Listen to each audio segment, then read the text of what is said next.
FDA has actually licensed 3 different vaccines for humans for bird flu. They are in the Strategic National Stockpile. One of them has a brand name, Audens. It was approved in 2020. It has a novel adjuvant, MF59. This adjuvant has not been approved for most other vaccines. The only reason it's approved here because this is supposedly only going to be used in some dire emergency. As it turns out that in a clinical trial, fatal serious adverse events included 11 people who got this vaccine, but only 1 person who got the placebo. 1 in 200 people who got this vaccine in a clinical trial died. This is an example of how one bad decision snowballs to another. Somebody was worried about bird flu. Okay, here's some contracts from the federal government. Go make a bird flu vaccine. You've got a dangerous vaccine for a nothing disease. And here's Peter Marks, the head of vaccines at FDA, who says, we're ready to pull the trigger. You get 1 person that they claim dies of bird flu, and he's going to be rolling those vaccines out. So be very, very careful. Don't be scared. This is a scam. The whole purpose of bird flu is to make you think that pandemics are out there. They're coming for you all the time, and you...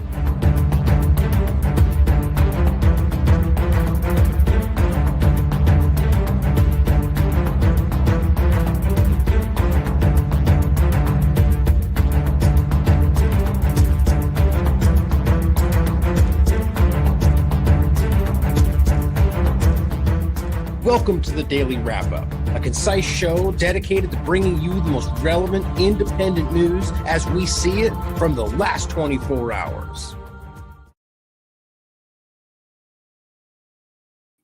Monday, StreamYard's killing me. Monday, February 17th, 2025. Thank you for being here today. Following up from yesterday, glad we got to it today. I have a lot to follow up on, specifically around foreign policy, but as I figured, as day by day, it just continues to get more chaotic. There's things that I wanted to make sure we included out of the gate that you saw following up from major things we covered yesterday, or just the some of the focal points, not necessarily major in the larger context of what's going on in the world, but some important things to discuss and some interesting follow-ups, one of which the main point of yesterday got a lot of pushback, as you might expect. And we'll go over why I think that is and how interesting it is to see how people just are unwilling to acknowledge something or refusing to look at it because I don't trust that platform, even though the source material can very clearly be tied right back to the administration themselves. It's interesting to see this bird flu development, how it overlaps with RFK Jr. And just since yesterday, there's been another development. Now, there was somebody from Trump's administration speaking to Fox News who stated exactly what I quoted in the title today: medications and biosecurity. Now, as always, I'm not claiming it's just what he said, based on what just happened, conditionally approving a bird flu vaccine, as well as the funding for an mRNA bird flu vaccine for Moderna that took place 3 days before Donald Trump came into power. But right now they have the power to revoke that, and no one has. All these together.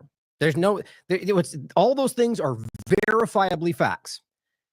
What kills me is how many people seem to not want to engage with that honestly and just either dismiss it entirely because it ruins the whole kind of shtick that's happening right now, or try to cast blame onto something else. Now, all we're doing here is acknowledging it happened under this administration. Could it possibly be some other person surreptitiously? Of course it could. That's always possible. It's always there. And what's important for you is to decide, really, if that even matters. If we're still always stuck in this game of pretending, it matters more if it's one person versus the other. How about it just matters if your government is doing any of this at any time, regardless of what left and right part is taking the stage at the moment.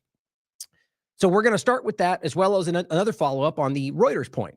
Again, something that is, it's very relevant. It matters. It's one part of a much larger story, but even within that, it's, even comparatively to the foreign policy points, it seems largely irrelevant, but not important in the sense of the U.S. spending and so on. But my point is, from the idea of, let's just say, the political story, right, where we found out that there was funding coming through these channels that went to media. Now, of course, it got couched as left media, even though even Ron Paul pointed out it was mainstream media.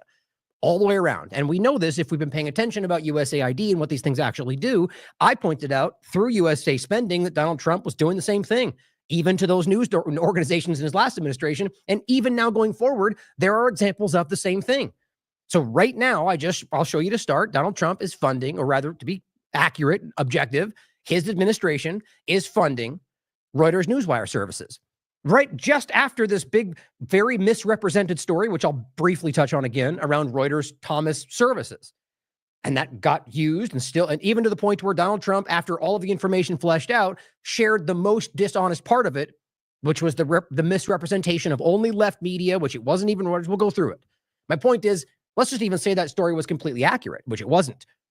Shouldn't it be just as concerning now that we can see the current dynamic? His current administration funding Reuters Newswire services, whether it's because Reuters is a bad, lefty no-go zone, or because you're funding Newswire services, which you could argue is just funding Reuters, which he just told you was a left-leaning platform. How does that all make sense? Well, the only really honest way that it will ever make sense is if you stand back and recognize that it's all a game. The left-right paradigm is designed to keep you from fully seeing the bigger picture. That does not mean that there are not people that genuinely act within that, especially on the lower rungs of it all, even within the power structure, or that they just buy into it entirely. The point is where the direction goes, the real string pullers of the world, which hopefully all of us are beginning to really start to stand back and look at, and that's why this gets so uncomfortable.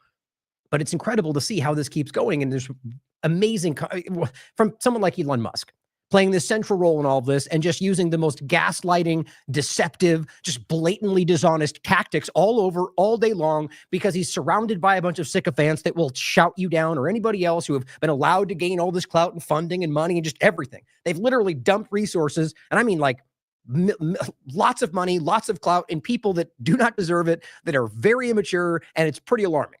But that's the world, powerful.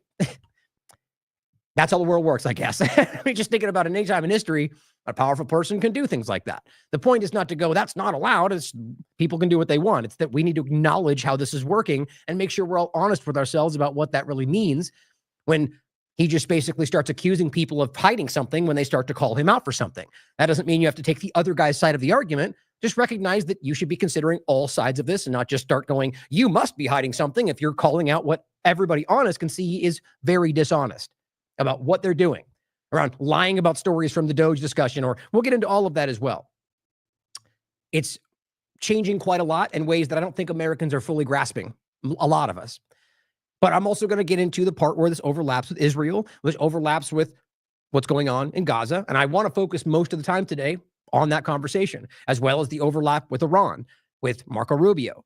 And of course, that swings right back around to the current Trump administration. You can see how all of this is playing out, and a lot of that's not getting any attention. All of that, again, USAID, still there. Rubio, the same conversation, the same funding, the same regime change engine, and it is still working. It is still functioning, and I've been proving that pretty much every day, and I'll show you more examples again today. It just matters if you care. Do you care about the honest facts here? Do you care about the idea that this is all of your government doing the same things? And yes, we should care about all of it, not just when Biden does it, not just when Trump does it, but when anybody in the government does it, which is the only honest stance to take in any of this. So we're going to start. Oh, well, and by the way, I believe we just started with, which one was it?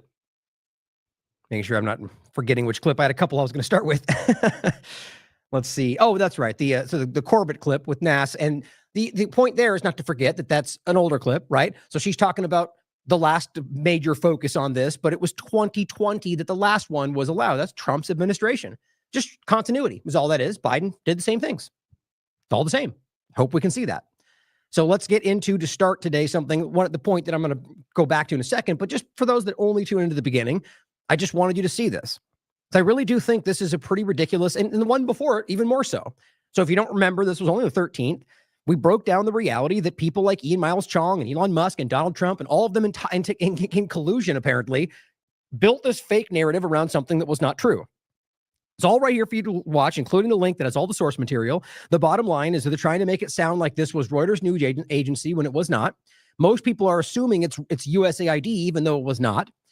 And it started in 2018, predominantly funded which was Reuters, Thomas Reuters Special Services, which is a DOD contractor, which well beneath that is Reuters, but it's under the umbrella, not the same thing. And I made the point in the video, yes, that could still fund over to Reuters, which we should care about. But the facts matter, which is that most of that funding happened during Trump's administration and then ended in 2022. Oh, and of course, it's, what was it? Trying to find the name. Active social engineering and large-scale deception is what it was. And the point I make in this is, can we not stand back and ask if we're building this narrative about large-scale deception from 2018 right up to 2020, and very minimal from there continues into, I mean, that to me is the building of the COVID-19 illusion. But that's just me.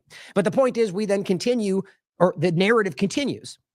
So to be clear, we're talking about a funding of a group that has been contracted to the DOD well before this. So this is not secret. This is not leaked. They all lied about that. And they continue to lie that it's just Reuters. Donald Trump even shared a tweet saying the left-leaning Reuters got $9 million. Give the money back. You gave it to them, Trump. You gave them the vast majority of that money. They all either know this and are just playing you like the Gaza condom story, or they're that uninformed and just lurching at anything they can get to make you upset about things that might not even be true. It's insane that it's happening. And that is the word that keeps swirling around my mind. It's like schizophrenic almost. But so watch the clip if you want to understand the facts. Actually, the truth of this was not Reuters news agency, but still obviously matters. And it should equally matter that it was funded all through Trump's administration. And here again is Musk doing the same thing that came from Mario doing the same thing. I mean, all of these things extended from the same story. Anybody paying attention already knew that this was not what it appeared to be. So my point is, make sure you watch that, because there's so many other points in there that make this very clear, is to this point. So I was continuing on this just for sake of research to find out if there is any more that pops up. And I said, so for all those who still, by the way, a lot of them, including Trump, that 2 days later continue to lie about that story like he did with Gaza condoms, doubled down on it, still misrepresenting the story, for those that are still doing that, the one I quoted below that I just showed you, or who rightly care about the political funding story, because that should matter, regardless of what side you're on. Does it matter to you that the current Trump administration is paying Reuters News, actually Reuters News, not Thomas Services, but Reuters News for, quote, wire services for news stories?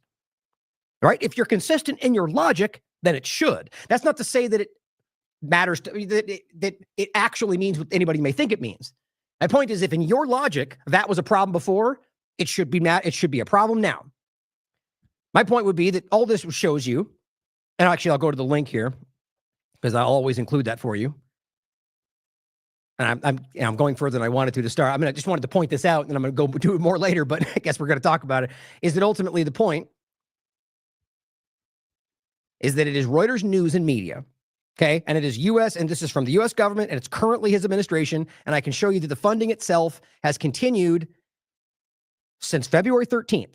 They added another $733,000 funding action to Reuters News. That's Donald Trump's administration well into it. There's no way you can try to split hairs about this unless you want to pretend it was some other person who did this without them knowing it. I guess that's always possible, but that is a very easy self-serving claim to listen to. Consider it, sure.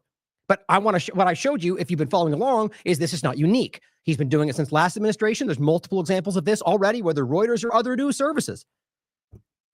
Which, by the way, he just said Reuters is a left-leaning platform. Okay. So if we can see this, it's right here, starting in 2022, going all the way to 2027. So yes, Biden's administration too. That's the point. It's not unique to one side or the other. And it says right here, wire services for news stories. Okay, that is obvious. So maybe that doesn't matter to you. Maybe it shouldn't. Reuters is one of these high AP Reuters. I mean, I think they're all propagandists in some level, but we've always known this. We know the government pays for these like these service feeds, right? That doesn't mean they might not also do that to fund them, to get them to do what they want. That's what they all do. My point is, this is not new information. Like USAID is not new information. The only new aspect of it is them trying to couch it on one side of the paradigm to manipulate you. That's the Ian Miles Chong aspect of this, acting like every new thing Elon points to without even just putting 3 different words on Twitter becomes some new breaking story. They're literally being led by the memes, and I'll get to that in a second. This meme came out about the PayPal dynamic, and somebody else made that joke into a meme, which doesn't even actually make sense. Now he's using that argument against people online. Like it's just this, we live in this clown world right now that is absolutely insane. But I guarantee you this will get very little engagement, very little reach, because it only matters to point out against it. It's about winning politically, right? That's not winning because we're beating the deep state. It's winning because our side can shout and dunk on Democrats for 30 seconds and act like we're the adults in the room when I'm embarrassed for you. We'll come back to that again, I guess, to overlap it with the point we'll get to. Here's the actual story where we covered that, along with a lot of other important things right now that are suddenly breaking news to everybody else. I want to also start with this point that I thought was interesting. Now, I'm not saying that what Aaron says here is verifiable. What I'm saying is just understand what this means in the context of what he's suggesting. And I've made this argument before based on a few different factors. This is about, he says, BlackRock now owns a majority of Bitcoin miners. By the way, very different than just owning the majority of Bitcoin, right? Miners is the CPU power used to actually mine the blocks. And if you don't understand that, I won't go any further. There's links I'll include for our interviews about this. The bottom line is that when you own 51% or more of the CPU power, according to Satoshi's original white paper, that gives you the ability to create what's called a 51% attack. Now, I'll just read what I said. Now, I'm just highlighting, here is what that means. All right, so I just want you to understand this in the context. Again, what I was going to say, though, is my point is, I believe that's already happened a long time ago. That whether BlackRock or the U.S. government or just simply two major entities that already exist publicly, that are the two largest miners, together own more than 51%. I mean, how easy would it be for them to go, hey, let's just work together and we can do whatever we want? But some people, people have morals and integrity. Sometimes that guides their thought. I'd like to believe that's the majority. My point, though, is that I think this has already happened. I simply said, here is the 51% attack. The link to the actual study, you can read about it, meaning they can literally create side chains. So if you don't know what that means, think of Bitcoin versus Bitcoin Cash, or BSV, which I argue is the original continuation of the original Bitcoin vision. And that's actually, if you read the white paper, the actual point. And that's why they call it Satoshi Vision, BSV, Bitcoin Satoshi Vision. But people disagree on that. And of course, we have the right to. But if you actually understand how this works and look at the technology and look at how it all went down, I think we already saw this happen. I think they deviated the chain, which became the new one, and then just pretended like that was the continuation of the original chain and called the other one something different. They were the ones that broke off. And so I think that happened a long time ago. And what that means is they can then create, with that 51% or more of a CPU power, side chains like that, without you knowing this, right? Which would allow double spending, then you use Bitcoin more than once, or plenty of other way crazier things, but then also divert the community unknowingly to that new dishonest chain. So they would be able to get away with stealing and a lot of other invasive things as we get into the whole AI overlap and where this all goes. So think about that. As we're considering the U.S. government and BlackRock and the rest of them, they're the ones building this. Doesn't that worry everybody? Just because you've been convinced that somehow this current dystopian oligarchic technocratic leadership is somehow on your side fighting the deep state doesn't mean that they still have that ability. So they're going to, and like we're seeing with all the rest of what they're doing, as long as they save the country, the law doesn't seem to matter anymore. So I personally think the means matter more than anything. But since I believe this happened a long time ago, this is why it's being used by the current U.S. government. But in case even that didn't make sense to you, the simple thing to understand is if you have that much ability, this more than 51% CPU power, which again, that's why I included the screenshot right from it. It quotes Satoshi's white paper. The system is secure as long as honest nodes collectively control more CPU power than any cooperating group of attacking nodes. Attacking only mean that they're then using that power dishonestly. So, or other things. The idea meaning that if they have that power, they can effectively manipulate what we see and convince the world, including all the other miners, that the thing they go forward on is the real one. And that's what basically legitimizes their crimes. And nobody would even be able to tell the difference. This is incredible stuff. Let's realize that may not matter to a lot of people listening, but this is where they're going with this no matter what. With the digital currency, Trump's administration, mark my words, whatever they want to call it, the stable coin, tether dynamic, it's all the same overlap. And that's way worse than a CBDC, by the way. And this is what I'm worried about.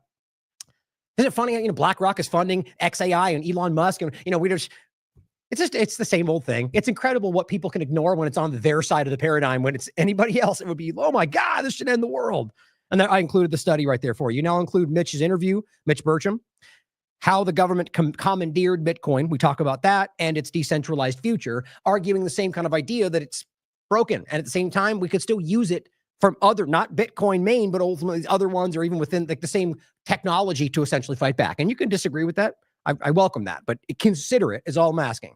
We also followed up with Mark Goodwin with a slightly different discussion, but interestingly, same overall, can it be used to fight back point? He simply asked, what was Bitcoin a government operation to begin with, which is something they, I think, disagree on. Overall, they both seem to argue that we should be using this to fight back. Please question it. Come to your conclusions about it. Other than that kind of point, we have a lot of great discussions in both of these about a lot of the details and what it could be. And I think we're being used right now in a lot of clear ways. Now, on that note about, since I pointed to it, the idea that BlackRock is indeed funding publicly, and I argue way more ways than that we don't see. Elon Musk, through DARPA's XAI, that is now totally not DARPA's XAI, even though it's the exact same program with the exact same name, sort of like Total Information Awareness became Palantir, at least they changed the name. $6 billion. BlackRock and a few others. So directly funding Elon Musk. We used to think that mattered, right? When we weren't fighting the deep state, apparently. Well, SMX points out that Elon Musk and the XAI team worked tirelessly until 5 a.m. in the morning, so they said. I guess they say a lot of things these days. Who knows if they're real or not? Installing supercomputers at the XAI data center in Memphis. All in just 19 days, the fastest anyone's ever seen. Right, so that's because they're Stargate and the unfettered money flow for AI infrastructure, which we all knew was going to happen. They're just showing you what their focus is. They're giving you a lot of these bones of information, of text on Twitter about all these things they say are happening when very few people seem to care about proving them, when this is what they're actually doing. That's my opinion. Rolling out your control structure. And he says, Grok 3 is coming on Monday. So I have a quick few points on that. And I simply highlighted this article. And I said, I think we're being played, which is the article where we discuss the DARPA overlap, which, again, used to matter to this very crowd and suddenly doesn't seem to be a problem anymore. The quiet transition from DARPA's XAI to Elon's XAI. I mean, literally within a matter of months, DARPA concludes their explainable AI program, right? And then suddenly Elon buys Twitter, he turns it into X.com, and then right away starts XAI. And in case you forgot, DARPA's part of it was literally called explainable AI, and they use this to basically create things that you could understand. Okay, well, if you look on anything on Twitter right now, what's all these XAI? Oh, look at that. Explain this post. Huh. Almost like it's the exact same. It's the same thing, guys. It's just lazy.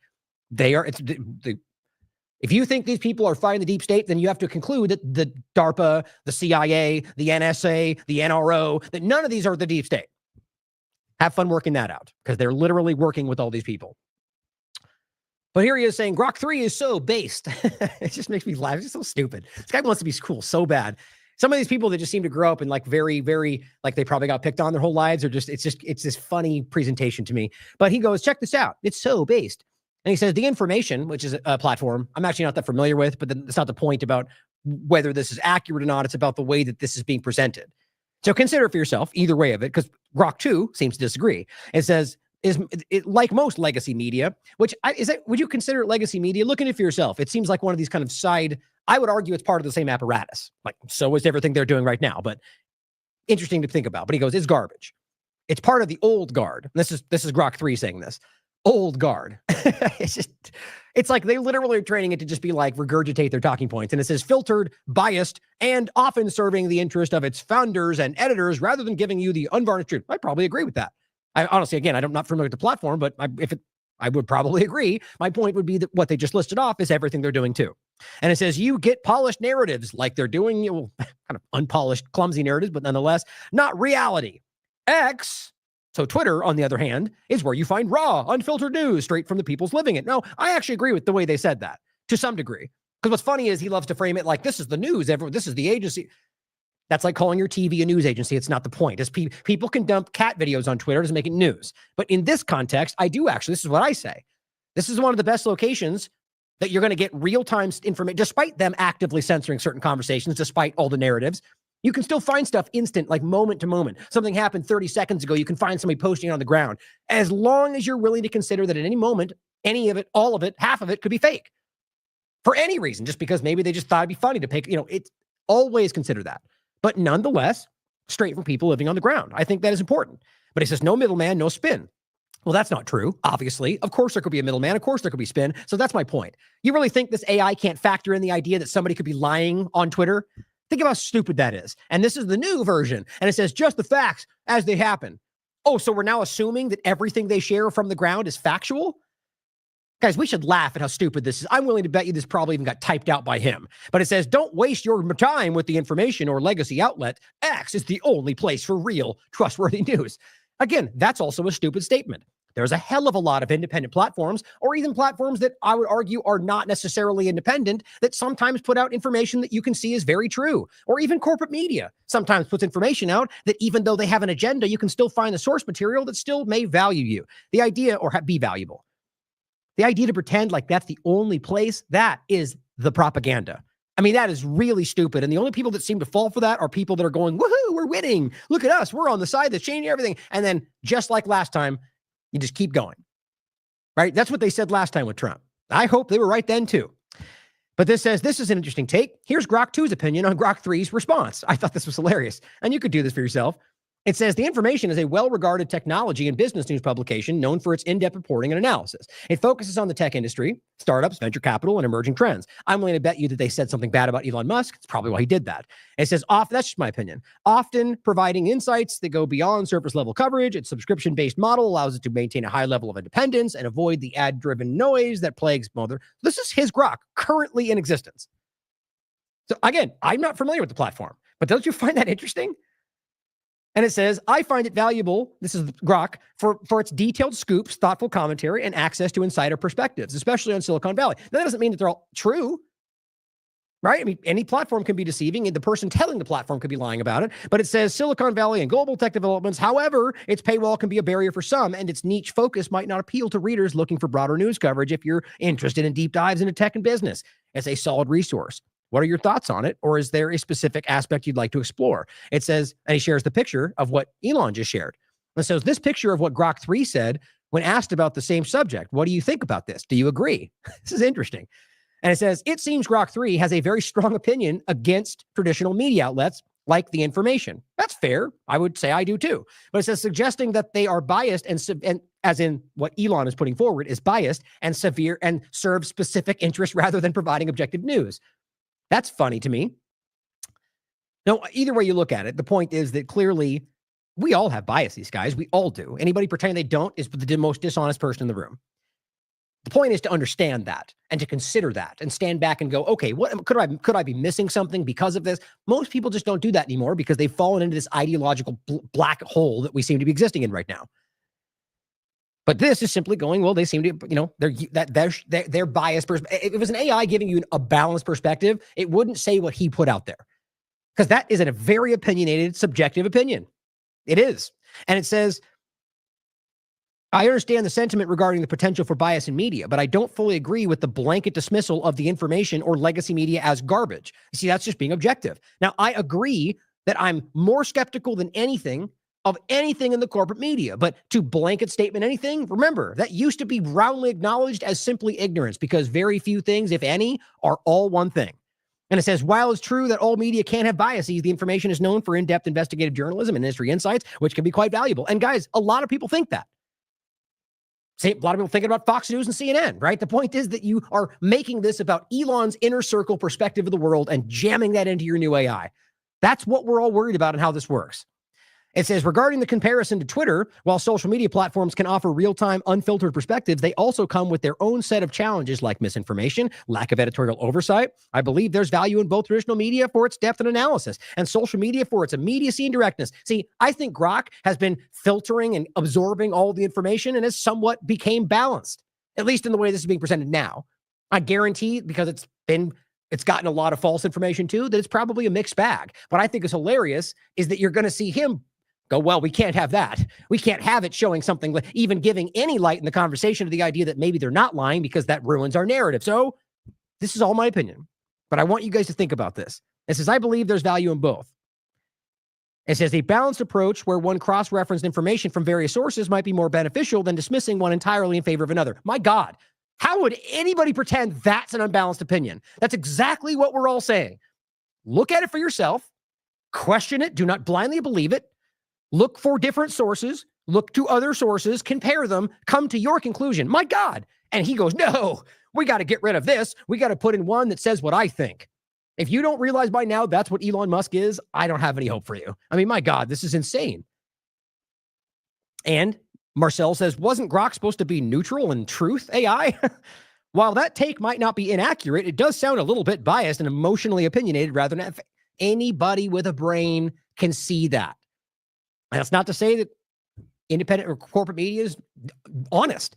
It's just that you can also sense very clearly that that is a very emotional, opinionated stance, which is not artificial intelligence, or not in this case, the way they're presenting it. It's I would argue, just a program doing what they want.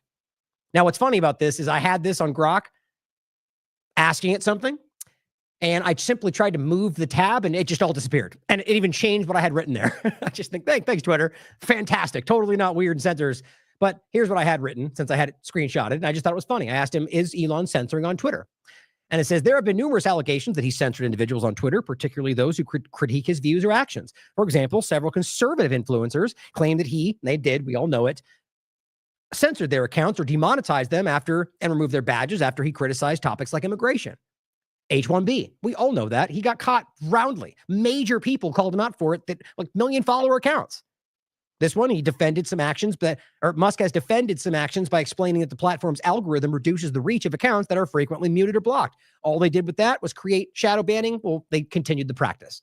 What that means is then the powerful influencers that don't like that we're putting truth in the conversation can all block and ban you, and then all of a sudden you get suppressed. And I'm seeing that happen more than ever. I'm seeing all these ridiculous people just make one comment and block me right away. That's probably what's happening. It's an automated function at this point to just jam you into a corner. Why would you ever allow something like that? It's obviously manipulatable, but they know that. That's why it's happening. Reports suggest under Musk's leadership, X has complied with government requests for content removal at a higher rate than before. That's Grok telling you that because it's true, and we've already proven that, whether it's GARM, which in his own lawsuit made that clear, or just the government aspects in the same lawsuit showed you that over 90-something% of the time, they're complying with what the government's asked for. I guess that's what it looks like to fight the deep state, right? Now, here's something that Spiro shared. And I do think this is pretty terrifying because of where we're going and what we're just talked about. I don't understand what world we live in if the people that were just fighting the Great Reset and COVID-19 and all the rest are suddenly ignoring something like this. Sense. But now there are people who do threads, and by the way, there may be multiple people who've done, an article that has 1,000 words. Technically, all 1,000 words could have made it onto X somehow. And effectively, now you have this remarkable repository. And I wonder how you think about that again, and how you think the creative community and those who were the original IP owners should think about that. I don't know, except to say that by the time these lawsuits are decided, we'll have digital God. So ask digital God at that point. See, people wanted to laugh right there. You heard them start to laugh, and he's not joking. We'll have digital God by then. Who knows? Maybe that's the Zionist direction. Maybe they've now turned into the idea that it's some kind of technocratic God, right? That would not surprise me at this point. The idea, though, is he is not joking right there. Is that what you want? Now, maybe you think he's just saying it's inevitable. Either way, if that's the case, why are we allowing them to roll out the artificial intelligence? That's what they're doing. He's leading the charge, guys. Those who were the original. I don't know, except to say that by the time these lawsuits are decided, we'll have digital God. So ask digital God at that point. By the way, he's still wearing the Israeli hostage tag, right? That's based on an entirely falsified atrocity propaganda narrative. These lawsuits won't be decided before on a time frame that is relevant. Is that a good thing or a bad thing? I think we live, there's that, I don't know if it's actually a real Chinese saying or not, but may you live in interesting times. Right. Is apparently not a good thing. But I would prefer to live in interesting times. And we live in the most interesting of times. I think for a while there, I was really getting demotivated and losing sleep over the threat of AI danger. And then I finally became fatalistic about it and said, well, even if I knew annihilation was certain, would I choose to be alive at that time or not? And I said I probably would choose to be alive at that time because it's the most interesting thing, even if there's nothing I could do about it. So then basically sort of a fatalistic resignation helped me sleep at night because I was having trouble sleeping at night because of AI danger. This is incredible, but let's roll out the program with the leading problematic people in the world. That makes sense, right? The most genocidal, the most influential, literally spying and collecting data on everybody while funding terrorist organizations. But let's give them that power, and that'll save us from the bad future, right? Now, to be clear, this is not some brand new video. So he's wearing that tag. I'm not to suggest he's doing it right now today, but who knows? Obviously, we know that support still exists, and it's very clear. Oh, well, what Spiro continued to say, Elon warns of a coming AI digital god. He says AI is more dangerous than nuclear weapons. He is building an AI robot army. Anyone else freaked out by this? That's like asking if the sky is blue. How are you not? That's incredible. WikiLeaks, by the way, just for pointing at Elon Musk, I again, didn't dive into this much yesterday, but interestingly enough, WikiLeaks, of all people, comes out and says, guess what? Musk, what is that, actually? How do you say that? I've never seen that word before. It's funny, I just breezed over this earlier because I was sharing it off somebody. It's basically them saying that the Ashley St. Clair discussion has a link back to Israeli government. And the whole thing is Mossad and the overlap therein. But it says Musk, that's like a slave, apparently, is what they're saying. Ashley St. Clair is managed by PR strategist Brian Glicklich, who previously received $598,000 from Israeli security company Murfreesboro and Communication Systems. At the time, reportedly to help Congo and avoid human rights sanctions. St. Clair says she's Jewish. Well, whatever, what part of that matters to you, consider it. I'm never the one to argue that simply because somebody's Jewish, therefore I think that's disgusting and stupid. The truth is there's plenty of Jewish people calling out Zionism all over the world right now that don't believe in what Israel's doing. My point, though, is that it does very clearly overlap with Zionism, so it's worth considering. The point is that clearly that has an obvious connection to whether, and I guess if you haven't seen the story, the point is that she has now admitted to having Musk's baby. And the timing of it does seem interesting when you look at the timing of how all this went and Elon Musk's kind of weird shift into what he's doing along with Israel. So people are arguing, and have had in the past, by the way, that she has intelligence connections. You can look at it for yourself. She's even stated that she gets paid by Mossad, but to me, it clearly looks like she's joking when she says that, but maybe that's the way you troll with the truth to hide it. Nonetheless, that is provable, and WikiLeaks can show you directly from Times of Israel. So shouldn't that matter? I would argue it does. Here is Insurrection Barbie. It was one of the most like blatant, obviously, like on the surface, sycophant Elon Musk, no matter what, all in because they're benefiting from it. 920,000 subscribers or followers. God only knows how many. I wonder if you can even see how many subscribers they have. They probably hide it these days. Only 2 on that one, actually. I find that really hard to believe, to be honest. But like, for example, Laura Loomer apparently was, 200,000, whatever they said. I can't confirm that, which just seems crazy to me when that's a hell of a lot of money every month. But she simply says, stop with this BS. Here's the post.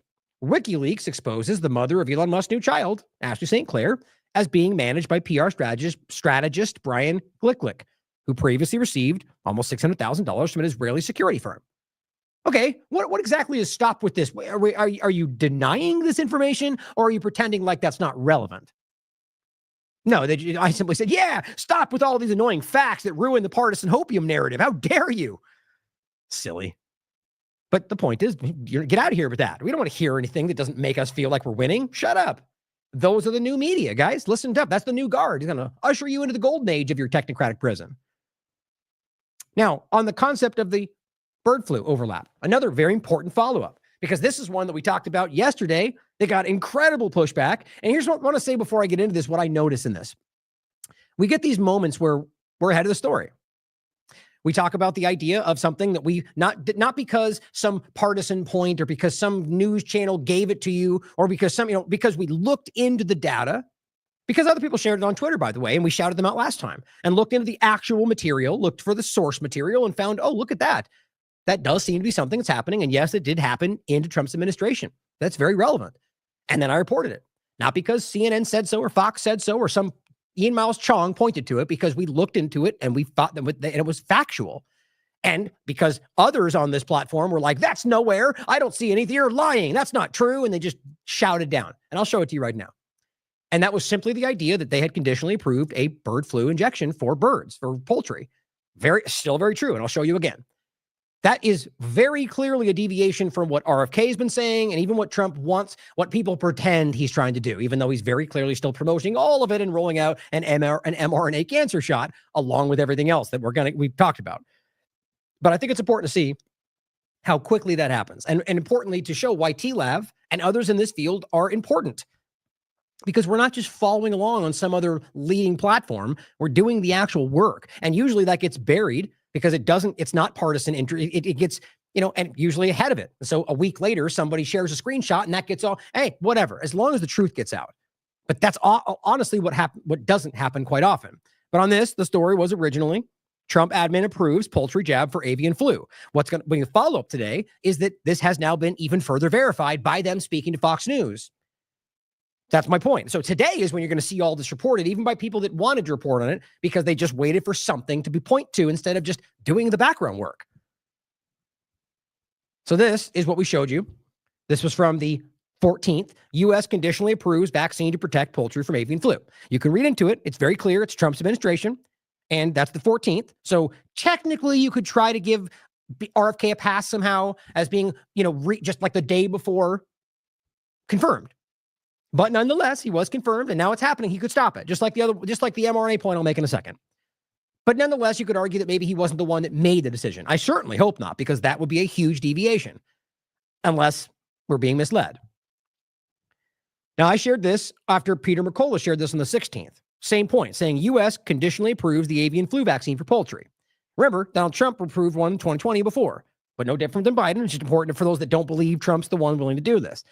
Vaccine cartel gets closer to realizing its dream of vaccinating 308 million egg-laying hens in the U.S., even though leaky vaccines are likely to result in new pathogens. That's his main point. That if they use these, he argues that it's going to cause the very problem they pretend they're trying to fight, maybe by design, which is exactly what I do think.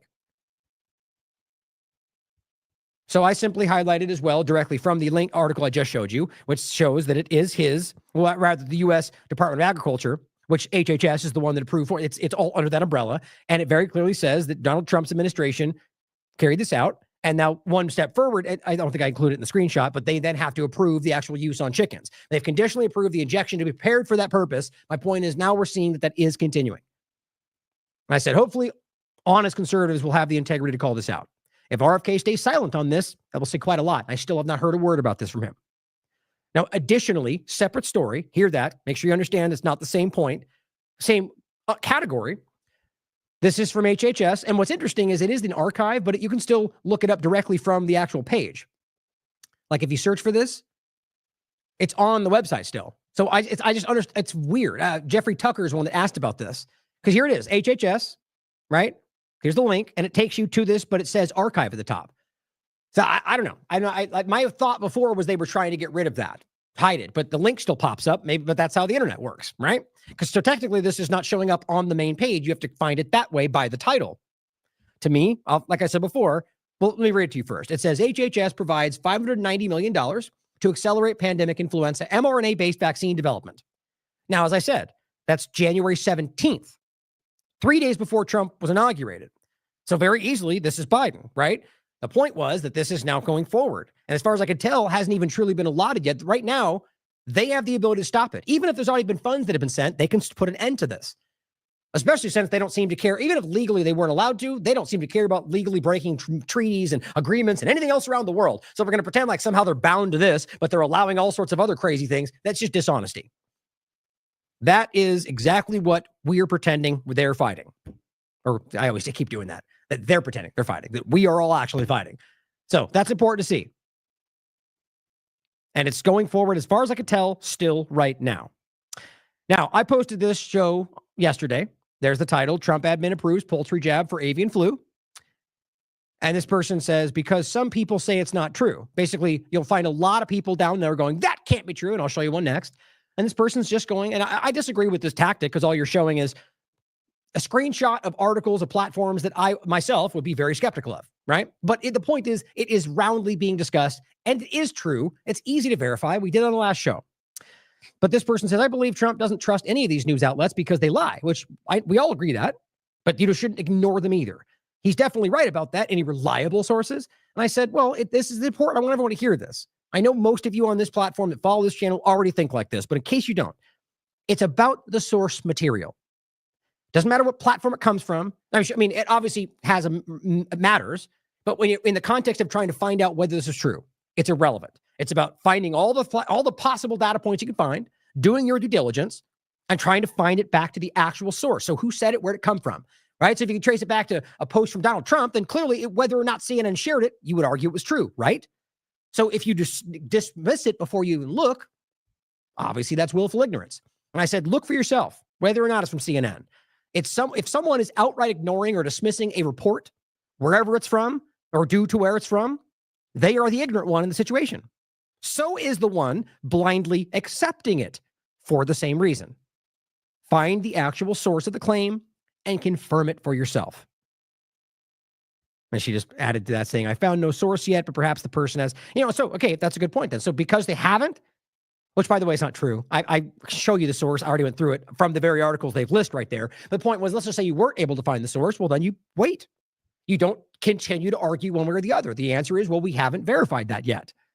But see, so many people, usually partisans, are incapable, unwilling to do that.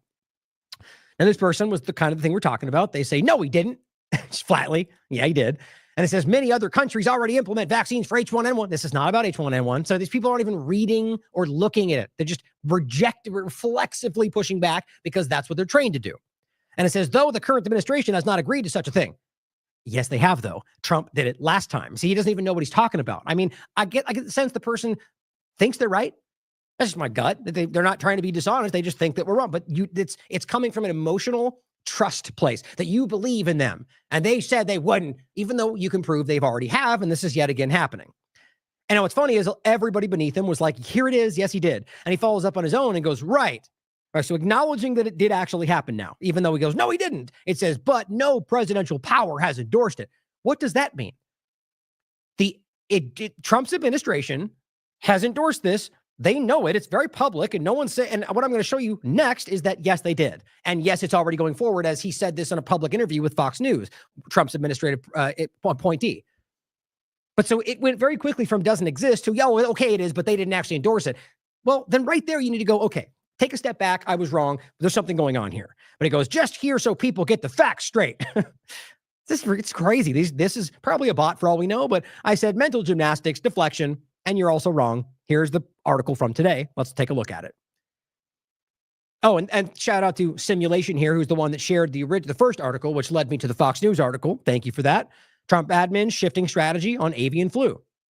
So first, to go through this overarching point, I want to show you the way this developed in a very few days, which this first part's my opinion, but I really do think that we're seeing this everywhere.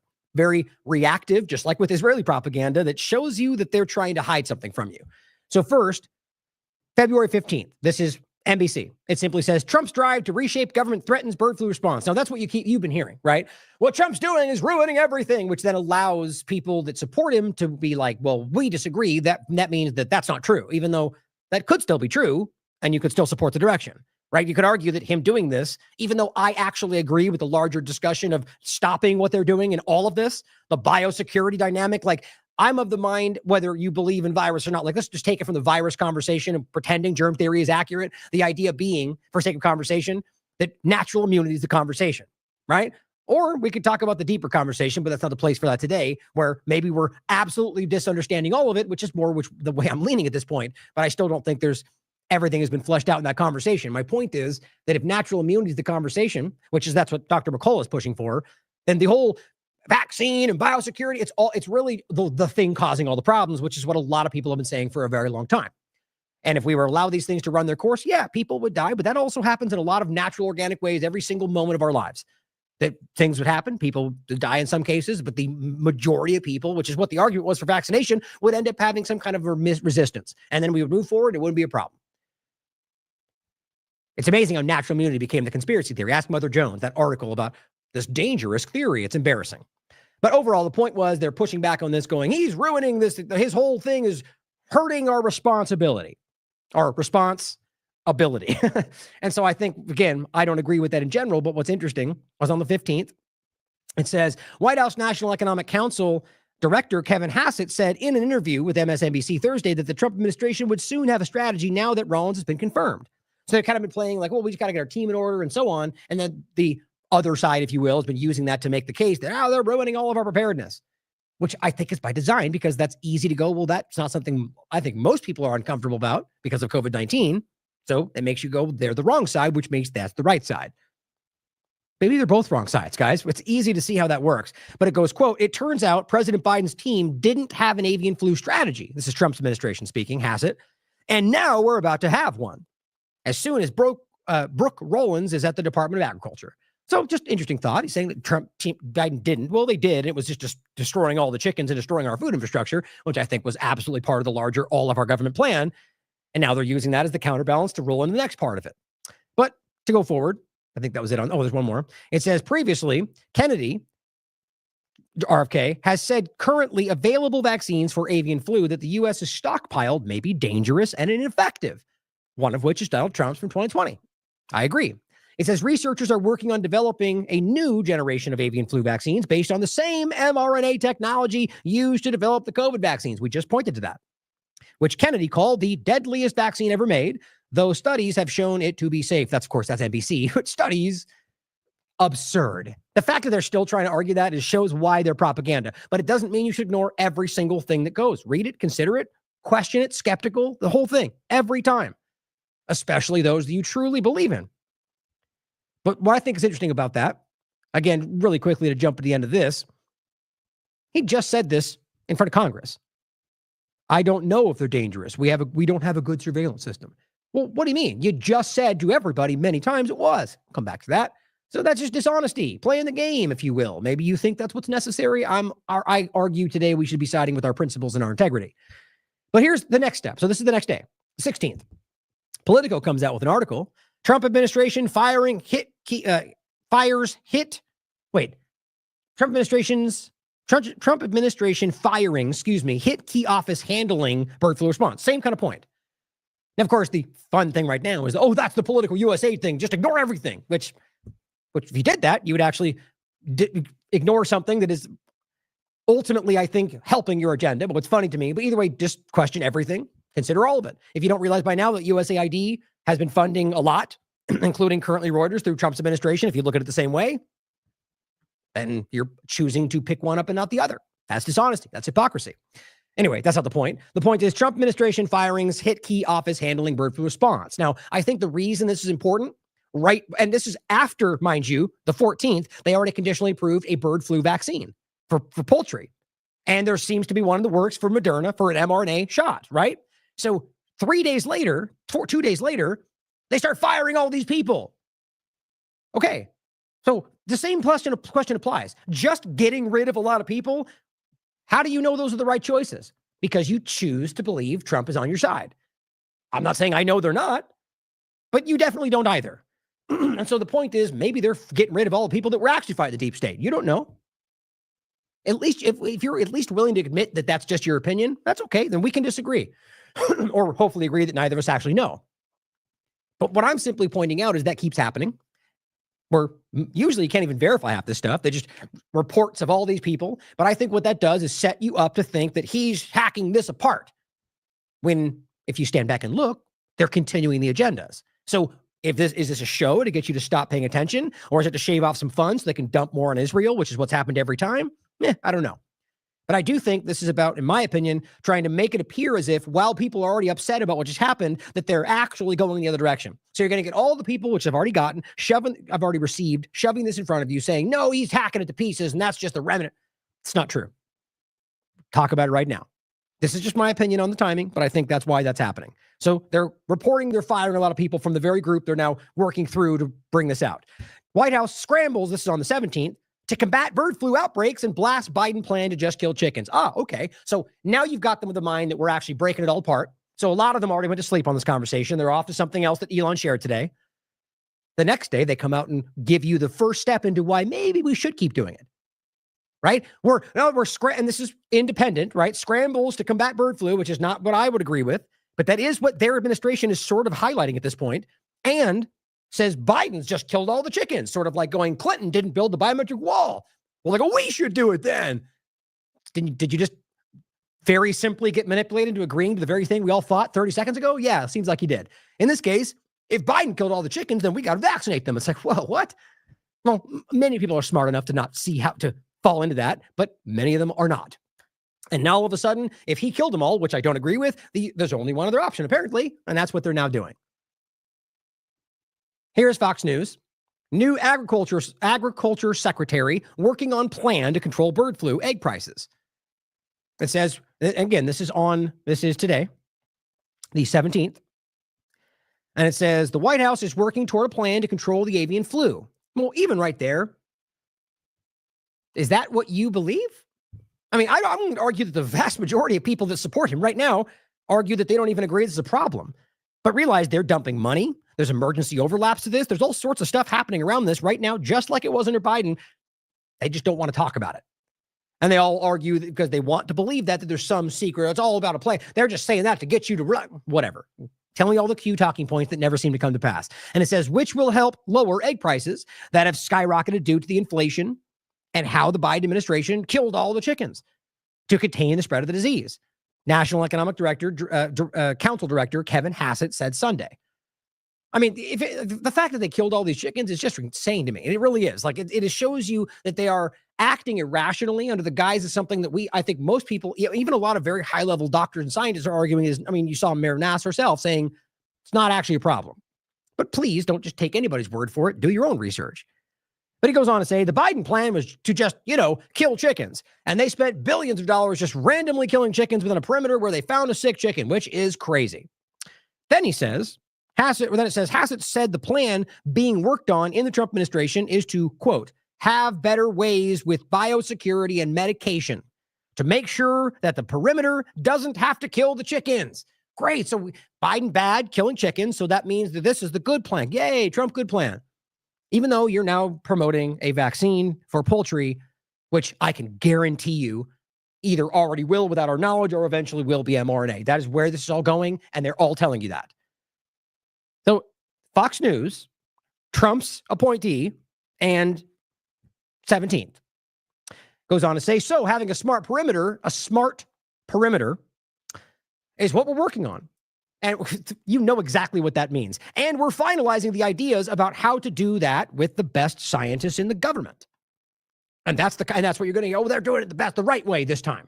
So the very people, and these are all different parts I guarantee you're going to hear, people that were 30 seconds ago telling you that this shouldn't happen at all are now going to rationalize why it's okay because now Trump's doing it the right way. The one that still tells you that the COVID-19 shot is safe and effective. It says, and that's the kind of thing that should have happened a year ago. And if it had, then egg prices would be, a lot better than they are now. Probably not. So here we are. One more thing. It says, sources tell Fox Business that culling of infected flocks is current U.S. protocol. But more research and development is needed to control and even prevent outbreaks, such as vaccinating birds. All right, so this is all from the same source, guys. They're literally talking to Trump's administration. Seems like that matters. Now, continuing the conversation, strengthening biosafety and biosecurity standards. Oh, I'm sorry. My mistake. That's actually from 2023 under Biden. Whoopsie. Or it's just a continuation of the same damn thing under a different narrative with a different flavor, and too many people are falling for it. See what I did there? Now here, this is AgWeb. This is what they shared before. Now this from my perspective, this is clearly correct based on what I just showed you, based on the source coming from his own appointee. But before I saw the Fox News extension of that and followed that up to the actual quote, I wasn't aware. I wouldn't have shown you this. Because from my perspective, there's nothing that proves it in this article. It's just text on this page and basically, and then rests on the site's cloud, which even if it's one of the most respected things in the world, you would still go, well, where's the source material? That's how we have to be today. But now that we have shown you that is the case, this is what they're reporting on. Trump administration shifts strategy on avian flu, which, by the way, should give them a huge pump right now because that means they are ahead of everybody. Like when you search this title, I find it in two places, here and some other site that I've never heard of. I saw this one first, so that's what we're sharing. I think that's a good on them for being that far ahead of this. This was shared yesterday. Think about that. Spearheaded by National Economic Council Director Kevin Hassett and and this is what they do, obviously, agriculture, and USDA Secretary Brooke Rollins, the plan prioritizes enhanced biosecurity measures and medication, exactly like he told you, to control the spread of the virus and moves away from mass culling of infected flocks, which is also a good thing that we shouldn't that we're moving away from it. We shouldn't allow mass culling of animals. Problem, reaction, solution. It says the Trump administration is rolling out a new strategy to combat avian flu, moving away from mass culling of affected flocks, spearheaded by the people we just listed. The plan prioritizes enhanced biosecurity measures, medications. Now it says the key points: biosecurity medication, improved containment protocols, a guarantee that's artificial intelligence, and medication aimed to reduce reliance on widespread culling. Which, by the way, as they said at the bottom, is still actually the protocol. So I'm willing to bet you they're still going to do that if this doesn't seem feasible or whatever else, or they just want to for some other propaganda-style reason. Smart perimeter approach. Targeted containment methods will enhance efficiency in preventing outbreaks. The efficiency, technocratic movement all over the place. They're working with AI on everything. Collaboration. Government scientists and global academic experts are contributing to the plan's development. Global activity. So we're talking about the same people that you just don't want to admit are. I mean, we've already seen the overlapping connections between the WHO, the United Nations, and Bill Gates and everything to Trump's current administration. We've been going over since the beginning. The team sport politics, people just don't want to look at it. Vaccine approval. We already told you this. If you want to know more about this, look at yesterday's show. Zoetis received conditional USDA approval from the avian flu. Now I showed you the one that is the work that led to this, and it shows right on their own study. 20% of the birds given this injection showed very provable shedding of the very thing they claim they're trying to stop from spreading.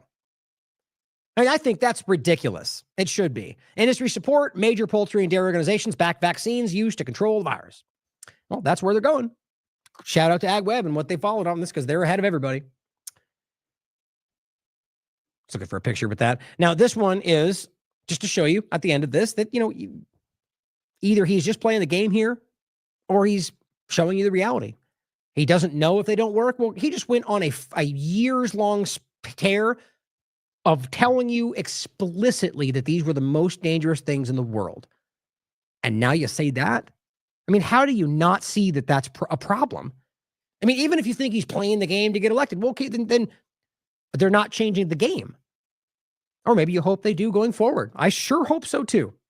But at least hopefully you're going, well, maybe that's not the case. And I realize that you're just hoping that. And that seems pretty childish with what's going on right now. Now, getting into the spending overlap that we just showed you, in case you didn't see it in the beginning, my point in all of this was for all those, again, that were still misrepresenting the story about the Thomas Reuters special services, and who rightly care about the Politico story, because it matters. Does it now matter to you that I just found out that Donald Trump is currently funding Reuters news services? That's not to say one way or the other. You can decide if you think it's a problem. My point is simply that if your logic is consistent, it should bother you if you cared about the other one. So here is the actual page. Started in 2022 under Biden and has now been continued by Donald Trump. Wire services for news stories. And again, Reuters News. So not some DOD contractor that underneath that umbrella, there's a Reuters News aspect, but literally Reuters News. Wonder why Ian Miles Chong didn't scream about this one. I think you all know why, because they have a very clear mandate of propagandizing for one very clear partisan agenda. 2025, February 13th, a few days ago, $733,000 for Reuters News wire services. Now, again, certainly could be exactly what Politico was, or exactly what any of these things were, right? The funding of news agencies. By the way, Politico's point was they're just simply buying in for our newswire services. That's what they claimed, right? Okay, so if you disregarded that, then why would you be okay with this one? You get where I'm going with this, guys. There's dishonesty all over this conversation, and it's a partisan waterfall of nonsense right now as they only couch everything on one side of this, which guarantees it will never actually change. I've been saying that for a decade. So if you want to look further, it's all right here for you. That's just one small example, as well as this one that I recommend you do check out because of how obviously ridiculous this story is and how even Trump pushed it further 3 days later, screaming about how it was lefty Reuters News who got $9 million for and give all the money back, even though he is the predominant funder of that discussion. You can look for yourself. The vast majority of the funding for this exact thing they're all screaming about happened under Trump's administration. So if Trump's asking for the money back, then maybe he should be the one getting it back because they're the ones that gave it to him. So, or why they would even be the ones to do it. Is he asking for the news agency or is he asking Biden to give it back? It's all a big lie. They are the ones responsible. And I'm not saying it's only Trump. I'm saying it's all of them. That's the honest way to cover this because it's objectively clear, in my opinion. Source down below. Of course, now here's Alex Jones saying, breaking DOGE discovers USAID secretly funnels $4 billion to Bill Gates. The dishonesty kills me. You mean the funding to all the public funding on record that you can look up right now about the money that went to Bill Gates and USAID or rather to Gavi and WHO? Yeah, I disagree with all of it. I also disagree with the fact that it was a very clear manipulation where that money tripled into Gavi last administration through Trump. And now even this time, Trump met with Bill Gates and they're now rolling out Operation Warp Speed 2.0, which is called Stargate. Exactly what Gates told you. And Jones is just a dishonest manipulator who's actively pushing out the very transparent, one-sided narratives that are all being cultivated for him by the rebels fighting the deep state. And another $880 million to the World Health Organization, which I disagree with. Are we really pretending like this is not continuing in every way? Or that all of this happened in his last administration? Now, yes, no one is saying that stopping these things is a bad thing in this current conversation. Some people are. What I'm trying to highlight for you is, has that even happened? Of course it has. Drones said so. Okay. Did you prove it? Did he show you a piece of paper of a Twitter shot on his desk? Or did you actually look into finding the actual allotment, the then termination of that agreement on record? Well, you would, right? If this is real, you would be able to find it, and somebody honest would give you a source link to be able to check it for yourself. But not this great fighting rebel platform. It's guys, this, in my opinion, is happening because of what we're doing. Not just us, but anybody else who is basically very easily breaking down how dishonest all this is. And you get people like this that just screech whatever they were just told. How much you want to bet they haven't even verified this, which is what you hear from anybody who's now fled this platform, like a David Knight or any of the rest of them. They say or Richard Grove, for example. They say they basically just run with whatever they need to without even checking it. Seems pretty obvious to me. John O'Looney says, so when is Trump going to round these criminals up? And the right point. What about Fauci and Bill Gates and all the people that were responsible, which they are?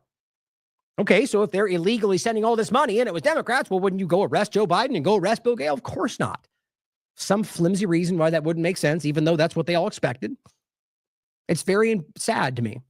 Now, on that very point, guys, here's a clip of Leave It telling you some new things. And absolutely in no way, shape, or form verifying or proving any of it.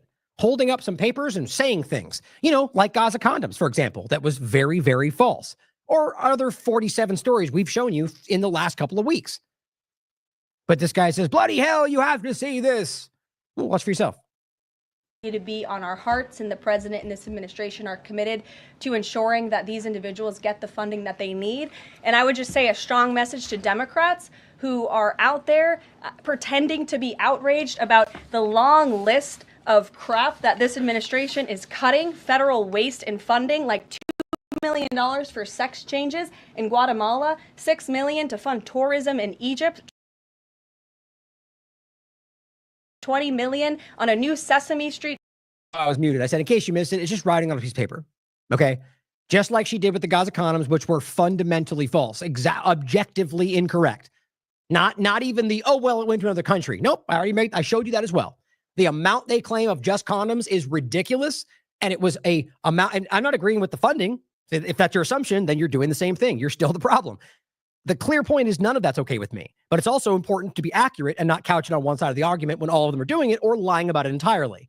It was $50 million that went to Mozambique, which I don't agree with, for, I think it was like STD prevention. Probably included some condom dynamic, which I still disagree with. But to pretend it was $50 million in condoms to one location one time when they spent $7 million for the entirety of 2023 for condoms, it's provably incorrect. Like they do all the time, though. Like I think she's doing right now. Show in Iraq, $4.5 million to combat disinformation in Kazakhstan. I could go on, and I'm happy to provide this list to every single one of you. Now, anybody out there screaming about these things, have you looked them up? First, to make sure they're even real. I'm not suggesting I even know that they're not. I'm simply the one point I'm making first in here is how many people choose to accept this right now without ever looking anything further. Because she said so, and she's on our side. Okay? She was already wrong, by the way, very easily, 30 seconds ago. But on top of that, okay, let's just say they are real. Have you looked them up? Have you checked what they're doing? Have you checked that the prescriptions are correct? Have you checked that they're not couching it on one side of a paradigm when all of them were supporting it? Which most of these things are like that. You can very easily show that Donald Trump continued basically all of the same things. Or the idea, remember the FFA conversation where they were screaming about the woke website and that was all, it was the same website under Trump's administration. The exact same FFA website with the exact same disability. But I guess that doesn't matter. It really is insane to me how obvious this stuff is. Democrats are outraged that the American people want to be... See? You got a printed out piece of paper, okay? Now, yes, I'm not saying in this moment we would be proven something, but you as a journalist would not accept that. You shouldn't. That means you're not a journalist if you're just running with the fun story because it makes you feel like you're winning. They want their taxpayers going to good uses, not stuff like this. But then they're very quiet about the fact that there are still North Carolinians and people in California who have lost everything. And in the last 4 years, this federal government did nothing to help them. Obviously inaccurate, but I agree they didn't do very little. They did very little, which far more could have been done, but clearly they did some things. So that's, accuracy and facts matter. My point, though, is that what's happening now? Is Trump helping Lahaina? Is he helping California? Or North Carolina, for that matter. And I've heard a lot of statements, and I've heard some things happen. There's already been funding that was already beginning before. Now, just to claim these things, my point is, are you looking into any of this stuff? While they're giving $7, $8, $9, $10 billion to Israel so far, on top of what Trump allowed in 2020 going forward, which is $38 billion over 10 years, which was same thing Obama did, by the way, but they all continue it. The point is, they shave $1 billion early, they claim, and say, we shaved $1 billion just like that, and then immediately give $1 billion to Israel.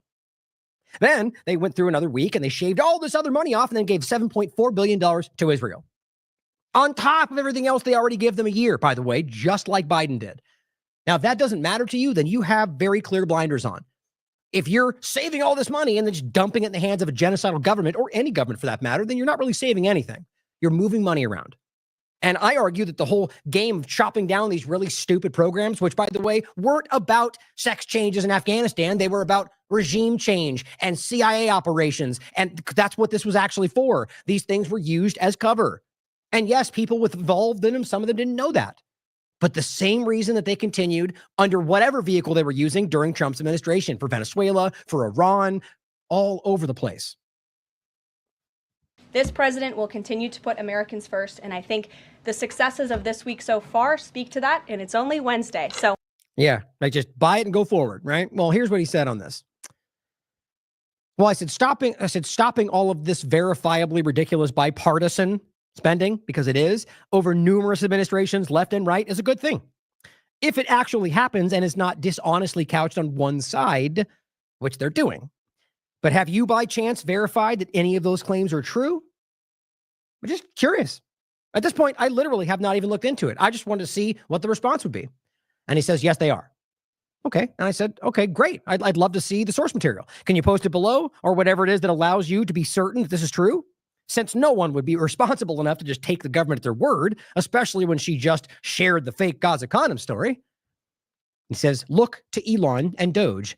They've been posting dozens of receipts since it started. Well, really quickly, by the way, no, they have not. And you can prove that because that's all it says. Receipts are coming over the weekend. That's the current website, by the way. So does he not know that? Is he lying? Is he pretending? Or someone told him that and didn't check it for himself? I don't know, but it's not true. And I said, can you provide one?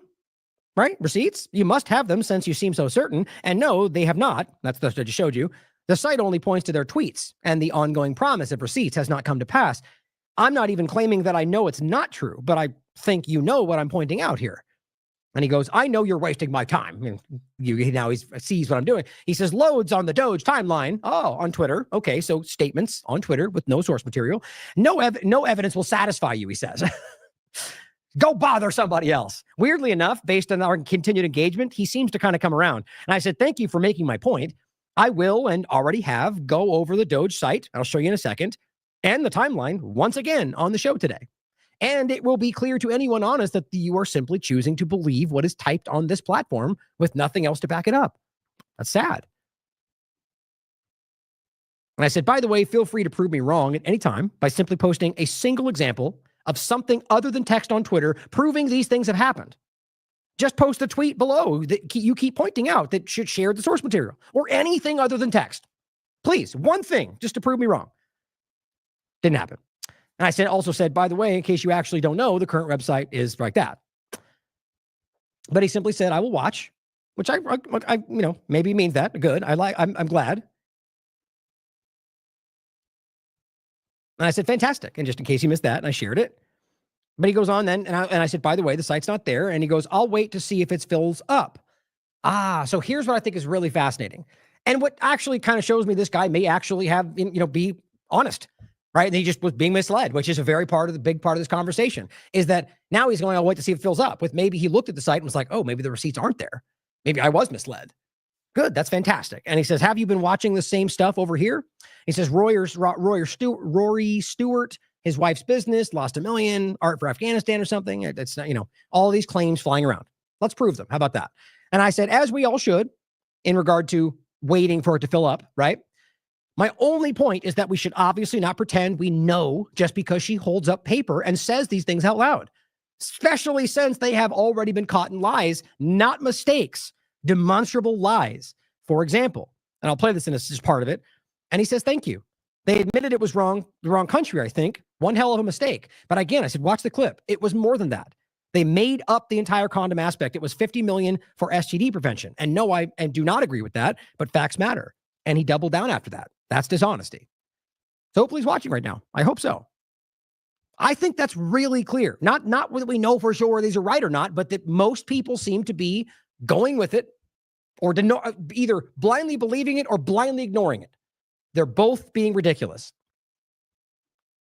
Now, here is just one part of this. In case you missed this, the Gaza condoms part. We just talked about this on lies, right? So those are misinformation points. Well, here is a major one that got called out, the Gaza condom story, which up until even right now, by the way, there are still people acting like that wasn't wrong.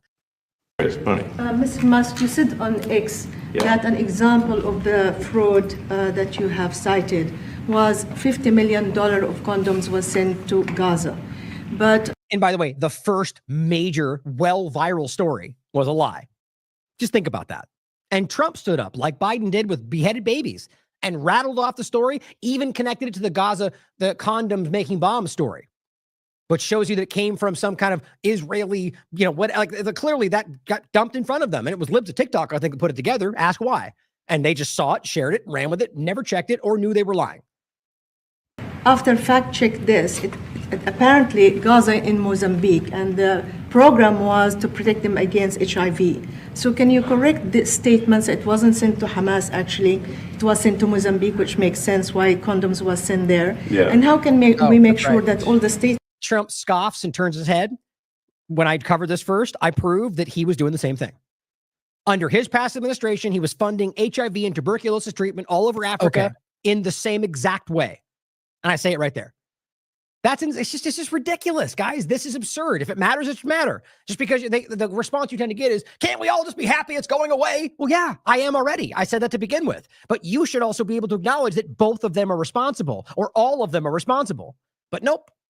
Only, it's a willful ignorant situation because it makes them feel like suddenly maybe they're not completely winning everything.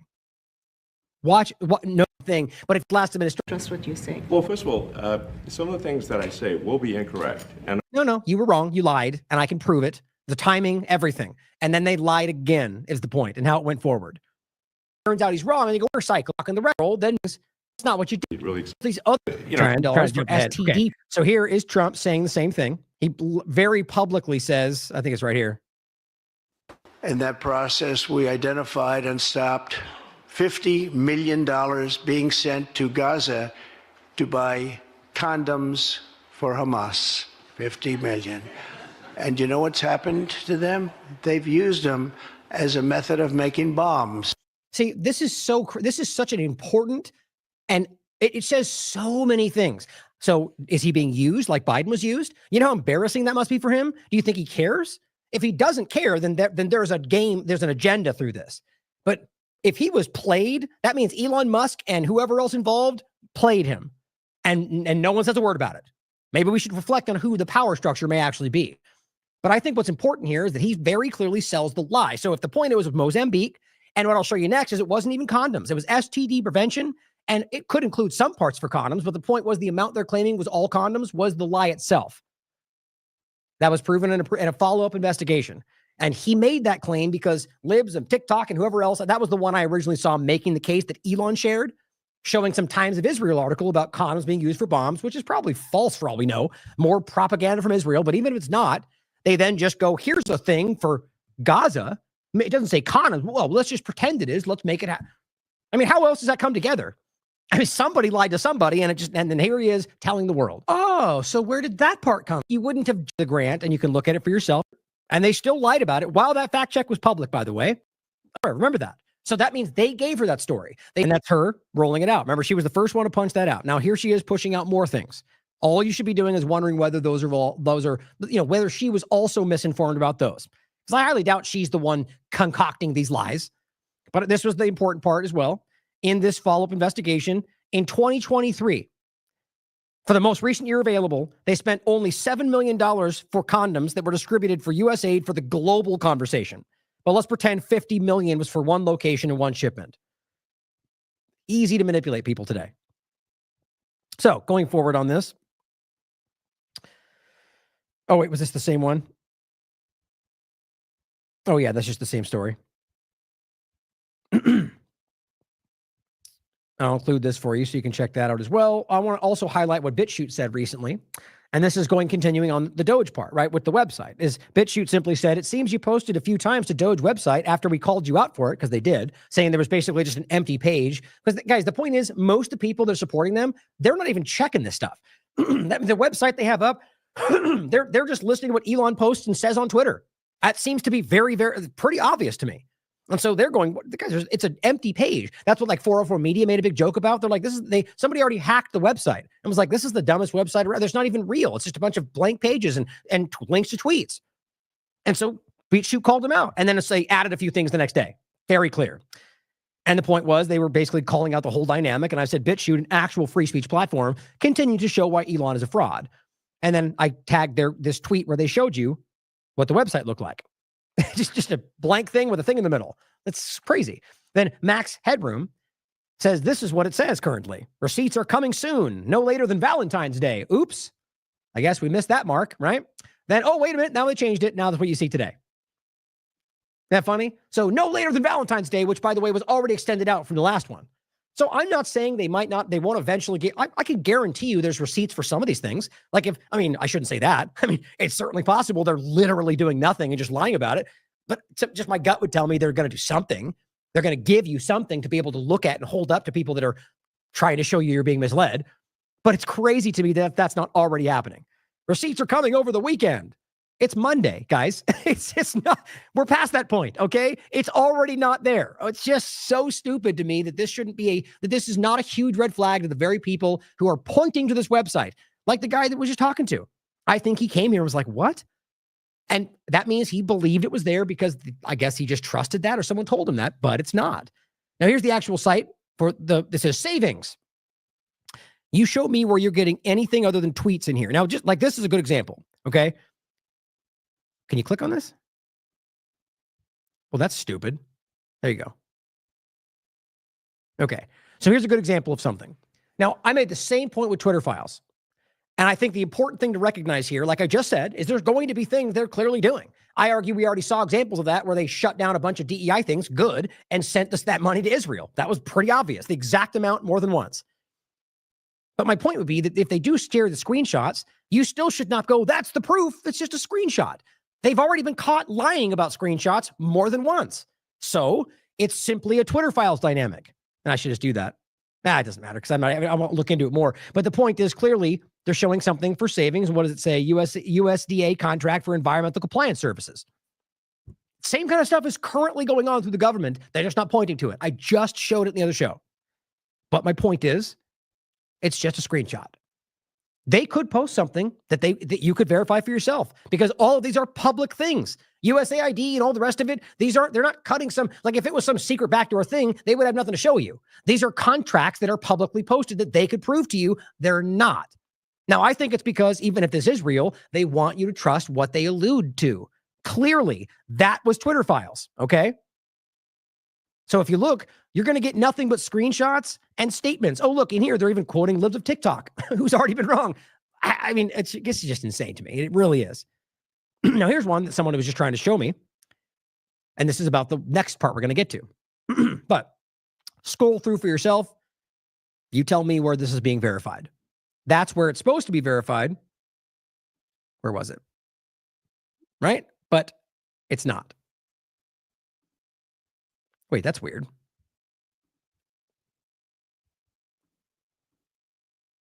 Did they just change this?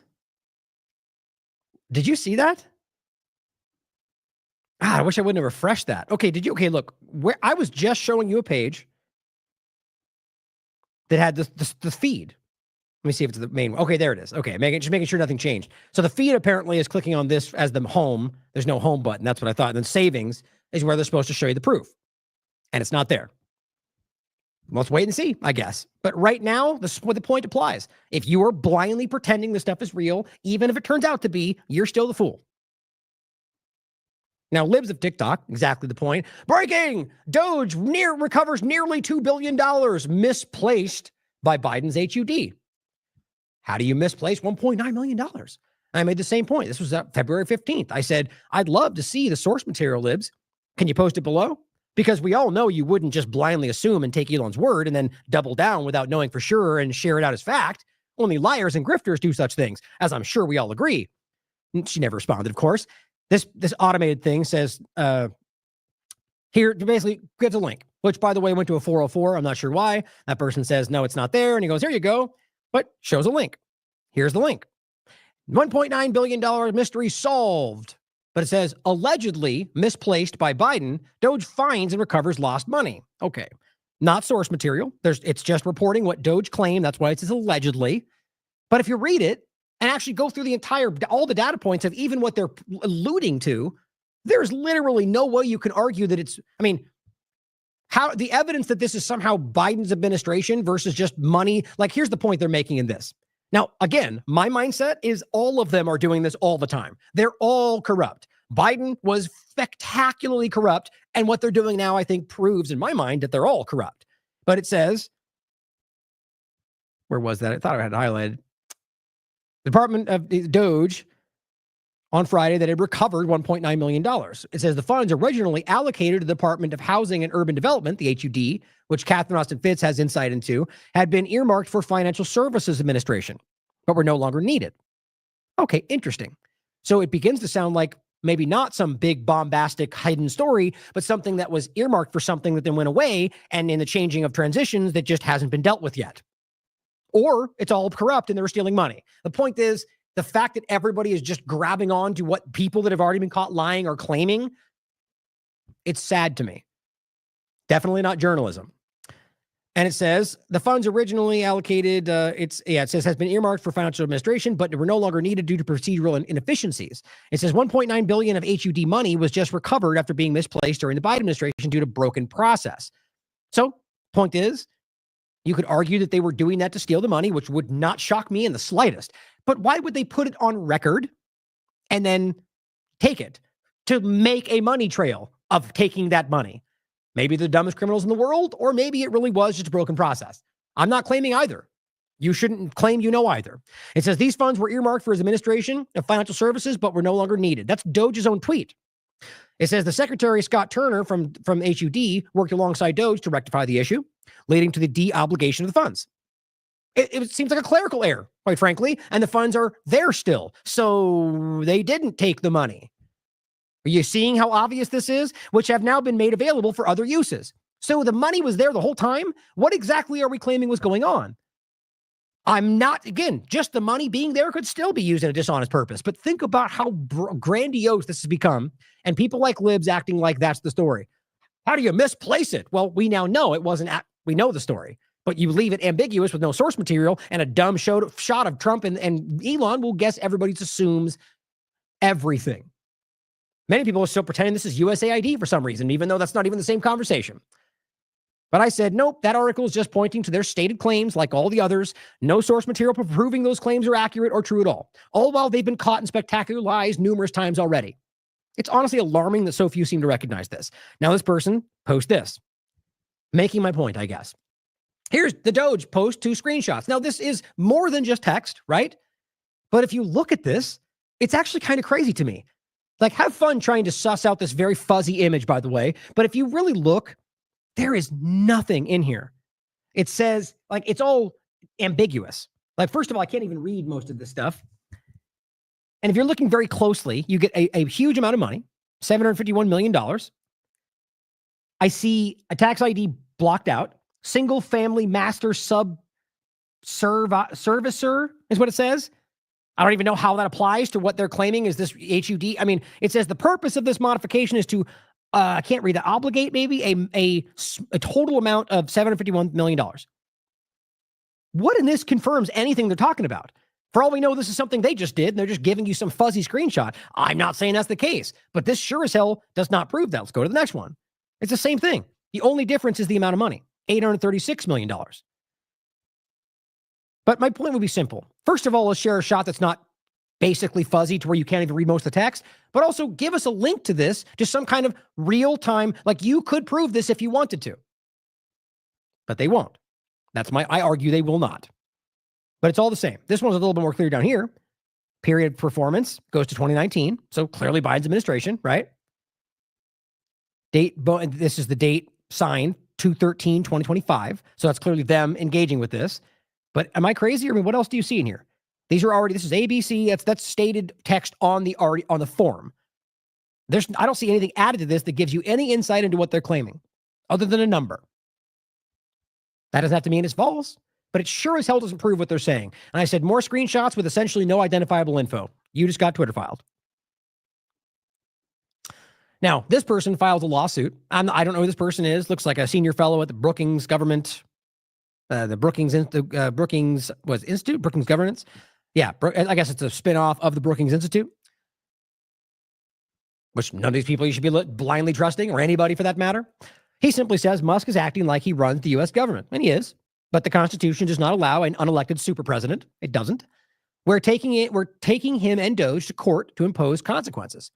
He just discussed it on, I guess, MSNBC. Just because it's MSNBC and whatever else are against their agenda, people are just going fake or whatever. Now, look, I don't trust any of these people, especially not Elon Musk or anybody that, corporate media. But is it true? Like in the general sense of, okay, is he running it? Like, yes, he's very clearly the one everyone's focusing on, and the one being the major moves are basically what DOGE is doing. And the Constitution very clearly does not allow for whatever this is what's going on right now. That's objective to anybody that truly is being honest about the Constitution or anything else. So somebody suing him because of those objective facts very well may have another motive. I'd be willing to bet you they probably do. It still does not change what he's talking about. And so this is how Elon responds. What are you trying to hide, Norm? Any of that money happened to reach your pockets or your organizations? Well, guess what, Elon? If you knew that, you could post it. It's like, I'm almost willing to bet you that he knows for sure that's not the case, right? He has access to basically everything at this point. I'll show you the IRS point now. I mean, guys, if there is evidence through all this that he got money, he would already know about it. But let's just say he doesn't. The kind of thing you're doing right there is gaslighting. It's wildly dishonest because we don't know, right? The observer looking back is going, here's a lawsuit based on things that I think are valid, but maybe he's a dishonest person. But your argument is just to allude with nothing to back it up that he may be a criminal. You don't see how wildly alarming that is? This guy is the most influential person on the planet, potentially the most wealthy, who has more power than just about anyone we're talking about, and is basically just jumping in and going, you're a criminal. That could potentially change this guy's life. You could argue that is slander. I think it's just crazy. But either way, I think what's happening is whether this guy or not has a Democrat partisan agenda against Musk, that what he's doing is problematic. Whether it's because Israel's doing it or because it's a technocratic overtaking, whatever we want to talk about, this is not in your interest, in my opinion. And so somebody tries to put a stick in the spokes, and he immediately goes, "Are you a criminal?" Basically going, "Should we start destroying your life by making this whole thing go forward? Keep pushing, we'll do that." You know how easy it is for him to make these things spin out very provable lies to the point where people are kicking this guy's door down. Like, that's where we are right now. These people are crazy. And I'm talking about what I think is a minority, but of partisan players on both sides of the paradigm. They're leaning into the crazies right now. Now, Solari Report, Catherine Austin Fitz adds an interesting part to this. Question for DOGE. RE, the thrift savings plan.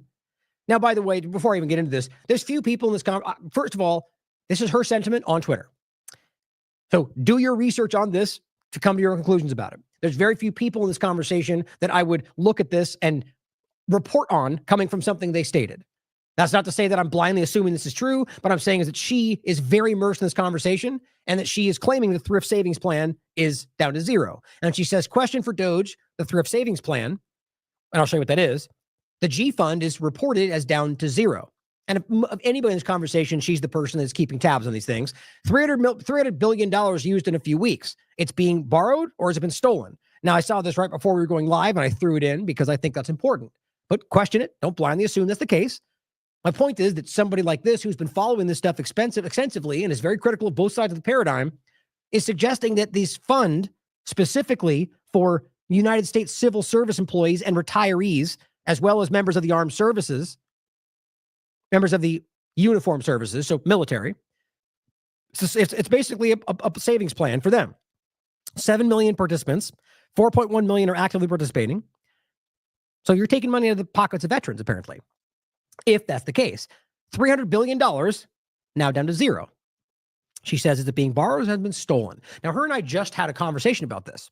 My point has been about whether it's the trillions of dollars they're claiming need to be, the whole treasury overlap, that now they're saying you got to put this money back. And I'm going, well, what if it wasn't removed? What if it was given to Israel, for example, which makes perfect sense right now for all sorts of things they're doing? What if it was given to them or anybody else for the execution of this globalist technocratic technate they're building in Gaza? You could think for yourself. My point is that I don't think it's there. And what if it's not? What happens then when people are going, you need to put that back? And they're like, well, it's gone. Or nobody seems to care. I just think it's very much worth considering. There's a lot of stuff moving around that people aren't even paying attention to because we're winning, apparently. Now, lastly, on this segment, DOGE IRS. Isn't it weird how there's just this is becoming your government, guys. There's DOGE everything now. Now, remember the game on this? They're supposed to go away after so many days. It was like 180 days, whatever the number was.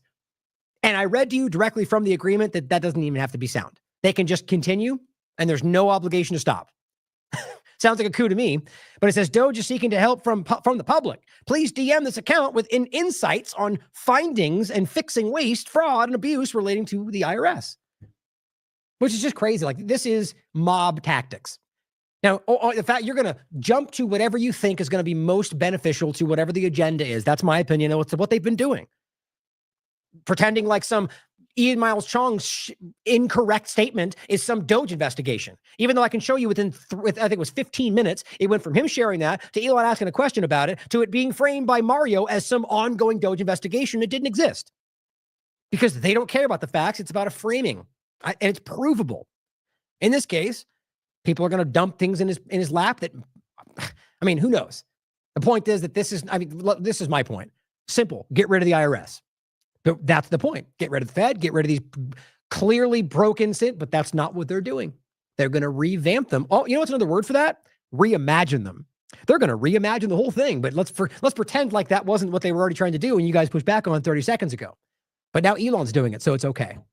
Well, here's what this Fortune article says. Elon Musk's DOGE wants access to the tax information of every American, and Trump plans to give it to him. Now, I know the people that want to pretend like there's nothing to worry about because this is the hero fight in the deep state that's saving free speech, even though none of that's obviously true. It's just a person, guys. It's a single individual that now has so much the consolidation of information, which is more concerning to me than the power at this point. Do you know what they're doing right now? They are training artificial intelligence programs. They're being public about that. They were using social media. Now, apparently, they're using everything. Your tax information. How do you not see as an extension of whatever they're doing with their digital twin dynamic or whatever dangerous intelligence apparatus is working on this? They now have access to just about every single aspect of everyone's lives in this country. But no big deal because he's fighting the deep state, right? Well, my point about this is anybody with that information and with somebody who we've already seen has even gone after his own supporters about H-1B visas for very, very, very juvenile reasons. What would stop him from going after and using this information against somebody like us who are actively calling him out for his crimes? We'll have to wait and see, I guess. Or maybe that's what's already been going on. Maybe that's why we're already being manipulated. But the point is, this is this whole PayPal dynamic. I just showed you this yesterday. Somebody shared a meme that says, your information? He's like, I own PayPal, dumbass. It was a really stupid, lazy meme that went around, and Elon shared it and said, exactly, and laughed. Even though PayPal is not everyone's information in the country and something you agree to, very different, obviously, as well as a very alarming, problematic platform that stole $6,000 from me and has continued to be a problem in the country for a very long time. It is part of the apparatus, the PayPal mafia. It's like, guys, these people are the problem. But the point is, this has been a continued narrative. So somebody makes a meme, and now he's using that as his defense. This person posted saying, I want to save billions of your money and make your government more efficient. Rummaging through your personal SHIT is not that. A party of chaos loses always. Possible DOGE access to private taxpayer data sparks outcry. It should. We don't want some 25-year-old data and some person that he hired with no background that we can prove, or anybody that's actually accountable rummaging through. I mean, look, the police, the FBI, what are they called again? The FISA warrants or anything else. Every single time you give amount of power to a group like that, it gets abused. It turns out that the police were using their predictive dynamics to spy on their wives, or you had FBI using warrants to do the same, or to spy on people they didn't like. That has been coming out everywhere, left and right. But don't worry, because they must be okay. That 25-year-old that screamed on Twitter about eugenics is probably not going to, I mean, come on, guys, that's insane. And they're giving them access. It's already been proven they have write and read access, even though they lied about it. I'm not saying it's happening. All I'm saying is, historically, this always happens. And we're talking about the highest level of information that's supposed to be private. The fact that they're even looking at it is a violation of your privacy. But I guess we're all crazy, screaming Democrats, apparently, and it's easy to dismiss the facts because of partisan. But he goes, bruh, you're so cool, man. Bruh, if I wanted to rummage through your random personal SHIT, I could have done it with PayPal. Is that the case? Did John Fetterman use PayPal? Oh, he's what's funny about it, by the way. John Fetterman is a moron who blindly supports Israel like all of them do. This, to me, is about trying to build this narrative. But see, this is the point. Information is not different because of the person that points to it. The information is what matters. But the point, did he have PayPal? Otherwise, you wouldn't have his information. Are you really trying to conflate the two things as if you somehow have everyone's data just because you ran PayPal? You sure have a lot, and that doesn't make it any better. Your argument is, I already abused that, so why should I care about it now? That's just stupid. The argument rests on the idea that we're supposed to pretend that we know you're not dishonest. So hopium and trust of the government. How did we get there? How did the rebel fighting team start trusting the government? Having tens of millions of people marked as Social Security as alive when they are definitely dead is a problem. Yes, obviously. But you individually are not the person to be taking this stuff on. There's been the point is, if you wanted to try to do these things, you could manage all of this from the DOGE apparatus while continuing to have the legal construct that allows objective checks and balances and whatever else. Even though those are broken constantly, the point is right now it's gotten worse, consolidated under your belief that one man is honest. That's just ridiculous. You don't see how he could manage all of this by hiring new people, hire new people into the same positions and continue the same structure, but then claim. So how would that not be better? Then you have the same groups, or you could, things like the IRS and the Fed, which should go away anyway, which they claim they want, but they're not doing. You could manage this, but not be the one dictating it all. To me, that shows there's something much more alarming happening. You know, the guy who's being completely puppeteered by Israel, maybe that should matter. He goes, some of these people would have been alive before. So he just deviates into some, look, they're lying. That means I'm telling the truth. This is the same thing they're doing everywhere. Now, last on this, before we go to foreign policy, Mario says, revealed Senator Cotton tied to anti-Trump NGO getting millions from USAID. It's like, okay, well, first of all, the Republican overlap seems interesting to me, but this is what the game is. It's not about left or right. If you don't understand that this is something beyond our paradigm, and I'm not talking about even like the two-party illusion. I'm talking about whoever's driving this bus clearly only cares about a few things. But it says he sits on the board of International Republican Institute, a Republican group, which reportedly received $130 million in taxpayer money last year, much of it from USAID. Yeah, that's a problem.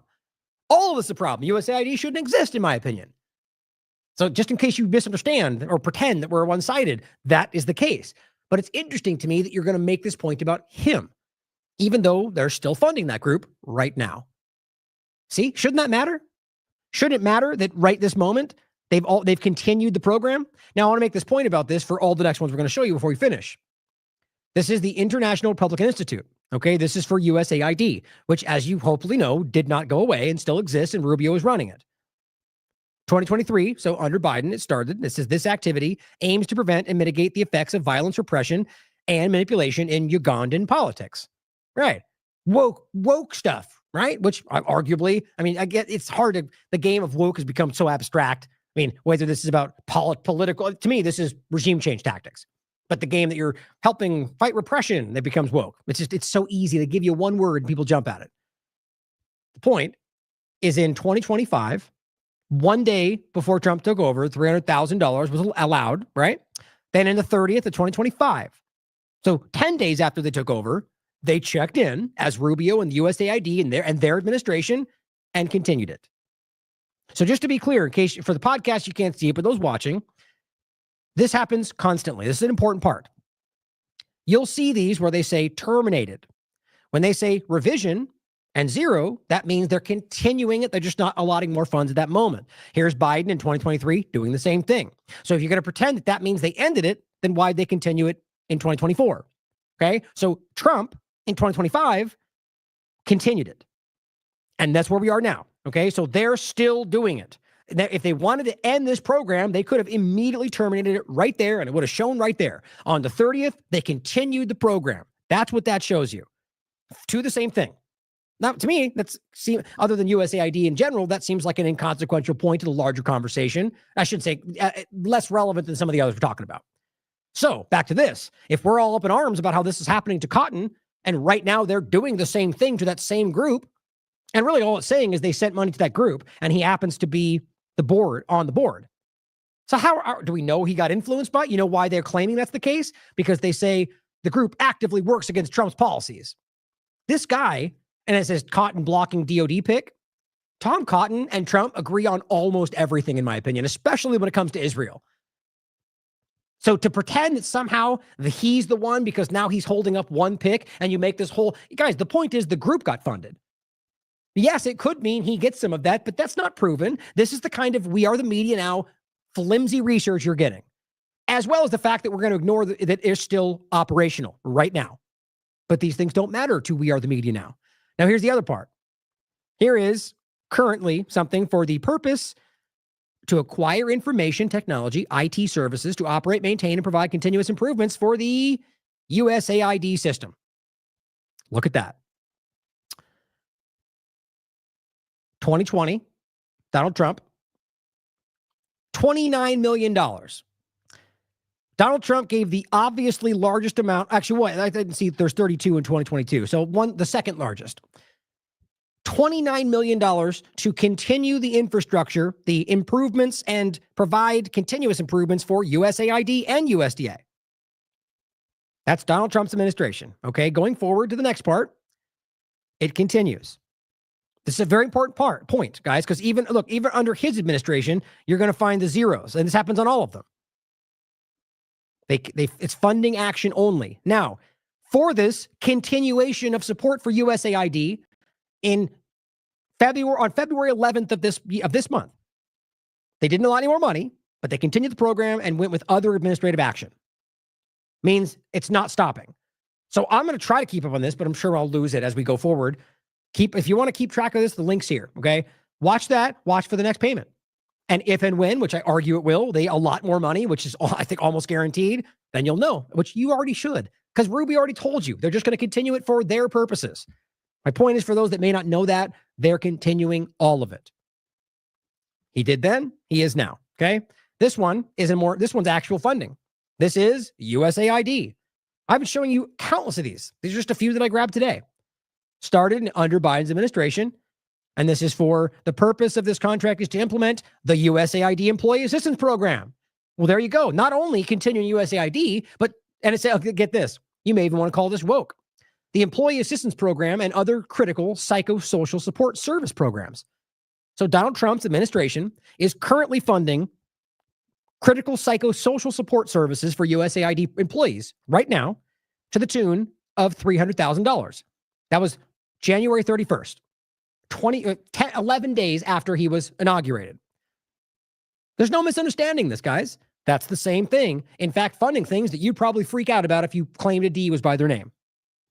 USAID, again, started under Biden's administration. This is for USAID in Madagascar. Same point on this one. February 3rd, they simply administratively continued the program. Watch. Right? Maybe a month from now they'll say terminated. Maybe then it'll say good, they stopped it.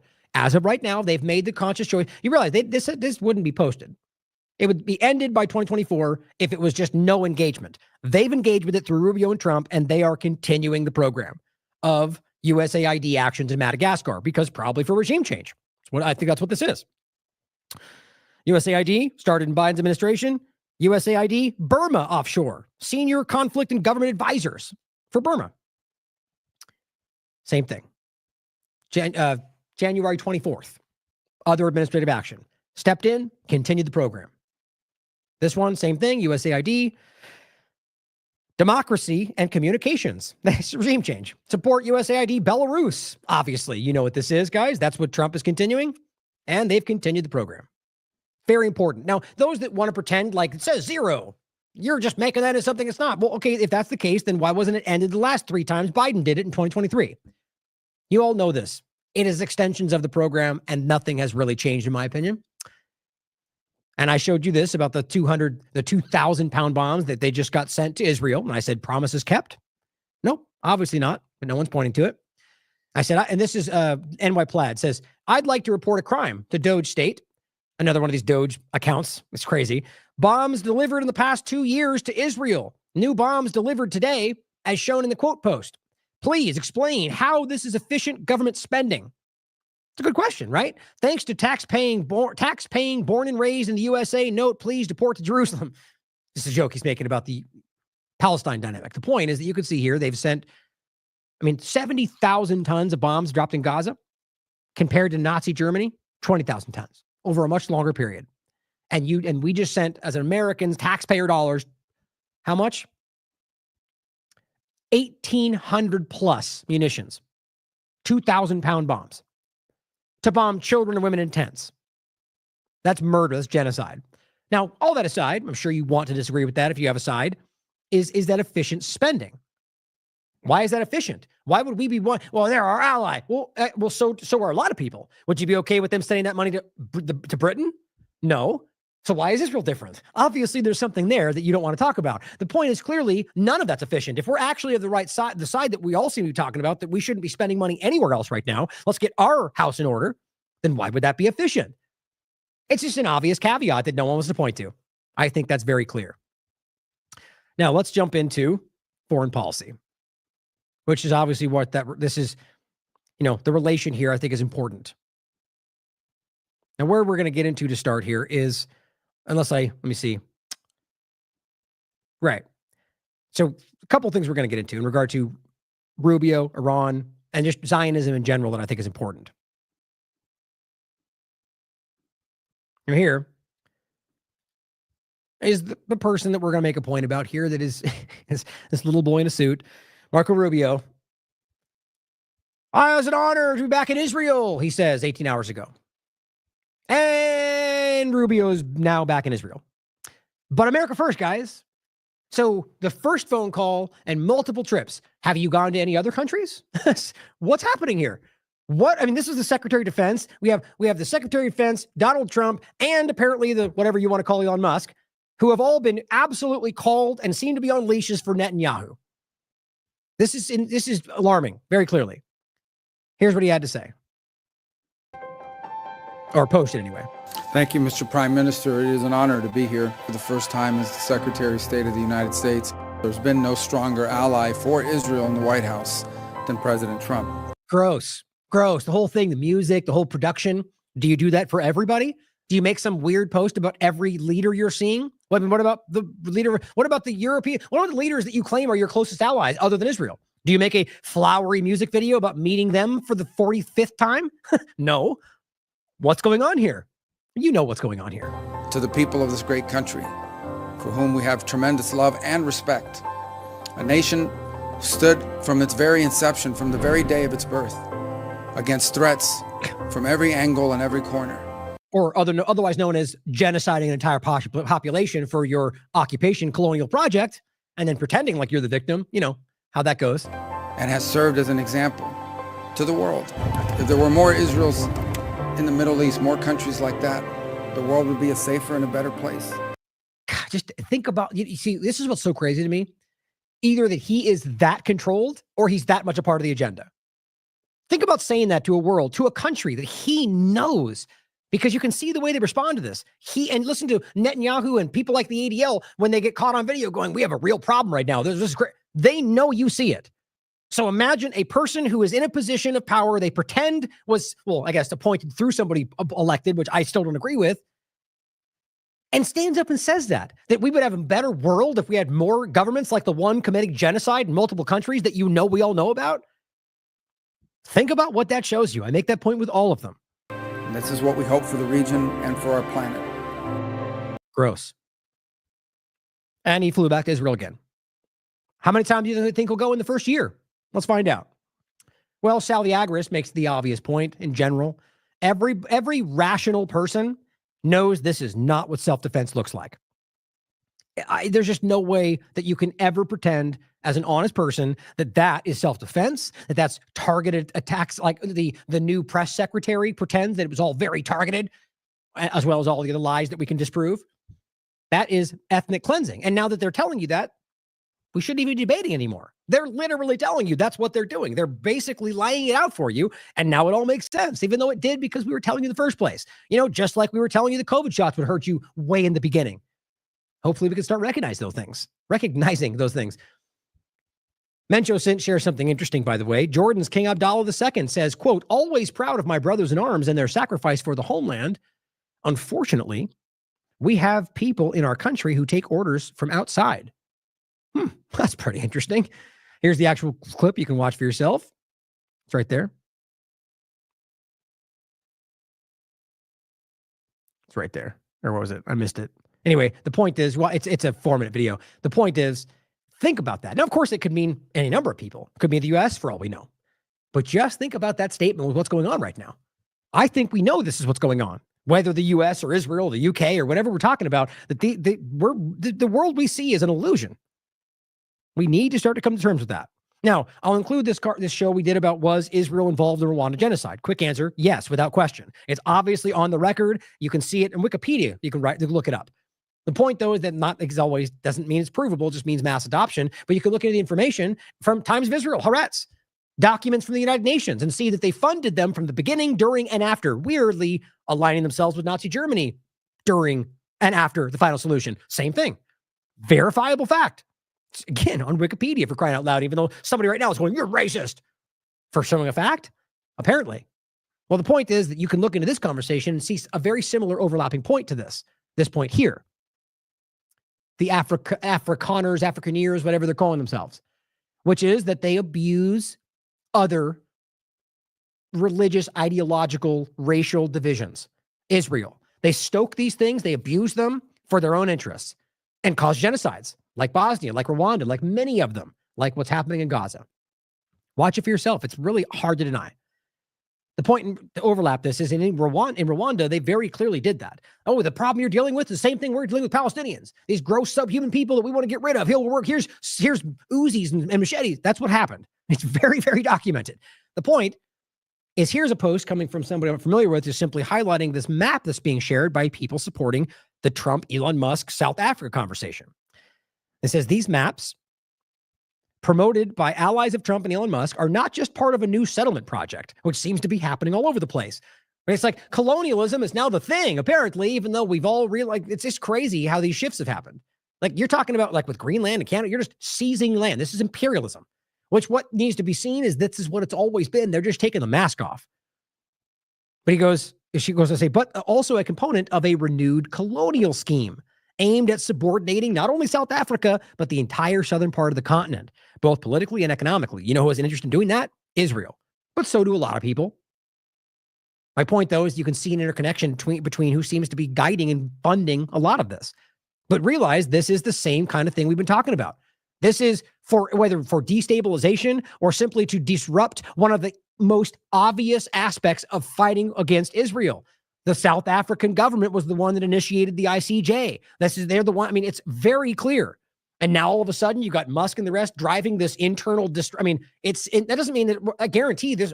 You can prove this was already ongoing. They're just simply stoking these things like they're doing in Germany, like they're doing all over the world. In all these locations, there are very clear, important political interests for the people we're talking about. Here's the actual post. And it comes from this up top, where it's saying a handful of self-proclaimed oppressed Afrikaners proudly saying, die, stem, die. And it says some of the signs they are holding read, recognize the white nation. Self-determination is the way forward. We are the rightful owners. Now, it's interesting. Some of these things like determination for anybody, I agree. But what's crazy about it is you're talking about this. This is not a new thing, guys. This stems back to the original apartheid South Africa that Israel was immersed in, I think responsible for.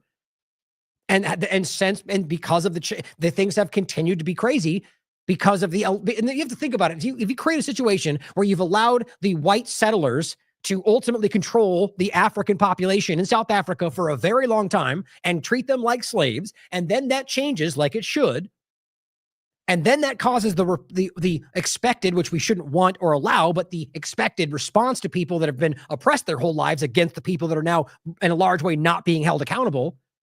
The point would be that's still Israel's fault for doing that in the first place, or whoever was responsible. But neither should be allowed, whether this or violence against them or violence in any context. But my point is not that conversation, but that all of this is being abused and manipulated by the Musks and the Netanyahus and the Trumps of the world. So sadly, many great patriotic Afrikaners. So their point being that there are some of the people in this conversation who aren't rabidly racist and violent. And the same thing we're seeing in this conversation. It says some of whom they know who are truly committed to this country and do not associate with these bigoted clowns. See, I think we're seeing another co-opted false movement. That's what these people do.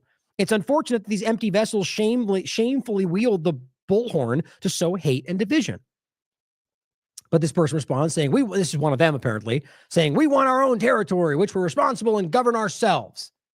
Okay, then go do that. Why does it need to be territory that people have already owned? Like, this is the same extension. This is like Israel saying they want Palestine because they had there's an origin point here. And this is why Trump has now put an executive order out that claims that they can settle in the United States.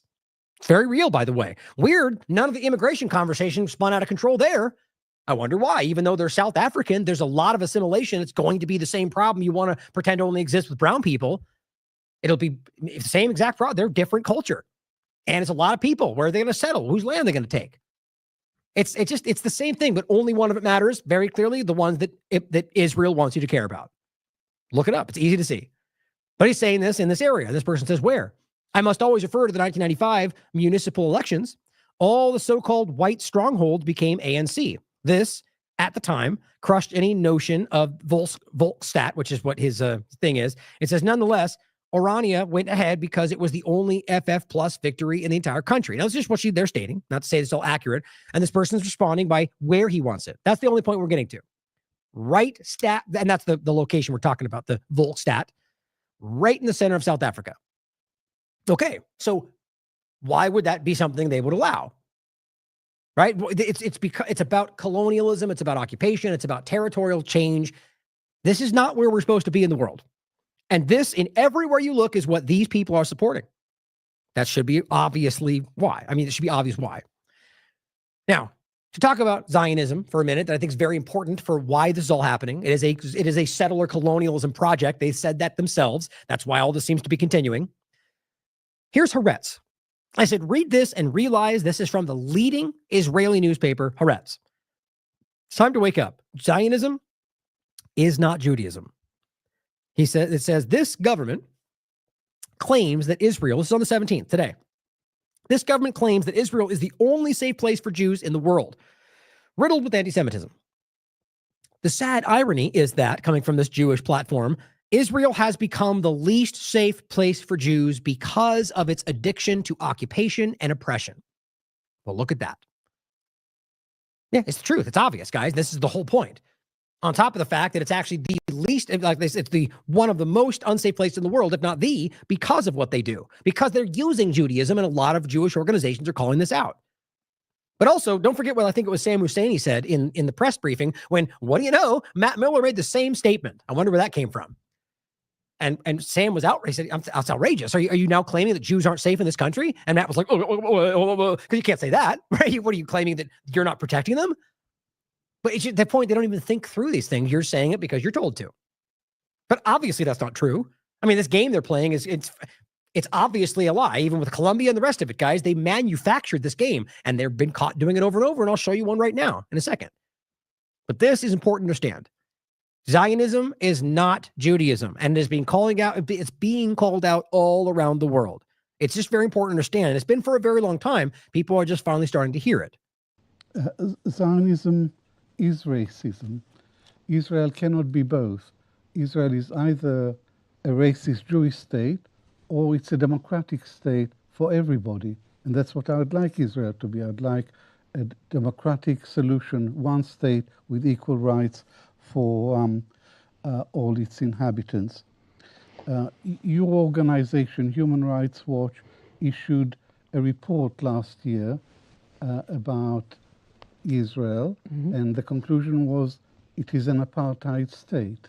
And there are 4 major human rights groups in the last 2 years who issued similar reports, reached the same conclusion. Israel is an apartheid state. So apartheid is racism. Apartheid is discrimination. But Israel is the only member of the United Nations that I know which is officially racist. And I say this because of the July 2018 nation-state law, which says the Jews have a unique right to self-determination in Israel. Unique means exclusive. Yes. It means Arabs have no right to self-determination. It means even if Arabs became a majority, they would still have no right to self-determination. So most certainly Zionism is a racist ideology, and it is largely responsible for the Nakba that has unfolded throughout the last century and continues today.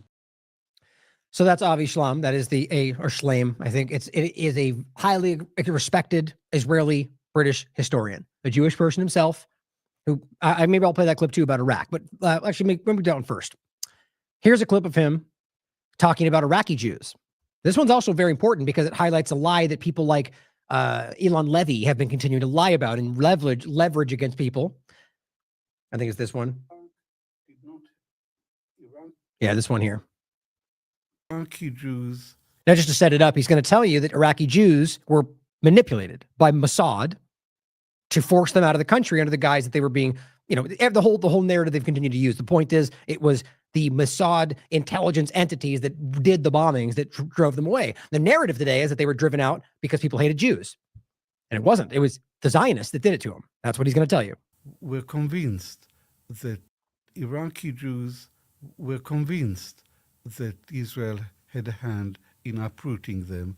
After the 1948 war, there was mounting popular hostility towards the Jews in Iraq. 5 bombs exploded in Jewish sites. The series of bombs created a panic which led more and more Jews to register to leave the country. I met an elderly friend of my mother's, an Iraqi Jew called Yaakov Karkukli, who had been in the Zionist underground. One member of his group, Yosef Basri, a very, very intelligent Jewish lawyer, and his assistant, Shalom Saleh Shalom, were responsible for 3 out of the 5 bombs.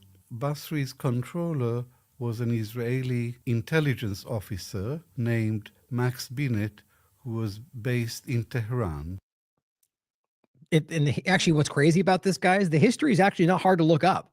There's documentation about a lot of this stuff. The lies have just been stacked on top of lies for so long.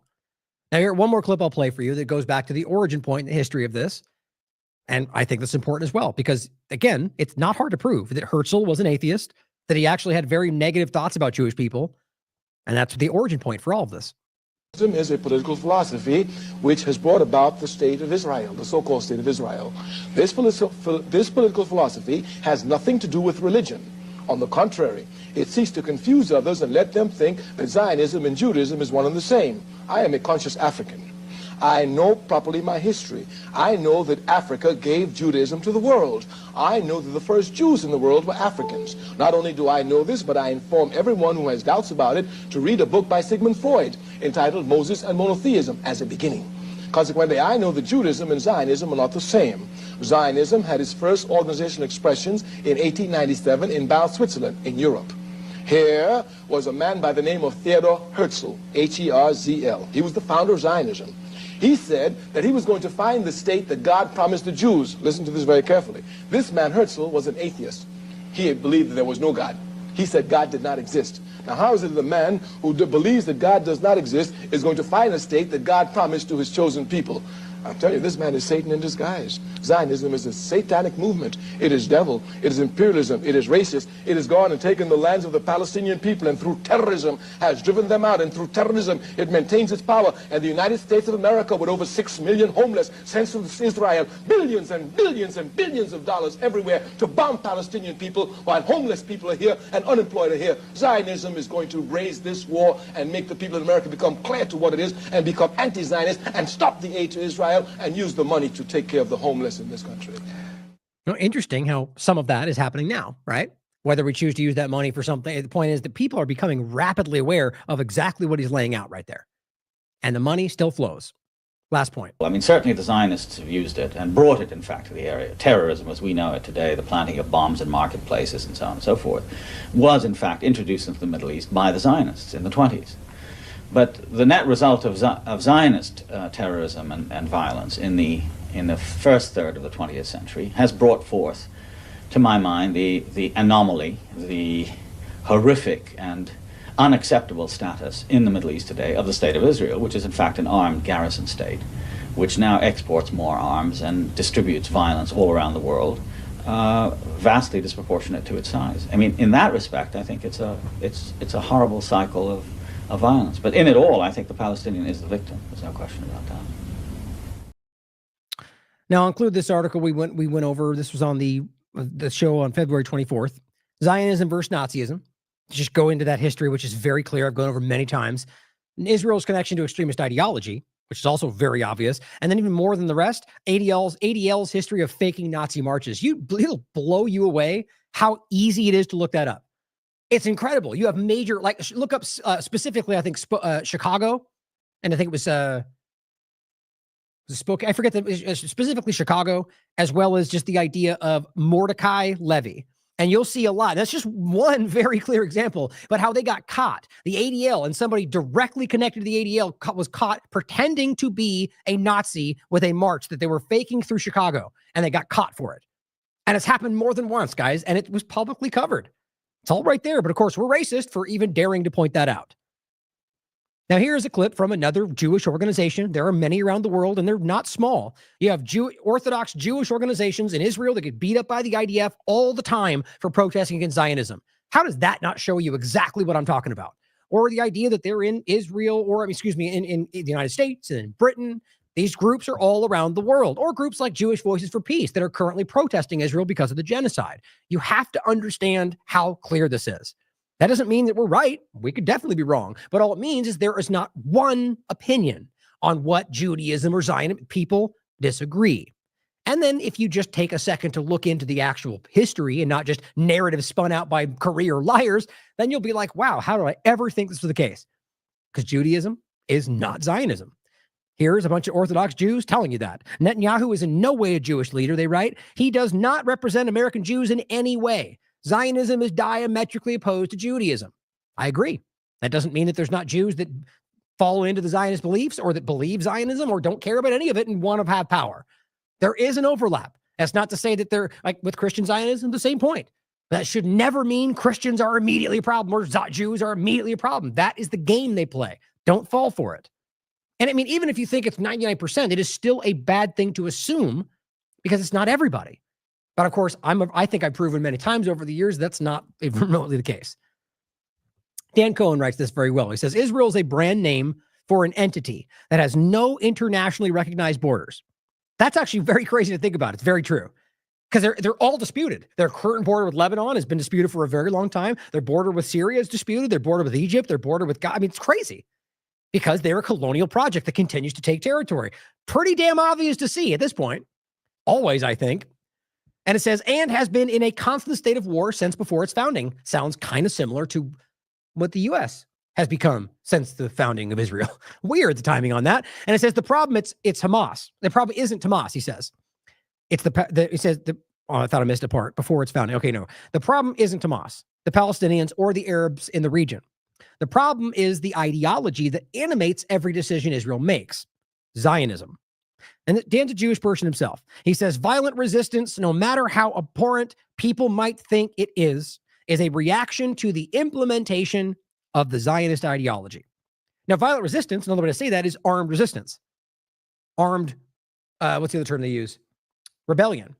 All of which are legal terms in the context of the Fort Geneva Convention and occupied territories, meaning you have the right to armed rebellion, armed resistance. I think rebellion is the one used more often, but the point is that you have the right to fight back, whether or not you were attacked in the first place. You're illegally occupied. You have the right to fight against that illegal occupation.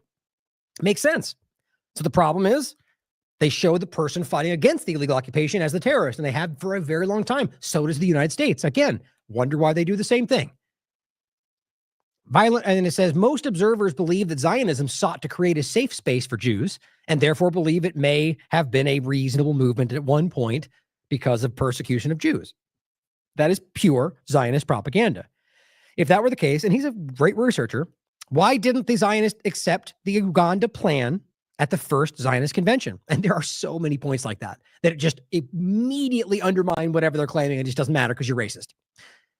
And it says the truth is that Zionists needed the Holy Land in order to legitimize their goal, to transform Jews from a pacifist religious group awaiting a supernatural mega event, like the idea of the Second Coming, into an anti-religious European-style nationalist movement that used Judaism as a mythology. Very, very well put. This transformation required the invention of a completely new Hebrew culture, a modern Hebrew language, a flag, and the conquest of land which happened to be inhabited. Now, again, that's why the Star of David is a Zionist symbol. The menorah is the Jewish symbol. They've just co-opted all this stuff, and that's why a lot of Jews are very angry about that, and have been for a very long time. Only now in the last so many decades has it started to really gain traction over, I mean, I would say in the beginning it did. You can go back in the beginning and see that there's people in Israel or whatever that was the time that were on the side of Zionism going, you can't treat the Palestinians like that. These are Jewish people. I'm willing to bet they got beat up too. The point is, at the time, there was clear resistance. I just think we've been pushed away using their tactics like I think they're trying to initiate again right now. Like they're just going to, if they can just keep dragging this out over the next 50 years, maybe they can put this to bed again. That's what they did last time. Don't let them. And it says that's why Israel has been and still is constantly at war with Palestinians, Jordanians, Egyptians, Syrians, and Lebanese. The Palestinian resistance is not fighting against Israel because Zionists claim to be Jews, which they'll tell you everywhere you look. They would fight any occupier no matter what religion or nationality, which they've stated, in fact, done, whether it's the United States, whatever it is. The peace process is a farce and only goes on because the U.S. props up corrupt regimes to be subservient to Israel with huge amounts of money, like the Sudan point we often make. Ironically, the peace process has radicalized Israeli society. That's why they killed their own prime minister. That way, the way to make, and that goes back to a Netanyahu point, by the way, and the assassination that he was absolutely a part of. The way to make peace is to reject Zionism and the claim that Israel is a Jewish state. Once the ideology of Zionism, which inherently affords Jews, as falsely defined by the Israeli government, supremacy, is discarded, then Israelis and Palestinians can make peace. Don't let Zionists and their supporters gaslight you with claims that criticizing Israel is anti-Semitic. It's the opposite. Israel's actions, while claiming to be the state of the Jews, generate anti-Semitism. How is that not the most clear part of the story? Zionists need anti-Semitism because it feeds Zionist propaganda about needing a safe space. I reiterate, he says, to make peace and Zionism. It's that simple. Couldn't agree more. I mean, it's just wildly clear. And there's every point you could make. He can go on for the next 20 minutes telling you about the way they build the settlements, or I mean, every single element of this is sort of, they're using this population. And that's why they fake Nazi marches and why they fake all the anti-Semitic things, because they need people to think that there's this building, looming cloud of anti-Semitism. Oops, turns out to be mostly Palestinian flags. That's how that works. Now, here is my interview with Dan recently. I've had more than one with him, but this is the Dan Cohen interview, The Manufactured Middle East Plight and the Zionism Linchpin. I showed this yesterday, but I want to just reiterate again because it's important. And again, if you want to take the time to look at it, look it up. This is actually very easy to verify. Einstein, according to Israel Exposed, or just a letter which you can verify for yourself, tried to warn the world about Zionism, and he writes Jewish terrorism, which is the same thing, in the context of what he's pointing to in this article. Because that, and again, if you think that means all Jewish people, then you're still missing the point. In April 1948. Now, he's writing this to the American friends of the fighters for the freedom of Israel. Like, that's how long this has been influenced. It's just crazy. And I said, and this is 1948. Dear sir, from Albert Einstein, when a real and final catastrophe should befall us in Palestine, the first responsible for it would be the British, and the second responsible for it, the terrorists, with a capital T, organizations build up from our own ranks. Speaking as a Jewish person, it says, I am not willing to see anybody associated with those misled and criminal people. Sincerely yours, Albert Einstein. Just things like this should matter. People that were there, right? I think it's interesting. Now, here is an example of one of these fake events. And this is a real-time example of one that got caught. Now, if this hadn't been caught, for all you know, we'd be seeing Stefanik scream about it on some congressional hearing, shaking her hands, shaking as she screams about things we can all prove aren't true. But it didn't, and this happens all the time. Tuesday afternoon, and Cairo Takeaway Cafe is buzzing when a man wearing a Star of David cap walks in and orders a hibiscus tea. He moves to the back of the cafe, wearing glasses with a camera. He turns them on and he leaves, following the female staff member who served him. They're at the door when the man in the cap speaks up. The alleged conversation relayed to the cafe's chef. Am I upsetting you being here? And she said, no, I'm just asking you what do you want. He says, because I'm Jewish. Seconds later, a senior journalist from the Daily Telegraph enters with her photographer and allegedly asks the same female server, have you got a problem with the man with the white cap? She says, why would I have a problem? Eventually they leave, the cafe worker not far behind. So my point is, right there, they were just going to go, it didn't work. Let's just move on. You would have never known this happened had this person not confronted them, filmed it, which probably in a way could have spun out into the very thing they wanted to accomplish had they got the momentum behind it, in Australia especially. But because he got this to somebody, they were able to make a point about it. And good on 9 News for at least pointing it out. They were trying to set them up. Now, the game, the mental gymnastics these Zionists play, or I would argue maybe the ones that believe the lies Zionists put out, is somehow that, well, we're just trying to suss out the bad people. It's so transparent. The fact that he walked in and nothing happened, and then you just run up and ask that question, like this is set up. That this is dishonest. And the game is they're trying to initiate some kind of conflict based on something that has nothing to do with the fact that he's wearing that hat, just being rude or whatever, which is what they continue to do. And then they go, you hate Jews, and they make this big stink about it. And clearly, as always, who knows what these people truly think in their minds? My point is just being objective. Maybe, sure, no, who knows? But nothing in the engagement showed anything like that. And they just break it down into something that can be used. And then it gets spun around the world in corporate media. And Stefanik screams about it in front of Congress, even though she's wrong. She's now the one with the camera. That is out and out intimidation. Who comes into a restaurant and asks me a question about this gentleman who I don't even know? Do you think it's not intimidation that you found it appalling that he came into the shop? And see, you couldn't hear, she tries to keep going. Did you find it intimidating that you found it appalling? How do you know what she finds appalling? You're just so clumsily, desperately trying to keep the thing going that she's somehow appalled by his white hat with the Star of David on it. Understand, this has been fleshed out. There's articles about it. There was no real engagement. So how would she know he was appalled? Because that was the game. Show me that you're from the Daily Telegraph. Easy. I don't know, I think something's upsetting. See, you're getting upset. Why are you angry? Is it because I'm a Jew? It's like, are you kidding me? So she'll show you. She's from the Daily Telegraph. This is what they do. All part of a stunt planned by the Daily Telegraph, allegedly called Undercover Operation. A leaked planning document reads, "Meet Gussie at Holt Street. Call on arrival at 9 a.m. Undercover Jewish man Ophir Birnbaum sees what it's like being Jewish in Sydney." That is what they're doing. Now, honestly, there are people that truly have bought into the lie and think that they just know it's just bubbling under the surface and they're just not being honest about it. It's like, yeah, so no evidence of what you mean. Just assumption is what they're running with. It's not what's happening. We as a small community restaurant accept everyone into our restaurant and our venue and respect all walks of life. Ophir Birnbaum is a prominent member of Sydney's Jewish community. Okay. Now it all seems to come together. This guy walking around with a gigantic Star of David flag, just hoping somebody makes a big stink about it. This is provocation. He's a provocateur. That's what these people do. And that's not a Jew. That he may be a Jew, but that's not Jewish thing. That is a Zionist thing that he's doing. That's the main point. Is a prominent member of Sydney's Jewish community. During the recent anti-Semitic attacks, he pushed for unity. You have to respect each other. People can disagree respectfully. 9 News. Of course, right? But then you go and try to trap somebody you don't even know because you wear a hat. Totally, he's an honest person. That's them just trying to front as the one looking for unity, and it's all the bad Arabs doing all. Look it up for yourself, guys. This person is involved with all sorts of manipulative things. You saw one of them. There's really no questioning that.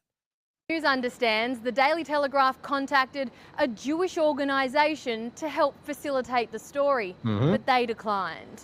The cafe owner called police, and after a 3-day investigation, it was decided no crime had been committed. Obviously. Late this afternoon, the Daily Telegraph responded, saying they never intended to provoke an incident and their approach could have been better handled. Oh, yeah, our Nine has bad. reached out to Ophir Birnbaum, but he has not responded. Of course not. At Newtown, Erin Ramsey. We just made a simple mistake. We just assumed you hated Jews, and we ran up and asked you if it bothered you. Oops, our bad. It's just transparent, and we should be laughing at how dumb. Like they got caught, and that's their best response. This happens every day. Now, here's an example of what happens every day inside of specifically the West Bank at this point, but in whether it was IDF rushing in because Gaza was a different dynamic, a different animal before this. Well, after 2006, point is that there were still all sorts of, horrendous things that would happen every day. In this case, we're talking about West Bank, which is now also being Gaza. It's being cleansed. It's right now. They're arresting people. They're tearing up roads. They're pulling down homes. I'll show you at the end. And not a peep from the people screaming about human rights in the world. What you're going to see here is what happens every day to people just trying to enjoy their wedding. Why? Because they don't want them to enjoy their wedding. If you don't understand by now, that's what this is about, because there's no arrests that were made. Nothing happened. They come in, they shoot grenades, they shove the bride back, and they go, just wait here while we do nothing. And then they leave.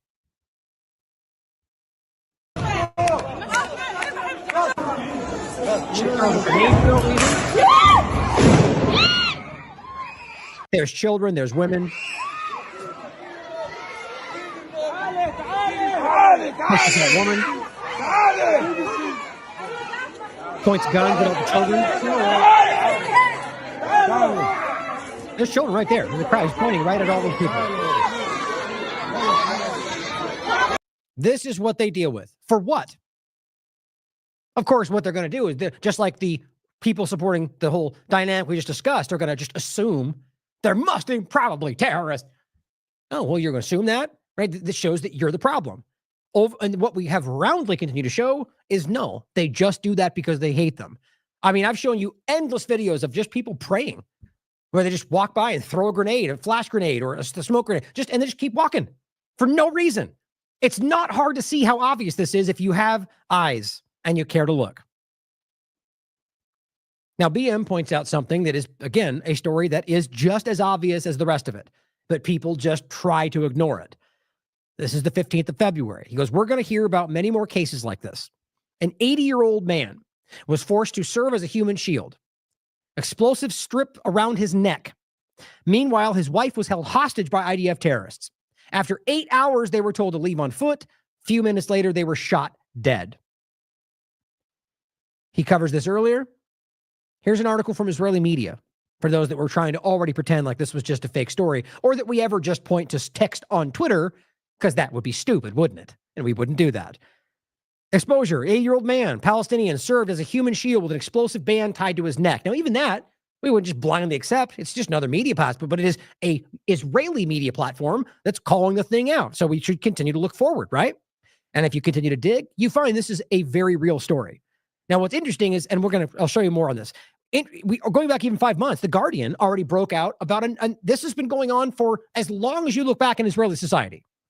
But this is 5 months ago. Israeli forces in Gaza use civilians as human shields against possible booby traps. Or there's the article we did back on, or the show on November 9th. The open secret of Israelis' use of human shields. Here's a very obvious example of one where this kid is tied to the front of the truck. Or we saw the example where the guy was tied to the front of the Jeep, where he melted his skin on the hot summer day. All of these have been roundly proven. This is how they operate. Neighbor procedure, I'll play that clip in a second, was what it really was before. And then it became the extension of that. Then it became the mosquito, apparently, procedure, which they've been using, and now they just don't care, apparently. Now here is 972 Magazine, a very well-respected Israeli platform. Israeli soldiers used an 80-year-old Gazan as a human shield. They then killed him. Read it for yourself. Now here is Dave McCamp from Anti-War, another very respected platform that you should be following, who breaks this down for you in full detail. This is one of the sickest stories I've read, and that says a lot considering all the horrific stuff that I have to cover. So a senior Israeli officer in Gaza tied an explosive around the neck of an 80-year-old Palestinian man to force him to act as a human shield, and the man and his wife were later killed by Israeli soldiers. And this was reported by an Israeli media outlet called The Hottest Place in Hell. So this is from an Israeli media report with Israeli sources. And this report said that Israeli soldiers present at the scene said the incident occurred in May 2024 in Gaza City's Zaytun neighborhood. Israeli soldiers found the elderly couple in their home, and they said that they could not evacuate due to mobility issues. One of the soldiers said, quote, they said they had nowhere to run and that they couldn't evacuate to Khan Yunis. The man was walking with a cane. So just make sure you understand, this is like all the rest of them, because they don't seem to care at this point that they're posting it on TikTok. They have IDF sources. I'll show you from Haaretz too, in case you didn't think that was coming. They're telling you we're doing this, that we did this. Now, whether they feel guilty and they're admitting it or whatever else it is, 972 Magazine has had multiple articles citing IDF high-level people just telling you all of this. Or whistleblowers I've shown you before, telling you they're murdering children and civilians, or doctors from the UK and the United States and all around saying we watched them assassinate doctors and snipe children in the face. But I guess we're all just racist. And they said they simply wouldn't be able to walk all the way there, end quote. So, again, the man has a cane, and then the Israeli soldiers separated the man from his wife, and they tied an explosive to him, threatening to blow his head off if he tried to run away, even though he had a cane. One of the soldiers said, quote, they explained to him that if he did something wrong or not as we wanted, the person behind him would pull the rope, and his head would be severed from his body. He walked around with us like that for 8 hours, even though he was an 80-year-old man and even though he couldn't escape us, end quote. After 8 hours of checking for explosives, the man was returned to his wife. Then Israeli soldiers ordered the elderly couple to evacuate to the south on foot. The report said the soldiers did not inform other nearby battalions that the elderly couple was headed south, and after only walking for 100 meters, they were shot and killed by Israeli troops. Which happens, every time I've talked about this stuff. We have that guy in the gray shirt that was a very, very well-proven Israeli media-covered story where they tried to make this big moment where he was helping the guy and they gave him water. So the IDF went out of their way to frame a fake propaganda story of helping Gazans because they know you don't like what they're doing. They know what they're doing. And then they stopped the video and they shot him twice in the back. And it got covered by Israeli media as well as local Palestinians, as well as the older woman we saw, where they were acting like they were helping her on the ground. And then it turned out that you could see her wrists that were bound. And then they took her right back after that. They're just making these stories up because they're probably being paid or, driven to by their same intelligence and Israeli government apparatus. Or they just chose to because they're also disgusting. No matter how you spin this is happening a lot. And very provable examples. And here we are. Trump still sending 2,000-pound bombs. I mean, again, just this barbarity, this cruelty. This is an elderly couple, over 80 years old, and they say they couldn't evacuate to the south because, of course, they're over 80 years old. They're going to walk through. They're going to walk all that way, and they send them on their way anyway after using them as a human shield under the threat of death, and then they just get shot and killed, just murdered. And this is a combination of these horrific practices we've seen from the IDF in Gaza. The human shields, this has become it became so prevalent in Gaza that they had a nickname for what they call these Palestinians. They call this the mosquito procedure.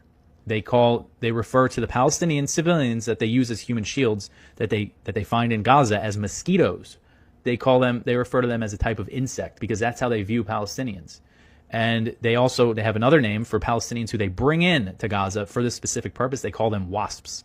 So they actually, in some cases, bring in Palestinians from prisons into Gaza to use as human shields, literal human shields.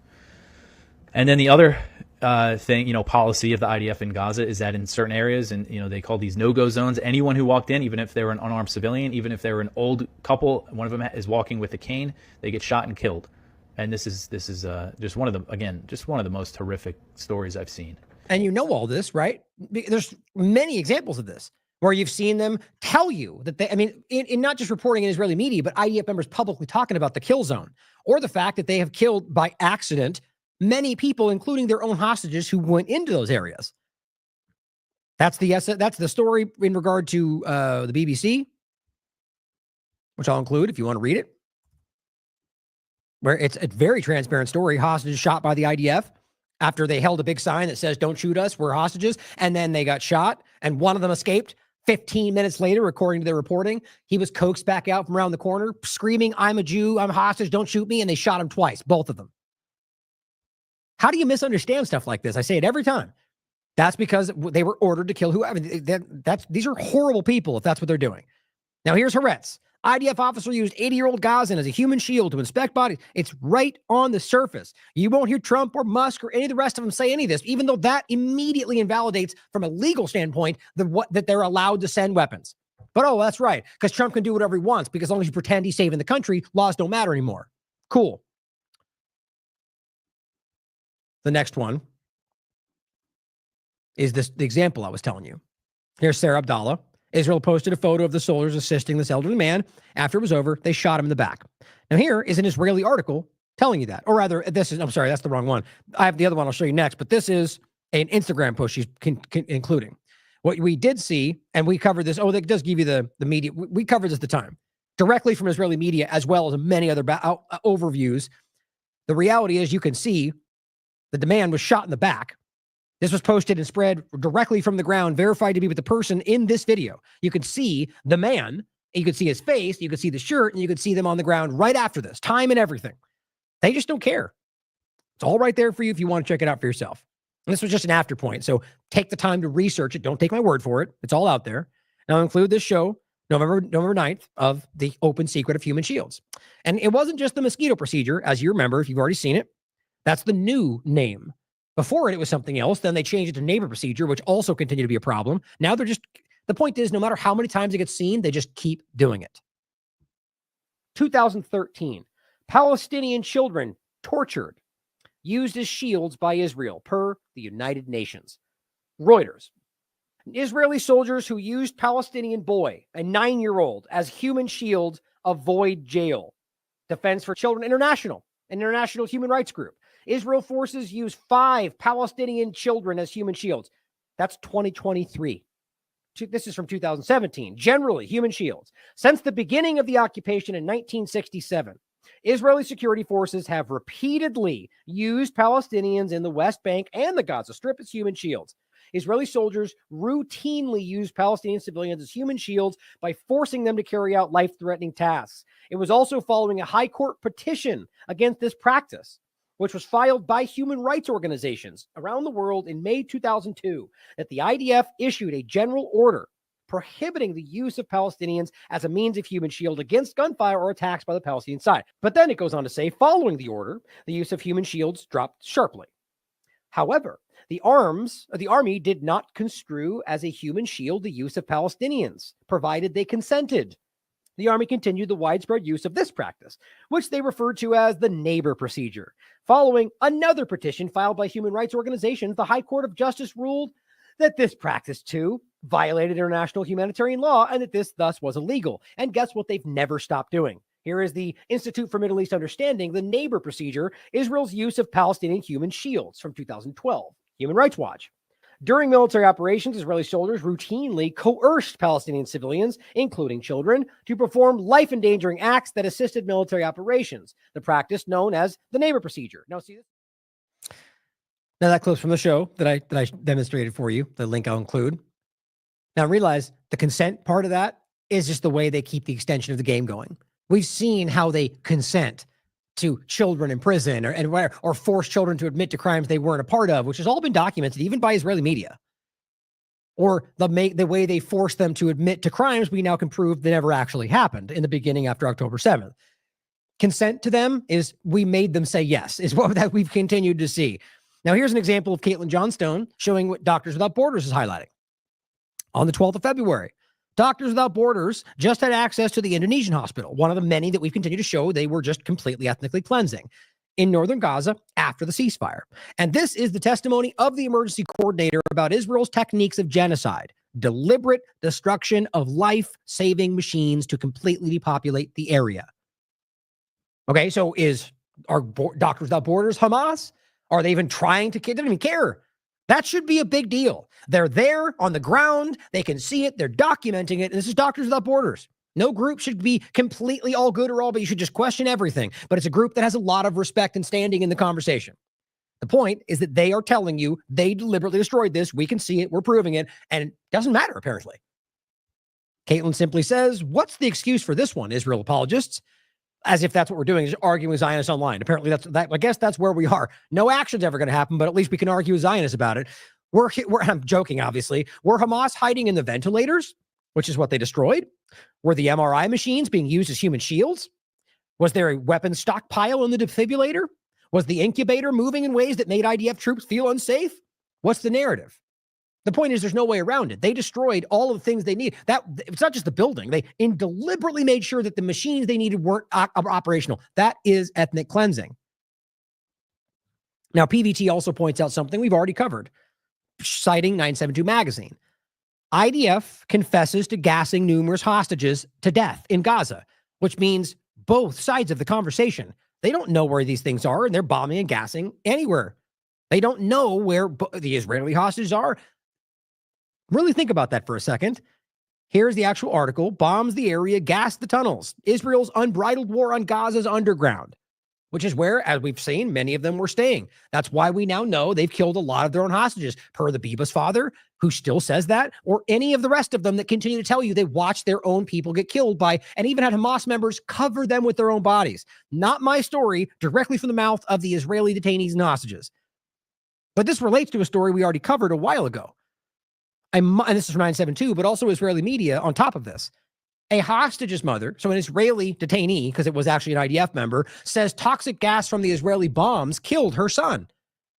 And she's been proven correct, as even, I think, Times of Israel, one of the rest covered after the fact, and they were forced to admit it.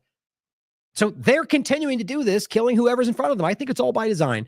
All of these are wild war crimes. I guess we just have to, it's just, I don't even know what to say half the time. It's like, well, here we are. I guess none of it matters. Every single thing you could possibly imagine to the actual crime of genocide. And we're all just debating with rabid Zionists. Zachary Foster points out, ever wonder what a genocide looks like on a graph? A new study from The Lancet has shown that the life expectancy of average Palestinians has now gone from, in 1 year, from 75.5 years, which is low for a global average anyway, by the way, to 40.6. They have actively cut in half the life expectancy of every Palestinian, and we're going to pretend like that's not obvious? Most moral army and the pinpoint targeting of only Hamas. Yeah, that's what it looks like to flatten an area, pinpoint targeting. It's insane. Now, again, promise is kept, sending 2,000-pound bombs after what we just showed you to bomb women and children in tents. But Emily Schrader says, Oh, that's a different point. I've seen her comments on it. Same thing, like thanking the U.S. government. Oh, you're here to support. You are murdering children. That's your legacy. Now, Carrie Burgess also points out something, a clip from somebody else highlighting what I like this clip. This guy clearly, I think it's the impression I get. He seems like he's in an office building. It seems like he's going through the research for himself, like on his own time. And he's literally like almost kind of hush in the middle in his own office, breaking down Zionist propaganda. I think I like it. What's funny though, is that it seems to me, well, not funny, but just interesting, is that I think a lot of people in the world right now are going like, what the F? This is crazy. Like, how have I not seen this before? And you're finding in the citations in what as I keep saying this all through this process, before all of this, even the US government and sometimes even Israel, when a thing like this happened, let's say Syria did something they claim, what did they tell you to look to? Amnesty, Human Rights Watch, even the UN. Or if they said what they wanted them to say, just they generally tell you to look to these institutions. And then post October 7th, it was like, they're all fake news and racist. And it's just that's because every one of them are saying genocide. And they are right now for sure. So my point is, he looks into it, and it's Amnesty International saying how they're controlling the water of these children. And he goes like, what? My point is just, this is one small slice of how long and how horrible this is for the people that live here. Just, again, if you just have the eyes and you're willing to look, it is this obvious. About to blow your mind. See, I don't care where you land on this issue, but if you're a human being, like a fucking human being. Oh, that's right. I'm sorry. And he says the F word many times. So I forgot about that. So if you're listening with kids, be prepared for that. Earmuffs, there's cuss words in here. Right? Hang with me for 1 second. So as soon as I heard that Israel cut off Palestine's water, my first thought was, who the fuck cuts off water to millions of children and civilians during a time of war? What kind of a barbaric act is that? And my second thought was, wait, why the fuck does Israel control Palestine's water? And a brief search got me to this fucking article by Amnesty International titled The Occupation of Water. All right. Soon after Israel occupied the West Bank, including East Jerusalem and the Gaza Strip, the Israeli military authorities consolidated complete power over all water resources and water-related infrastructure in the occupied Palestinian territories, OPT. And I know what you're thinking. Well, they took over existing infrastructure, so build some new one. Israeli Military Order 158 stated that Palestinians could not construct any new water installation without first obtaining a permit from the Israeli army. Since then, the extraction of water from any new source, the development of any new fucking water infrastructure would require permits from Israel, which are near impossible to obtain. It gets fucking better. They are unable to drill new water wells, install pumps, or deepen existing wells, in addition to being denied access to the Jordan River, right? Israel even controls the collection of rainwater throughout most of the West Bank, and rainwater harvesting cisterns owned by Palestinian communities are often destroyed by the Israeli army. As a result, some 180 Palestinian communities in rural areas in the occupied West Bank have no access to running water. They don't have access to running water, bro. What the fuck is going on here? Because the resulting disparity in access to water between Israelis and Palestinians is truly staggering. Water consumption by Israelis is at least 4 times that of Palestinians living in the OPT. Palestinians consume an average of 73 liters of water per day per person, which is well below the World Health Organization's recommended daily motherfucking minimum. In rural areas, it's as low as 20 liters per person per day. Wow. And how much water do Israelis drink? Sure, I'll tell you. By contrast, an average Israeli consumes approximately 300 liters of water per day. You see, we talk a lot about values, but let me tell you something about American values. If I took my fucking dog to a restaurant right now, the server or the owner on their own dime would bring out a cup of water for a stranger's fucking dog. This isn't during wartime. This is status quo. What kind of an insidious, fucking sick fucking government will make it a point to make sure intentionally that an entire population stays thirsty? People out here talking about freedom, voting rights, passports, airplanes. Can I get medical? Can I get education? Fucking water. You intentionally deprive a large group of people from having water. You are dehydrating children fucking intentionally. For years. Who the fuck? What is going on here? So that's why you gotta make shit up about Palestinians, right, to match the insidious nature of the way that you're treating them. That's fucking disgusting. This is status quo. Water. Ah, damn it. I always forget. I want to stop it before that. But think about that, guys. And you know this. Most of you probably know this for a long time. Even the rainwater collection, or the permits that are hard to get, otherwise not possible at all for Palestinians. It's very easy to see all this. I mean, I'm blanking on his name. I can see his Zachary Foster. PhD, Palestinian history from Princeton, is very well knowledgeable on this, and you've seen his work. He's not someone just to spout narratives inside. He has direct source material for everything he's pointing to, and it proves everything we're talking about, that they have been doing this to these people for a very long time. And this was not post-October 7th, guys. They have been controlling the water, everything from this area for, I mean, look, before 2006, it was a different situation, but the same kind of suppressive, oppressive, manipulative tactics were already in place. Post-2006, they just used this, and I don't know why we believe that they would, before that, calling them terrorists, allow them to vote for who they want and respect that. I'm convinced that very clear process was setting up what we know was going forward. The funding of that group in order to pretend that they were the reason they weren't allowing a two-state solution. It's very transparent, but I can't prove that they made that election happen or, however it works. My point, though, is that going forward, they did not stop occupying the territory despite all the screaming Zionist claims from every single legal standpoint, from telecommunications to water to food to everything. They are occupied. And that's what he's pointing out. And that's just one small example of all this, and it just never stops. This is the entity committing a genocide with your government support, or rather alongside your government, and now seemingly, I believe, being completely controlled. I think that's been happening a while, but I think it's quite obvious right now. And it's dangerous that we're ignoring this while focusing on things that in some cases matter, but are a fraction of the importance, especially when it's designed for you to think you're taking down so they can build the thing around you. Now, Iran is where this is going.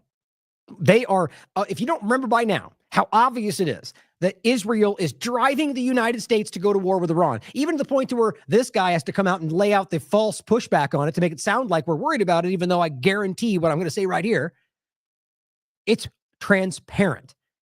Are we pretending that Trump and Vance aren't like rapidly already telling you before this, even before this election, that they were going to be fighting Iran? Alex Jones shares this. Are Israel versus Iran? Netanyahu's next move could spark global war. Is Trump being set up? The globalists want war. You mean the people you're supporting? Duh. I mean, it just kills me. And I always, in case it doesn't seem that way when I'm making fun of this guy, that I ask myself if I'm wrong. If I could be missing something, but it's not that my point is like before, I don't think that it's about one of us knowing the right thing. It's that I can prove that neither of us do. And here he is screaming what he wants you to think. I have my opinion, just like I'm sure he does. But the idea that he's giving you a part of it, or the idea that we're not pretending that the Israeli apparatus, and as they continue to march around to grow their own territory and the technocratic overlap and the new area in Gaza they're about to build, is not exactly the globalist dynamic, the technocratic Zionist complete overtake that we're watching. But the Tricoms or whatever else, whatever the narrative is to look somewhere else, sad. The North American Union is now freedom land for Greenland that we're going to stupidly call red, white, and blue land. That's not a joke, by the way. That's what they literally put in the bill, if that happens. But he says, is he being set up? Hey, fair question. I think it's quite clear that he's absolutely aware of what the plan is and is on board with it. But I said, you'll frame it however Elon and Trump ultimately do. And I wrote untimely, or that's what it showed after I thought I pretty sure wrote ultimately, but that's just my crazy mind. I already edited it, but the point is I want to show you this, so that's why it looks gray. You'll frame it however Elon and Trump ultimately do. Mark my words. I said, even though it's quite obvious that Israel's driving the U.S. to make war with Iran, that's not a question. They're telling you that. Even Haaretz blatantly stated that, which I'll show you in a second. But again, you'll float the doubt, like you're doing now, and then double down on whatever Trump and Elon say. Watch. Now, what's interesting, as Brad Circus points out, they can't claim Trump doesn't know. You've seen this clip, and remember, if you remember, and I hope you do, what did I say at the time? Trump shares this, right, with no commentary, and it's a post from Wall Street Apes, which is this, from Twitter. See, that's the little extra stuff that we do for you guys that nobody does. So most people would have just shown this, right? But we take the time to search for that on Truth Social, then to find the content of this and find it on Twitter so you can check it out for yourself. Yes, I'm patting myself. I want you guys to see the work that we put into this because it's important to have that information. The point is, Wall Street Apes shares a good point. Jeffrey Sachs goes into more detail about how Barack Obama commanded the CIA to overthrow Syrian government, and American media covered for him. Now, true, 100%. But the point is, it wasn't unique. It was a bipartisan agenda that spanned all the way to this point. Because right now, they're supporting the very terrorists they were funding in Syria, Trump included, especially Israel. But it says, he says reporters are lying through their teeth. And the main point is he's calling out Netanyahu. In this clip, he's very, very seriously calling out Netanyahu. Now, Trump shared it, right? And what was the assumption? He's going to go after Netanyahu. We knew it. It's okay. All the other things are okay because, see, he's going to do it at some point. No, it doesn't make all the other genocidal actions okay, but maybe it does mean that. I don't think it does. I think it was meant to pacify you. So you believed what he wanted you to lean into without even putting a word on it. I'll play the clip for you. Now, why I think he actually shared it was twofold, was to get you to think that he really secretly was going to fight Netanyahu. They look at the Q dynamic. You need to know that. They play you guys. On top of that, I think it's because he wanted to sort of couch that resistance as only the left, because that's what this ultimately kind of does. It is not. And of all people, Jeffrey Sachs knows that. Here's the clip. War in Syria, and you may actually hear from grown-up reporters who are lying through their teeth or ignorant beyond imagining. Like that one right there. Oh, the war in Syria. Yes, Russia intervened in Syria. Well, do you know that that Obama tasked the CIA to overthrow the Syrian government, starting 4 years before Russia intervened? Absolutely. What kind of nonsense is that? And how many times did the New York Times report on Operation Timber Sycamore, which was the presidential order to the CIA to overthrow Bashar al-Assad? 3 times in 10 years. This is not democracy. Okay. Don't miss that. Okay. See, that's the part that gets missed. That goes well beyond the left-leaning part of our government. 10 years. That is a bipartisan, multiple administration agenda leading right to this point to overthrow Assad. You just have to make sure you understand that. Okay. It's always been that way. So if you try to couch this at one side, it's a guarantee that it will not actually change. If we really actually want change and not just to dunk on your enemies, then actually understand that you need to show the whole picture or it will never stop. Very simple. This is a game, and it's a game of narrative. Why did the U.S. invade Iraq in 2003? Well, first of all, it was completely phony pretenses. It wasn't, oh, we were so wrong, they didn't have weapons of mass destruction. That was Republican. They actually did focus groups in the fall of 2002 to find out what would sell that war to the American people. Abe Schultzky, if you want to know the name of the PR genius. They did focus groups on the war.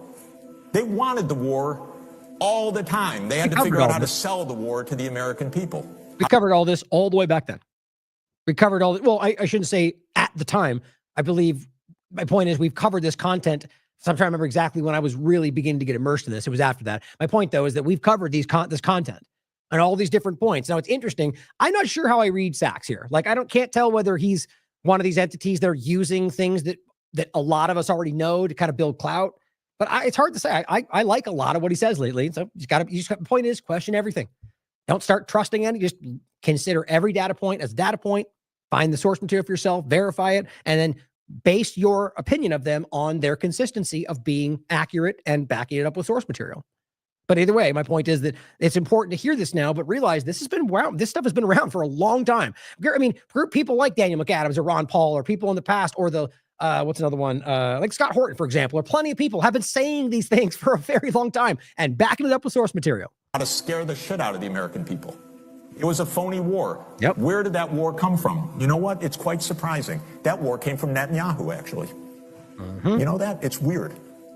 And the way it is that Netanyahu had from 1995 onward the theory that the only way we're going to get rid of Hamas and Hezbollah is by toppling the governments that support them.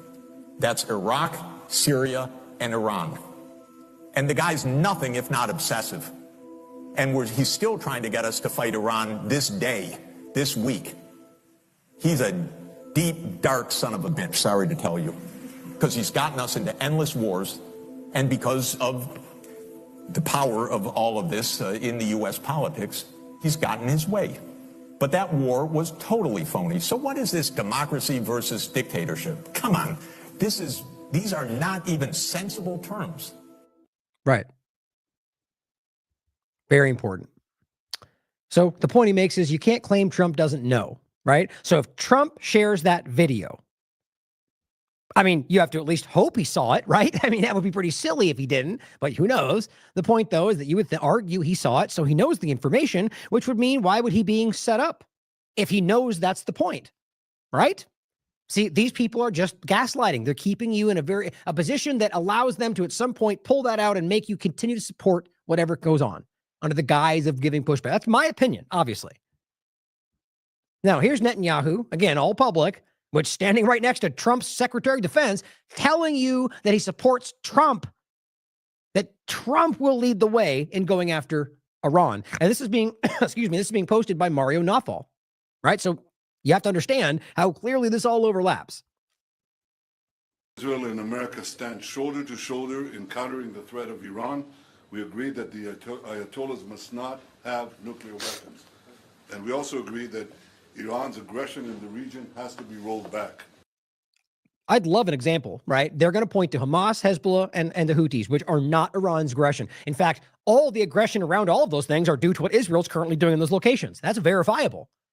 Or the idea of the nuclear-armed Iran. Are we still playing that game? I mean, you realize that has been proven even by the State Department, even by the International Atomic Energy Agency. They've both, over the last year, publicly said they're not doing that. It's unbelievably clear. And he's been telling you that's going to happen. We're 30 seconds away for like I don't know, probably 20 plus years. It's really transparent. From his fake Wile E. Coyote bomb, picture or the CDs on the wall. It's embarrassing. And in the time with the CDs, it even got called out as that's not even new. He just pulled up some old data and made the case because he wanted that back in the conversation. That's what these people do. And your U.S. presidents lap it up or are doing it because they're a part of it or because they're blackmailed or whatever you want to think. It's not in your interest. It's not in America's interest. It may be in the president's interest for whatever reason, or maybe they're being manipulated. The bottom line is they're lying to you. Think about while they just gave a terrorist organization control of Syria. They want you to think Iran is the one to be worried about. Iran's funding all the bad guys while the ISIS group just attacked Iran. Twice over the last, 6 months? How dumb is all this? Over the last 16 months, Israel has dealt a mighty blow to Iran's terror axis. Under the strong leadership of President Trump and with your unflinching support, I have no doubt that we can and will finish the job. Crazy.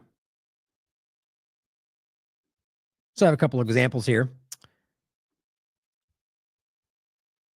So the point there is obvious. They're going after Iran. That's always been the plan. Vance and Trump, before he even got selected, were already positioning. They were already calling out Iran. That's a clear point. But this was 2023, November 8th. Weird, right after, so the game is, obviously, Israel's never been attacked by ISIS or Al-Qaeda. They've been supporting them the entire time. I always want to go through all this, but it's information we've covered so many times. Here's a report from the Jerusalem Post. Israel treating Al-Qaeda fighters. The same group currently running Syria, or an extension of the same organization, Hayat Tahrir al-Sham, which was just another changed name from another changed name it's the same group that they've always been supporting. It's right on the surface.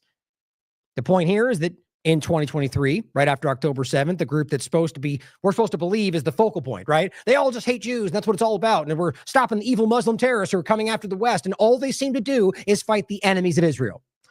And I'd say, and this was the story at the time. Here's the cradle, which of course you can see is being suppressed. That's Twitter for you. ISIS conducts new attacks on army positions in central Syria, right? I said, just like that, ISIS suddenly starts attacking the enemies of Israel and the U.S. government again, completely by coincidence, of course, as usual, after being 100% defeated a few times.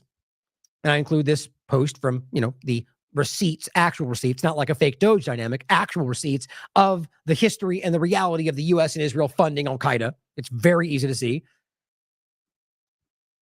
Oh, I want to include that for you. And I was trying to quickly grab another one in the background, but I don't want to waste time to try to find it real quick. But we've covered this a lot. And one of them was the point about Iran being attacked. Yeah, I don't want to find it. I hate having to wait and find it. The point is that we just recently covered after that point. That was 2023, and then 2024. There was an example where they were in the heat of the argument and it was the back and forth with Israel and Iran, right? All of a sudden, ISIS attacked Iran. And that was that's what it was. Let's see if this pops up. There was the ISIS-K overlap. I made a point about that in the show. Remember that? And now it just turns out that in the middle of congressional discussions, they're going, you funded ISIS-K. Well, look at that. Ryan was right again. We'll start that meme. Corson, this is the... It's not popping up for some reason. Oh, there it is. Let's see if it's the right one. Yeah, I think this is the right one. So this is the different. So ISIS-K overlap with the what's it called? Crocus Hall in Russia conversation. And the point was we called this out. We went through it in depth. I'm of the belief that ISIS-K is not even an actual thing. Like, let's realize ISIS, Al-Qaeda, there are people in these groups, some of which I think believe in the ideology, but even Saudi Arabia has admitted in the past that they basically don't believe these things, that this is like a CIA operation kind of dynamic, but they've convinced people below, kind of like the FBI does at home, right? That ultimately the ISIS-K, though, I think is a fabricated idea. It is an operation for intelligence. That's what I believe. And it doesn't mean there's not real people, but I'm beginning to think it's just like a carve out that just use when they carry out some kind of an action. The guy they pointed to in the Crocus City Hall was a white guy. I mean, it doesn't mean it couldn't be, but it just, all these points, it very clearly begins to show you something else. I'll include this in case it's the right one. Either way, we talk about ISIS-K in here. But here's one of just Obama literally saying that we trained ISIL forces. At the time, people tried to pretend like it was fake. It wasn't, because they always been. That's the moderate rebels for you. It's the same game, and it's bipartisan. So here's Rubio. I feel like did I miss a point there I was going to make? I forget. Like, I was going to show that article. But the overarching point is obviously they're positioning towards Iran and pretending like they're the leading state sponsor of terrorism. Well, it's transparently obvious that's not true. Again, like I said before, even if you want to believe every claim they've ever made about Iran, which would be primarily Houthis, Hezbollah, or Hamas, and pretend that everything they've ever done combined was true, that still pales in comparison to just what we can prove Israel's done, let alone the United States. I mean, think about how obvious it is, the many different blunders they call freedom, democracy operations. Now, what are they doing? Stealing resources, taking territory, murdering people, putting terrorists in charge, pretty much like they've been before. Well, here is the same extension, the same point. This says Iran is the single greatest source of instability in the region. This is Rubio just pushing, but saying the same thing that Netanyahu is saying.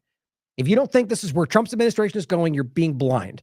And Iran is objectively not the largest source of instability. That's ridiculous. Even if you think they're what they claim, you can still point at what the obvious instability is. And you know what it is. The common theme in all of these challenges is Iran.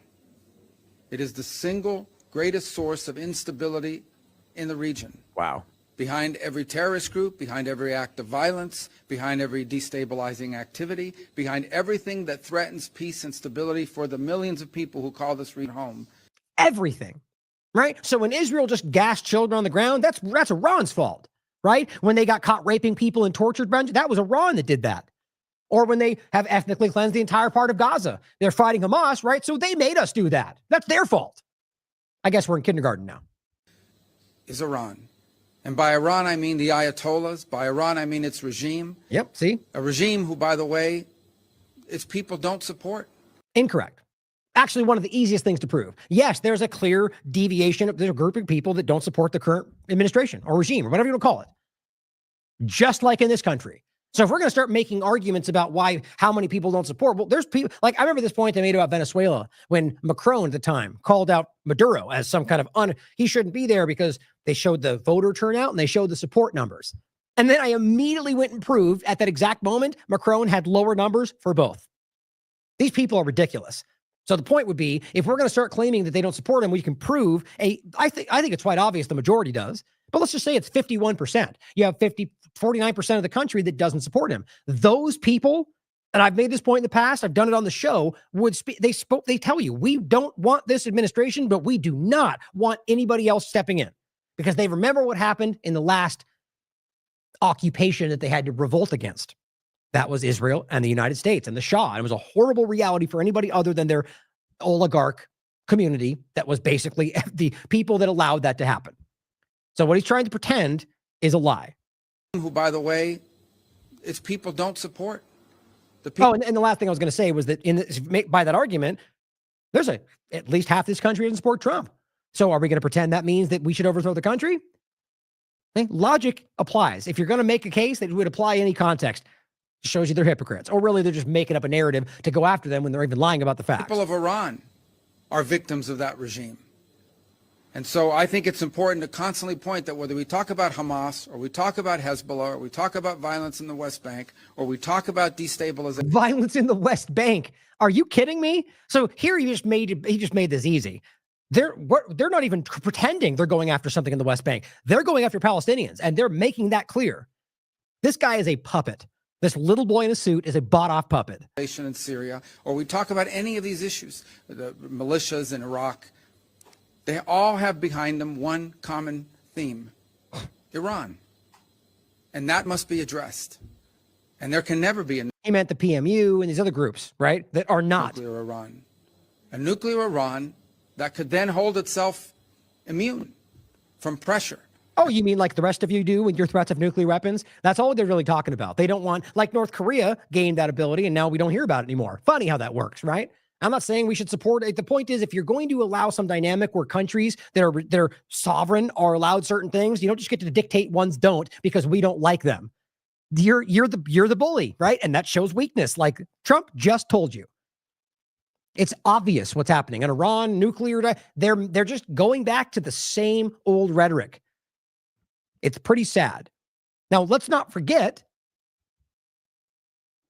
Here's the State Department. That's Rubio saying there's not going to be peace in the Middle East until a group like Hamas until Hamas goes away, basically, right? They can't control power. His point is they're the ones we're talking about. They're the ones that's Iran, right? Like, you know where this goes. I've played it 100 times, but in case you haven't seen it, the reality is clear.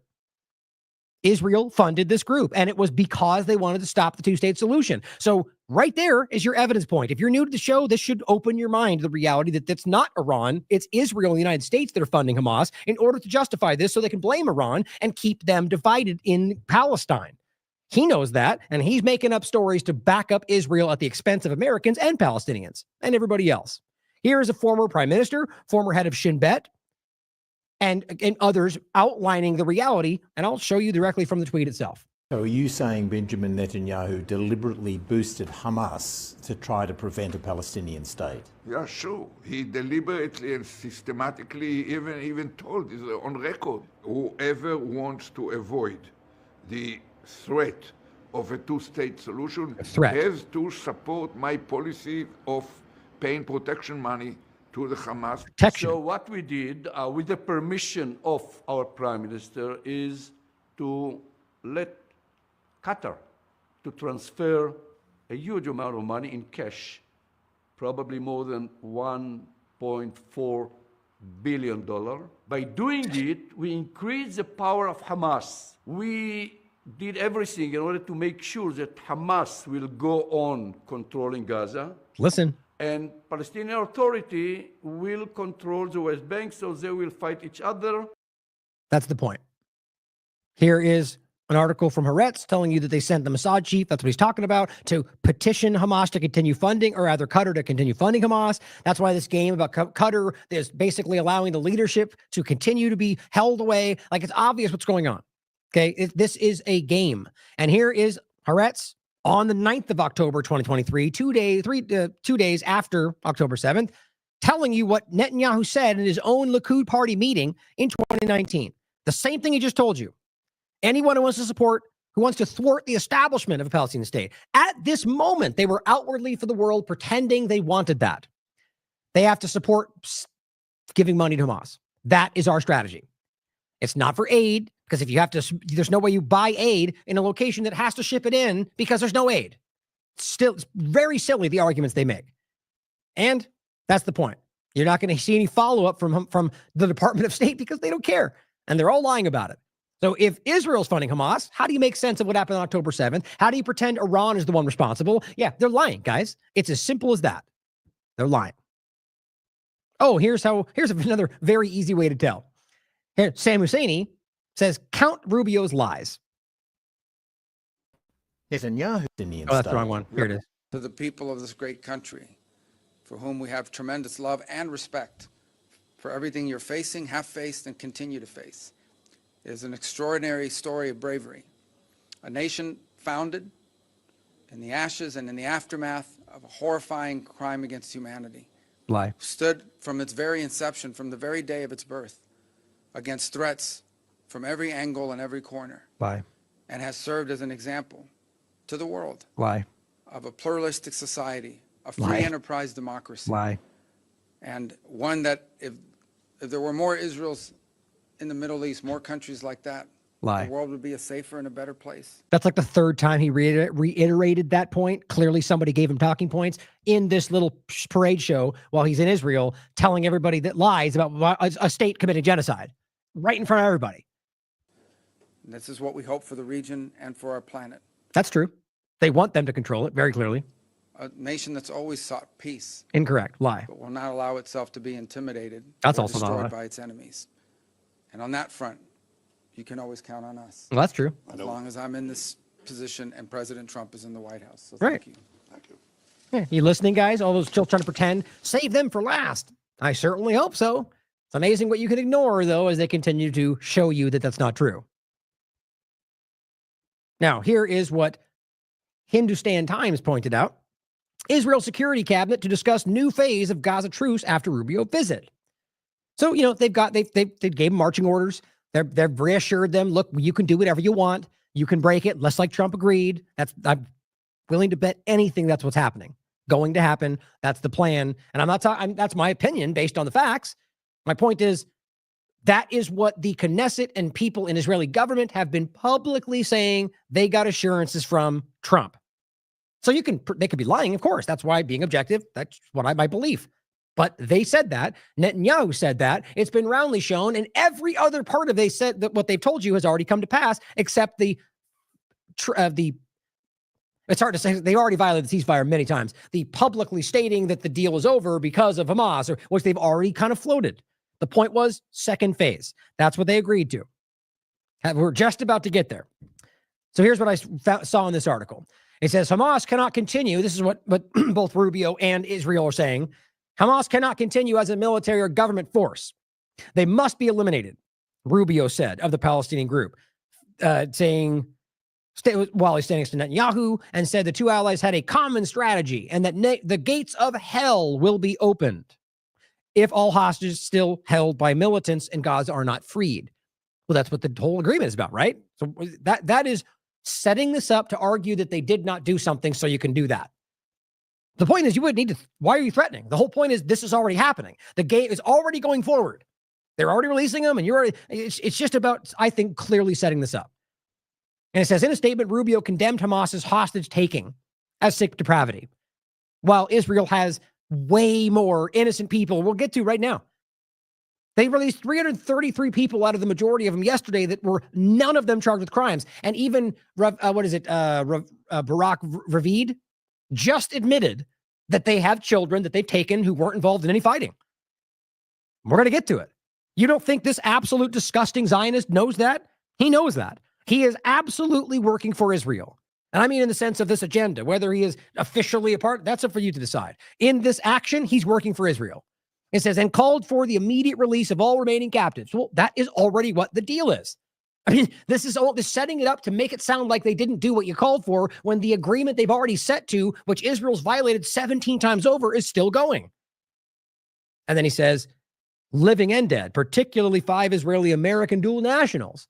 Yeah, who cares about the other Americans there? We only care about the Israeli Americans. It says negotiations on a second phase of the truce aimed at securing a more lasting end to the war could begin this week in Doha. A Hamas official and other source familiar with the talks have said I don't think they have any intention of going forward with this. They're setting this up to be blaming Hamas for the failure like they've done every other time. And I mean that we can verify. That's been called out by other corporate media platforms. Not that that means it's true, but it shows you that there's just enough opportunists where they go, we can't just pretend it's not happening. Everybody sees it. They have been caught over and over and over. Even Ben-Gvir just openly admitted that they had sabotaged the deals up until now. It's amazing what people can ignore. Now, here's an interesting part of this. Now, my gut on this is that Hamas is recognizing the writing on the wall and trying to expose them like they did the last time they agreed to the deal, even though it wasn't in their interest, knowing that Israel wasn't willing to go forward with it. So they agreed to it, and Israel wasn't expecting that, and so they bombed Rafah and just acted like something they did was the problem. 2 times that happened very publicly before we got to this point. More than that, but publicly. So my point is now they see it. I think they're seeing an opportunity. Just my gut, which is they hear them going, we can't have a situation with Hamas in power. That has to be. And then they're using that to say, that's why we just have to get rid of all of them. Okay. Well, guess what Hamas just said? Not clinging to power. Hamas says ready to stop governing Gaza to extend the ceasefire. So if Israel then ignores this, chooses not to even talk about it, it shows you that it's not even really about Hamas. It's about Palestinians, especially since it's worth considering that Hamas is still in some way being funded by Israel. They were right up until October 7th, which I still argue does not, in no way does it invalidate the act of legal resistance, even if they funded it to happen on top, because it's a static reality for occupied territories, anybody fighting back. But at the same time, I just lost the thread there. That basically that even if they were still funded at this point, we just don't know. That doesn't mean that some of them might not be. My point is just to continue to, if it was right up until the 7th, which we can prove, it's certainly possible that some elements of this are acting against the Palestinian cause. Or maybe they just took the money and they're working against them anyway. I mean, you just don't know is the point, but it's worth considering. Here's what it says. Gaza, Hamas indicated a willingness to stop governing Gaza, the Straits Times reported, after the war with Israel, which is what Israel keeps pretending is what they need, right? An overture timed for U.S.-led efforts to extend the initial ceasefire and agree terms for a permanent end to hostilities. It is not necessary, they say, for Hamas to be part of the political and administrative arrangements in the next phase for Gaza, especially if it serves the interest of our people. Yeah, sounds like a bunch of monsters, right? Now, of course, they could just be saying what they want to hear, but if you're willing to consider that, you should do the same for Israel, which they all too often prove is what they're doing as they get shown to lie. This happens here too. The point is, they have continued to show that ultimately what they're doing is trying to stop this, what's happening to Palestine in every possible way, including treating the hostages well, feeding them, protecting them with their own bodies. Because the interest is, I don't think, keeping them safe. It's about keeping them safe so they can get their own people back. Tens of thousands of innocent children, some of them being held for a decade or more. It says the concession would fulfill one of Israeli demands for Hamas. But I'm willing to bet you this won't even be brought up. Because this is what we're hearing. This is from, this is from today. I haven't refreshed it. Wait, see, that's crazy. Okay, these sites almost always auto-refresh. It's so funny, but this one wasn't for all day. So the 16th. Katz tells U.S. senators Israel will never agree to the establishment of a Palestinian state. So even if Hamas goes away, he's saying, no, it doesn't matter because they hate Palestinians. Even if it means do it in Greenland, they don't want that. They're saying, no, Palestinians can't exist because that will always threaten us because they know they stole their land. That's the reality of it, if you care to look in. But the point is they're simply telling you it doesn't matter what they agree to. We don't want that. Just like Netanyahu was telling you as far back as you want to look if you look at the facts. They've been dishonestly sabotaging it from day one. Credo points out, this is what Netanyahu says, the day after the war in Gaza, there will be no Hamas and no Palestinian Authority. I am committed to U.S. President Trump's plan to create another Gaza. You just don't, you can't miss what this is. They're ethnically cleansing. And Trump said they will not have the right to return.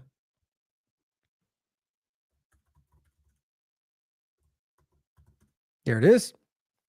In case you didn't believe that. Trump says ceasefire deal should be canceled if Hamas... Oh, they changed the title? That's interesting. Check this out. Hopefully they have it archived. AP being pressured, I think. Oh, look, you can see it right there. Trump says no right of return. Oh, yeah, it's right there. Look at that. Now ask yourself, why would AP change the title? I think it's pretty obvious. Posted February 10th. Here it is right now. And that's the same link. I just looked it up on the archive. You can see that. You can even see the writing. Washington, President Trump said. Washington, President Trump said. It's the same article. But today, they changed the title. Trump says ceasefire deal should be canceled if Hamas doesn't release all the hostages. It originally said, Trump says no right of return for Palestinians in Gaza under his plan for the U.S. ownership. Gee, I wonder why they weren't okay with that. So if you don't already recognize the kind of manipulation we're getting from whether Israel or the United States, I just don't think you want to see it. This should outrage everybody. Trump does not have a right to ignore their right of return. That's international law, like everything else they ignore. Or ownership of another location. It's just transparent. I'll include both these so you guys can check it out. It's very clear how this stuff happens, and people just don't want to look at it. But Trump's plan, No, it's Netanyahu's plan. It's always been Netanyahu's plan through multiple administrations and multiple presidents, but he has a knack for making it so he just, this is how you have to look at it. Either he has a very clear ability to just get them to do what he wants because he's that good at his job, or there's other influences, and every single president seems to be compromised as he just goes, oh, Trump's plan. No, it's been the same plan. Same thing was Biden's plan for the thing. That no, it was the same long-term plan that you guys have always been doing. It's just another flavor to it. Now, Israel repeatedly, I mean, we're talking hundreds of times, have violated the ceasefire according to many different reports. That was January 21st. One of them I highlighted on the 30th of January, where they literally opened fire on released Palestinians that they released during the exchange. But very few people covered it, because who cares, right?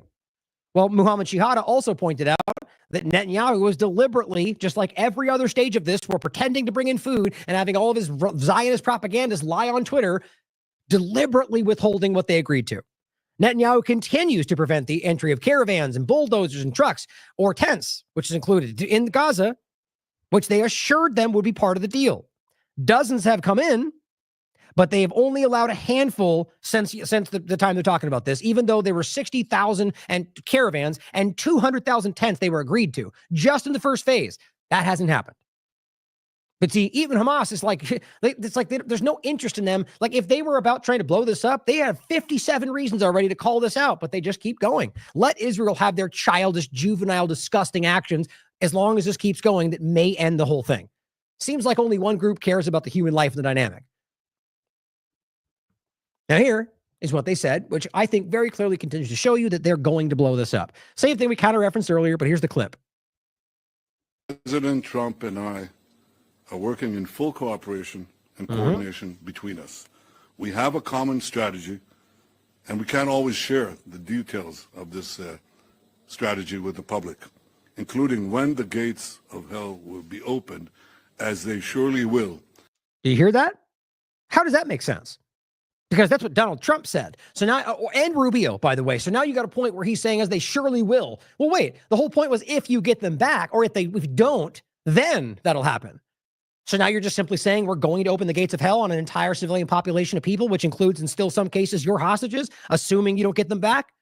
That sure makes sense. It really does, if you understand that's always what they've been doing, and the plan is to destroy all of them. And I genuinely think also the hostages, every one of them that has come out has made them look stupid, who have continued to tell you they've been treated kindly, they were fed, they protected them, they're healthy. And I'll go into it in a second. Again, the horrifying reality of the people that they're letting out, even though they've got plenty of food, plenty of water, they just don't give it to their prisoners. They're hostages, who are children in many cases. If all our hostages are not released until the last one of them, Israel is determined to achieve all the war objectives we set. But just to be clear, this is how he said that. As they surely do with the public. As they surely will if the hostages aren't released. As they surely will if all our hostages are not released. Now, the point there, I think, is that that's the Bebos overlap. Is they're going to make, I think that's the play, an argument that they violated it because of some overlapping argument, that they killed those people and are going to blame it somehow on them and say that somehow violates something. It's just a thought. But I think in some case, they're going to make an argument for why this is their fault, even though it's not. And even Haaretz says Netanyahu plans to attack Iran and is plotting to lure Trump into the war. It's obvious. But here's Alex Jones. Is this a trick? And is it big? It's just like, this is just so stupid. The people that fall for this stuff, man.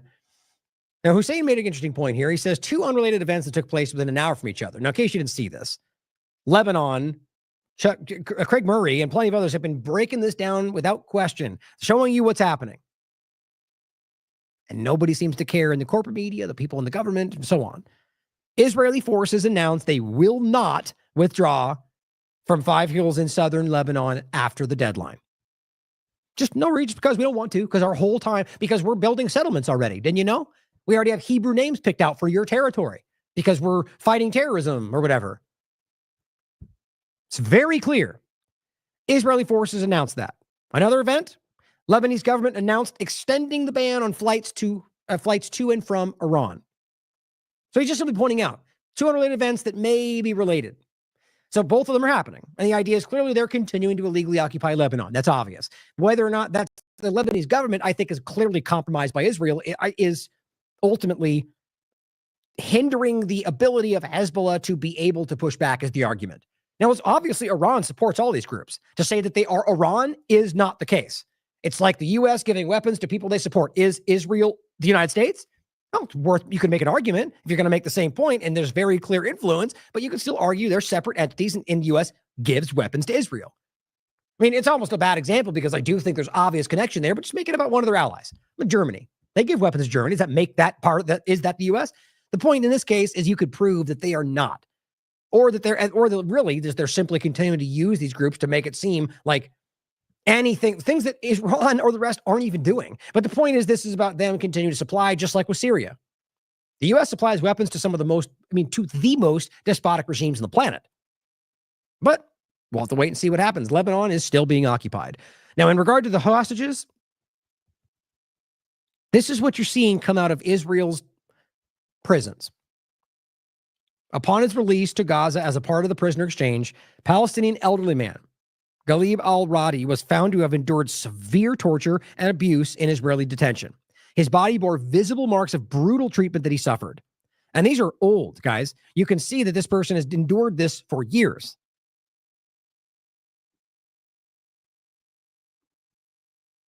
This is what they go through. And, assuming they're not raped along with that, which if you still pretend is not true, you just are a dishonest person. As they debated about why it should happen on Israeli media. Mainstream, like the largest channels they have. Here's an example we showed you previously. Palestinian hostage shows signs of torture and severe starvation. Najir Jamal Hussein, released as part of the deal, displaying clear signs of torture and starvation. His unintelligible speech and emaciated appearance highlight the severe mistreatment endured. So if you it's in another language, but the point is, it's just incoherent. These people are like the guy came out, he couldn't even say his name. I mean, that's years of like severe psychological torture, rape, and abuse. Don't forget, even B'Tselem wrote about they used dogs to rape these people. I know that's disgusting and even hard to hear, but it has been reported by human rights groups. I'll include this one just in case you haven't seen this stuff. This is B'Tselem, the leading Israeli human rights group, telling you, the whole thing is called Welcome to Hell. And they're discussing Israeli prison system as a network of torture camps. And the main one they're highlighting in this is race because of it is the Sidtimian, I think it's pronounced Sidtimian, the camp where the person was on video being caught raped by a bunch of male soldiers. It's disgusting. This is what your government support. And this is one of the people they released who can't even, barely intelligible when he's speaking, but is clearly tortured. Here's another one. This is the chairman of the Euromed Human Rights Group, Rami Abdul, saying the horrifying scenes of released Palestinian detainees from Israel prisons keeps unfolding. Not a word in the comments. No one in the world in the comments, but no one's commenting on it. It's Israel, the Western world's project in the heart of the Arab world. I mean, what you're looking at there is not just torture, but disease and scabies and infestations, and they're doing this to them, according to all of them. It looks like he's missing an eye. Yeah, he's missing an eye. It's just disgusting. And this is the usual, guys. Now, suppressed news highlight. Now, this is a report. Take it for what you will. These are people that are reporting. They put viruses in our food to infect us with diseases. Now, this is just Gaza at large, as well as prisoners.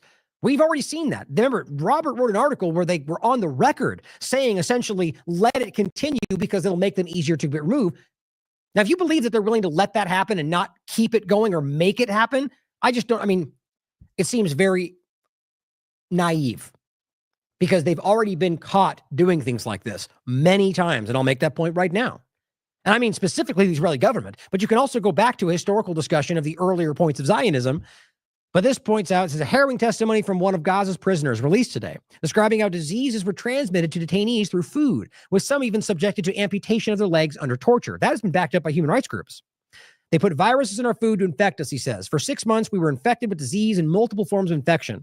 The Israeli forces saw us crawling on the floor whenever they called on us because we had no energy to walk or move due to the lack of food and medical attention. And when we asked for help, they said, later, go away.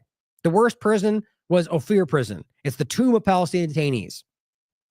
It's crazy. Now, here's an example of one of these people coming out missing a leg. And this guy was a young kid, been there for a long time. And the point is that he was told the whole time Gaza's destroyed. It's, well, it is, but in the sense that there are no more people left. And so here he is coming out, just crying, going, my leg is gone, but I can't believe there are still people here. They told us it was long gone, long live Palestine, long live Palestine. Think about that. Even after everything he's dealt with, he is standing his ground for Palestine. While Israelis are fleeing to other parts of the world because, it's getting a little more uncomfortable there. I'm talking about the people that are well behind all of the kibbutz. It's just obvious what's really happening and who really cares about what. Well, here, by the way, actually, so this was about the poisoning them discussion, right? I think it's important. I already made a point about this before, to recognize that all of these tropes and these, whatever they call them, these fake stories about why you hate Jews, almost all of which are about Zionists and what they've done that can be proven to you. In this case, as I even showed before, here's a recent example of Israeli settlers poisoning a well in Hebron. And this was publicly covered even by Haaretz. It's a video of them doing so. Now, and one of these conversations gets pushed back on by a lot of them, like people like Rabbi Shmuley, who go, yes, we love to murder people and poison the wells because that's one of those blood libels, they call it. Here's Haaretz. This article was written in 2022. Place the material in the wells. Documents point to Israeli Army's 1948 biological warfare. It's exactly what you think. Read it for yourself. They poisoned the wells for the obvious reasons, and then that became a story that got turned into you hate Jewish people, because it's true, apparently. And again, understand, we're talking about the Zionist organization that, yes, overlap with Jewish people, but it's not about the Jewish religion. That is what they've been doing for a very long time. And people like Shmuley are playing their role. And guess what? They're doing it again, or have been for a very long time, and to them in their prisons, apparently. Now, Asal Rod points out, where's the wall-to-wall coverage of the gaunt and tortured Palestinians released today? One of them even missing a leg. Also being forced to wear these Star of David shirts, which, frankly, to me, it's a smaller point in all of it, but they were raising hell about the fact they were having a Palestinian necklace or whatever it was. So they just do it back because they're children. But here is where Barak Ravid exposes something important to you. He says, on next Thursday, the 40th day of the ceasefire, the 4 additional bodies will be released. In exchange for the bodies, Israel will release, and again, that's the Bibas family, in part. Israel will release all the women and minors under the age of 19 who were arrested by the IDF in Gaza since October 8th, since over a year ago, and were not involved in combat. Do you realize how crazy that is? This guy, who, by the way, the global affairs correspondent for Axios, CNN analyst, Washington correspondent for Walla, author of Trump's piece, literally says, and this guy, he's an Israeli supporter. He's writing in Hebrew about this conversation and is very clearly a Zionist. He's telling you that there is admitting that Israel has taken children for no reason.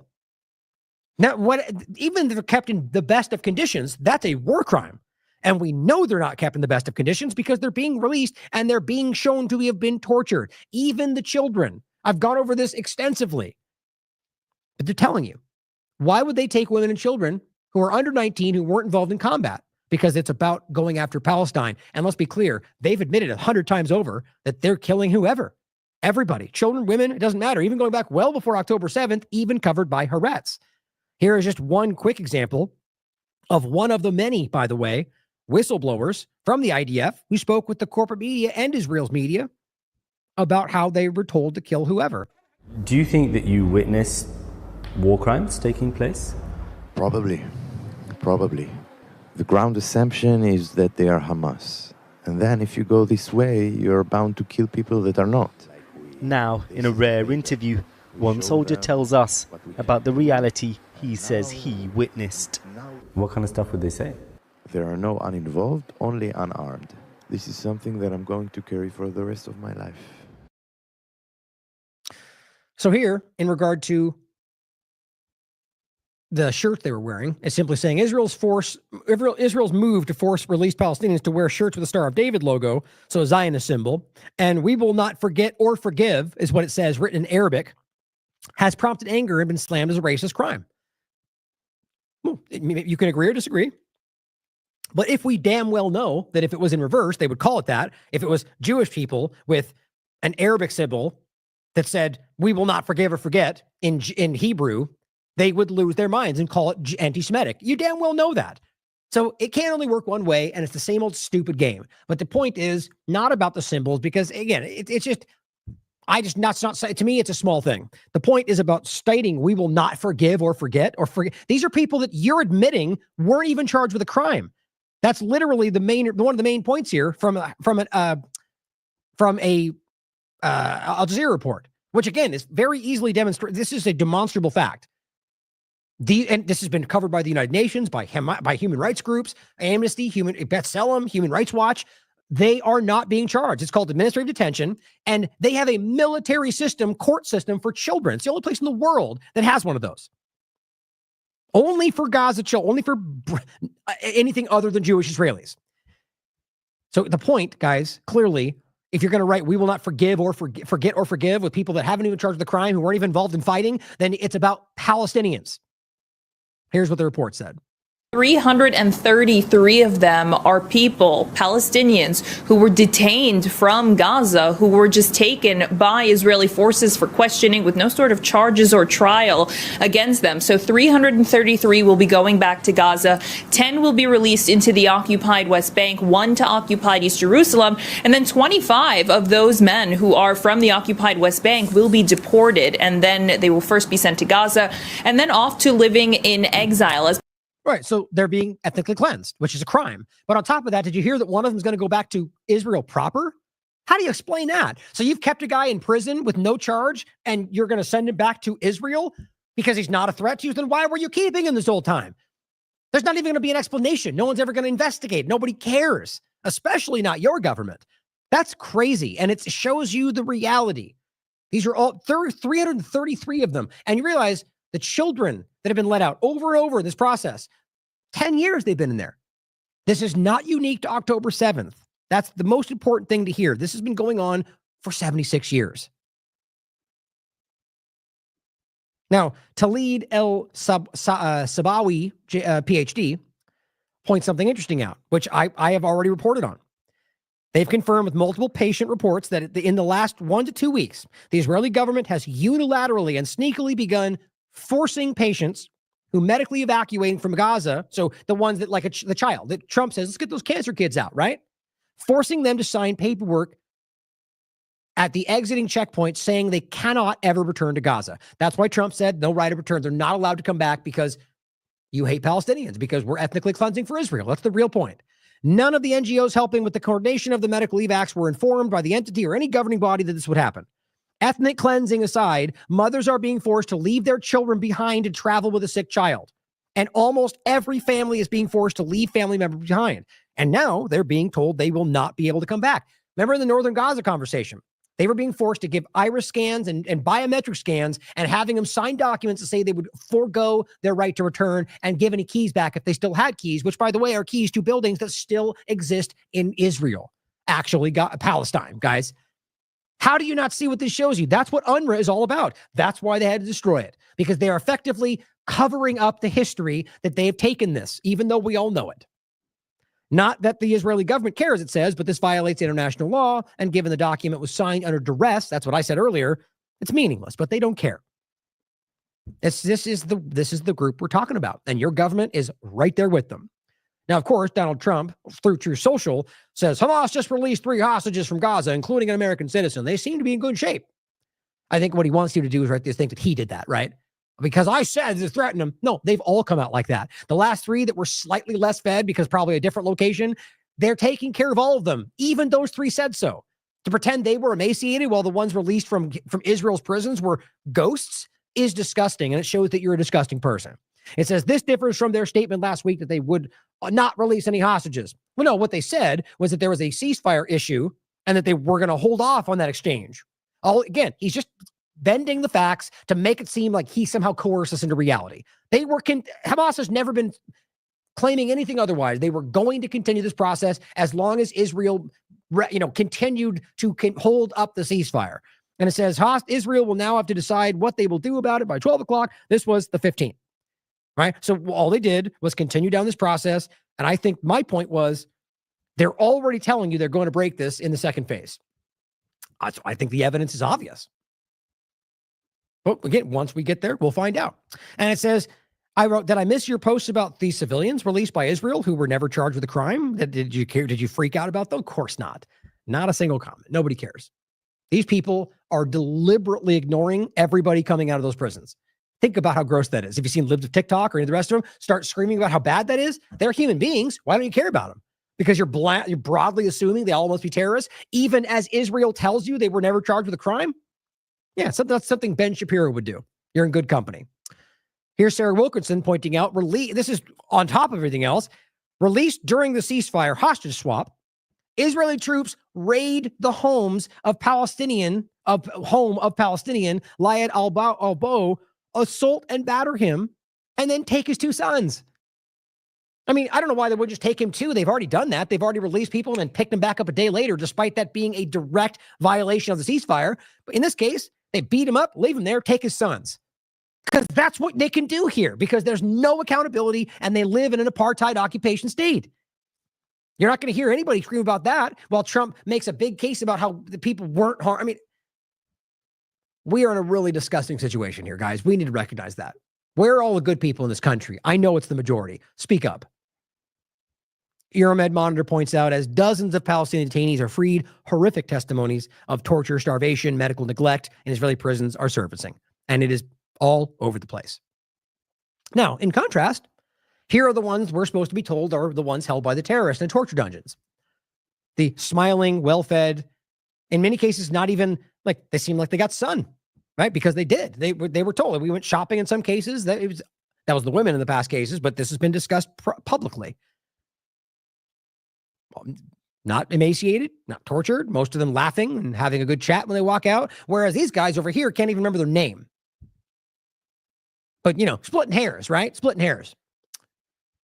Another example from the Prime Minister of Israel, showing you these people walk out and, the point is not, anybody would be happy to see their family again, right? But that does not appear to be somebody, and just in case you already missed the point, they've already continued to tell you that they were treated kindly, like all the rest of them. Surprise, surprise. They don't seem like they suffered. Now, let's be clear. Being taken regardless is scary, terrifying. You don't know what's going to happen. I'm not trying to belittle that circumstance. That's a horrifying reality. But clearly, we keep seeing the outcome.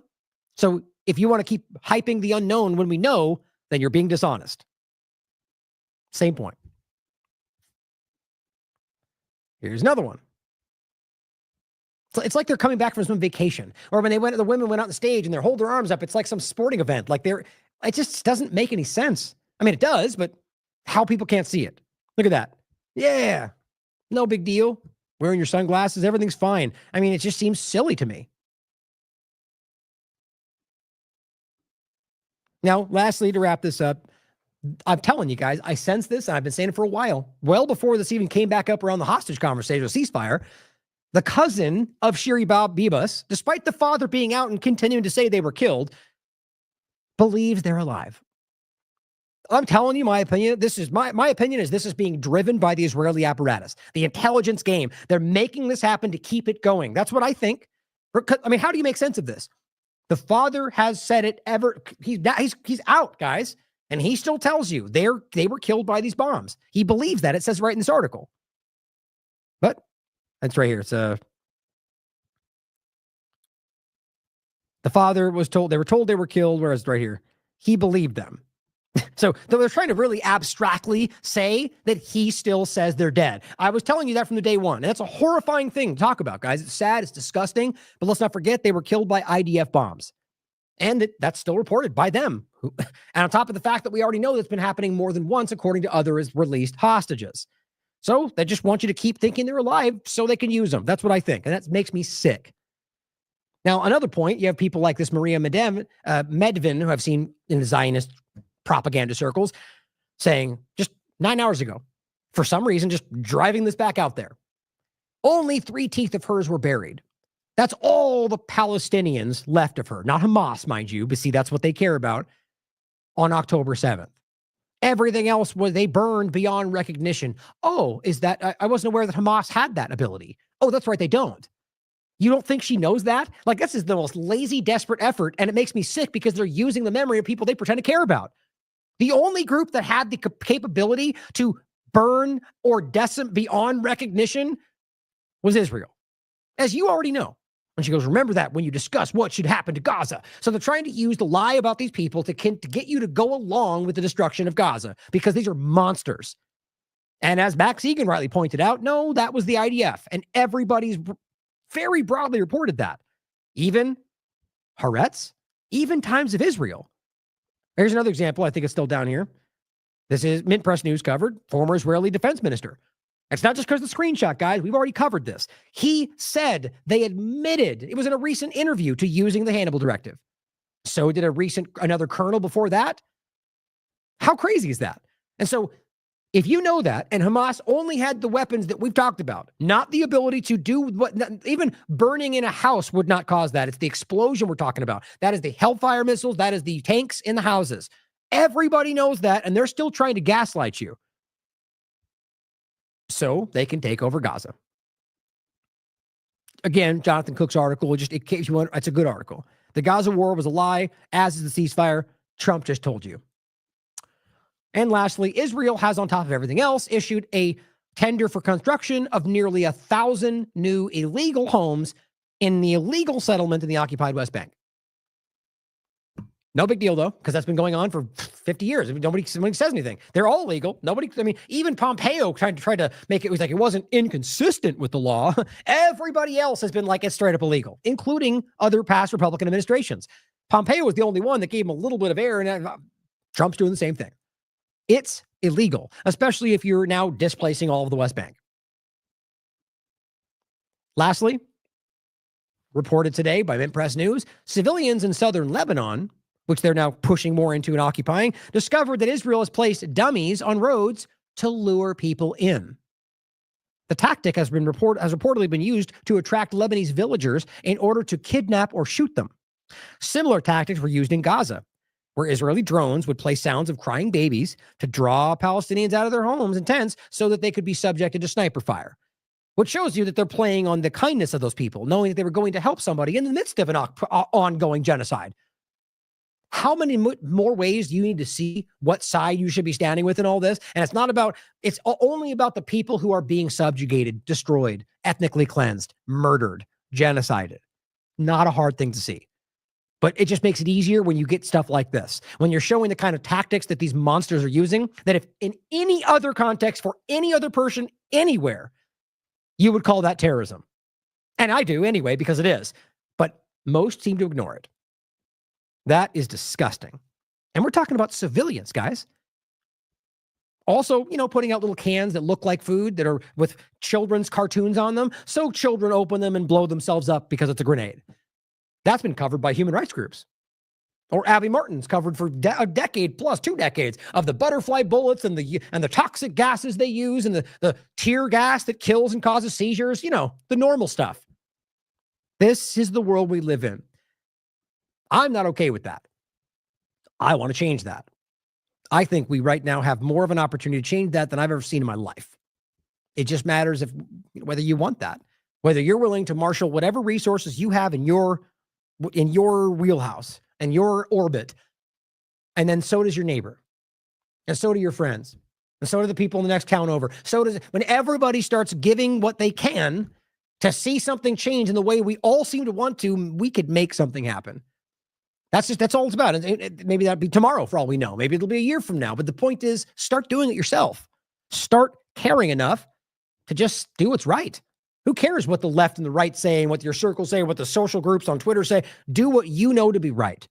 And I think we can all acknowledge that what they're doing is simply not right. Stand up. Find the courage. Now is the time. Thank you for tuning in today, guys. I appreciate your support.